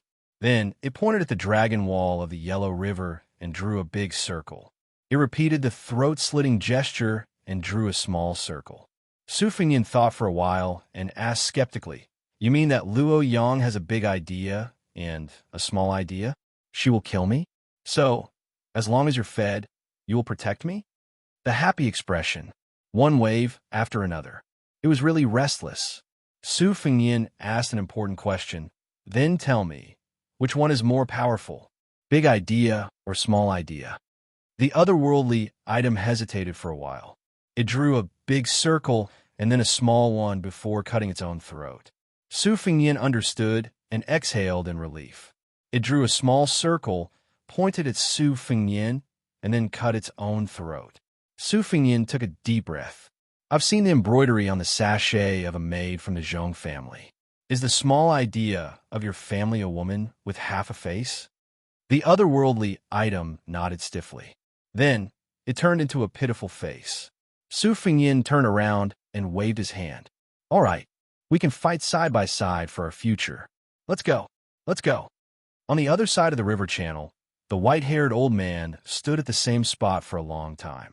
Then he clicked his tongue and said, "You're not in trouble." This old man just teased the woman in the princess' grave. Then his shoulder blades were locked, and he had to be a slave for the rest of his life. "It seems that you have some skills." The old man dragged his saber and walked slowly while sighing with emotion. The handsome young man he had met for the first time in the lake had grown up. The Yellow River fell into the big channel at Hukou Waterfall. A wisp of black hair and a wisp of white hair floated on the water surface. It was like a lotus rising from the water. She was still smiling. Chapter 601. The next chapter, The Sound of Thunder and Buddha's Song, will be updated tomorrow, with the red-robed, otherworldly item. Even if Su Fingyin could not travel at night, he could only choose the desolate paths and head north. However, this was not too far from his original intention. He was used to the rough sand of the desert, so this little bit of suffering was not painful or itchy. This made Su Fingyin feel reassured. The key to his decision to bring the Daning along was that the otherworldly item was actually an anti-tracking grandmaster. It could eliminate the residual aura that even Su Fingyin did not expect. It was extremely skilled. With such a protective talisman, or even a life-saving talisman, Su Fingyin felt a lot more at ease. Looking at its 2 faces and 4 arms, it did not look so repulsive anymore. Occasionally, they would stop to rest and play some childish tricks with it. Su Fingyin walked on the Gobi Desert that stretched as far as the eye could see. According to the geographical records, in ancient times, this place used to be a river that was 3 miles wide. This was simply shocking to the later generations. Su Fingyin stood on a piece of dead wood that was exposed under the scorching sun and muttered to himself, "Based on our speed, we will reach the Aquarius state in less than half an hour in the northwest. The person I want to meet is there, living in seclusion by the Ruo Shui River. The reason why I risked my life to fight Luo Yang was because if I was late, everything would be in vain. That old man is really hard to please. But if you put yourself in his shoes, you can't really blame him. He's a big shot who has already enjoyed the taste of being a minister. Why would he risk losing his chastity in his later years to discuss matters with a young man like me who doesn't even have much in the way of benefits? At this point, Su Fingyin subconsciously touched his chin. He snorted and cursed. So it turns out you already have stubble. He used a Huangtong flying sword to shave off some of the prickly stubble. Taking advantage of this time, he weighed his current assets. There was no doubt that he had entered the initial stage of Vajra. Among the 12 flying swords, the Morning Dew Golden Thread Taie 3 swords had already matured. He also carried a pair of Spring Thunder and Spring Autumn swords and 3 small wooden horses and bulls. Even Su Fengyin himself was scared of these handy weapons. His outfit could make those heroes and heroines who had never touched a famous weapon in their entire life die of envy. Su Fengyin could not advance any further. He was still able to endure and not turn the page. Fortunately, he had the moves such as Kai Shu Fu Yao and Immortal Caressing his head. He practiced them over and over again and became more and more familiar with them. Even if he was bored, he could still call the otherworldly item Danning to warm up his hands. He ran and fought all the way, which was extremely imposing. Su Fengyin ran like a wild horse for nearly a month. He meditated several times and came back to his senses from the cold sweat dripping down his body. He repeatedly asked himself if he would still have the courage to kill Luo Yang if he went back to the gamble that he made when he fell into the Yellow River. Even if he still had the advantage of time, place, and people, would he still have the courage to attack and kill Luo Yang? Where is the princess grave? Big and small thoughts, what are they? Half of a woman's face is made up. No matter how beautiful the other half of her face is, she still looks like a female ghost. You can imagine Zhong Liang's taste. Su Fengyin knew that the otherworldly item would not answer him. Instead, he liked to ramble. The closer he got to Aquarius State, the wider the sky and the wider the earth. As a lone traveler, he felt more and more insignificant and lonely. Sometimes, the otherworldly item would disappear from his sight from time to time. Therefore, the journey was not too boring. For this trip to Beimang, he had initially followed the Fish Dragon Gang. Then, he brought along Tao Manwu. Later on, it was Lu Chun. Now that he brought along the otherworldly item Danning, it was the easiest journey. Its strength was not ordinary, and Su Fengyin did not need to be responsible for its life or death. There was a large river at the border of Aquarius State called the Ruor River. It was said that the water was so weak that it could not float. Su Fengyin finally arrived at the Ruor River. He scooped some water to wash his face and felt refreshed. He could feel the otherworldly item's aura. However, it was useless to turn his head to check. Su Fengyin restrained his qi and walked along the river. If he wanted to cross the river, he would have to cross the river.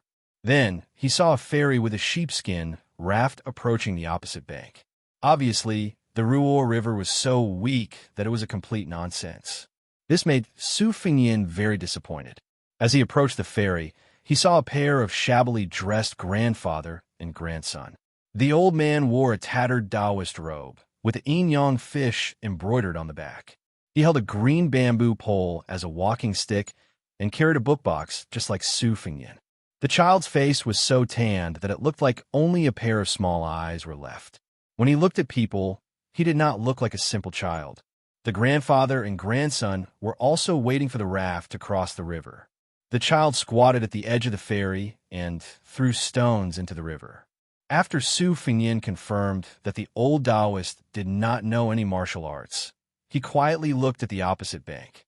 The child turned his head and looked at Su Fengyin, who looked like a scholar. He did not dare to be rash and buckled the straw sandals on his feet. His toes were already stubbornly sticking out of his shoes. He pitifully begged the old Taoist, "Master, can you change my shoes?" The old Taoist stared at him and said, "Do you think your body is precious? You just changed your shoes and walked 300 miles and you want to change them? I told you not to jump around blindly, but you didn't listen." The child felt wronged and said, "Aren't the shoes made by me?" The old Taoist probably felt that there were outsiders present, and it was not good for him to scold the child. He could only use logic to fob the child off. When heaven is about to give a great responsibility to a man, it will first tire his muscles and bones and starve his skin. It would have been better if the old Taoist did not mention it. Once he mentioned starving his skin, the child's stomach immediately rumbled. The old Taoist made a posture with his back facing Su Fengyin and pretended that he did not know anything. The child, who was familiar with the old Taoist's temper, could only roll his eyes and continue to starve. The sheepskin raft returned to the ferry, and the old Taoist carefully asked for the price. Beimeng Taoists have been prosperous for the past 20 years. They were very respectful and even a little fearful of Taoists. However, the man on the raft saw that the Taoist in front of him did not look like the Taoist in the vermilion scroll who was recorded in the imperial records.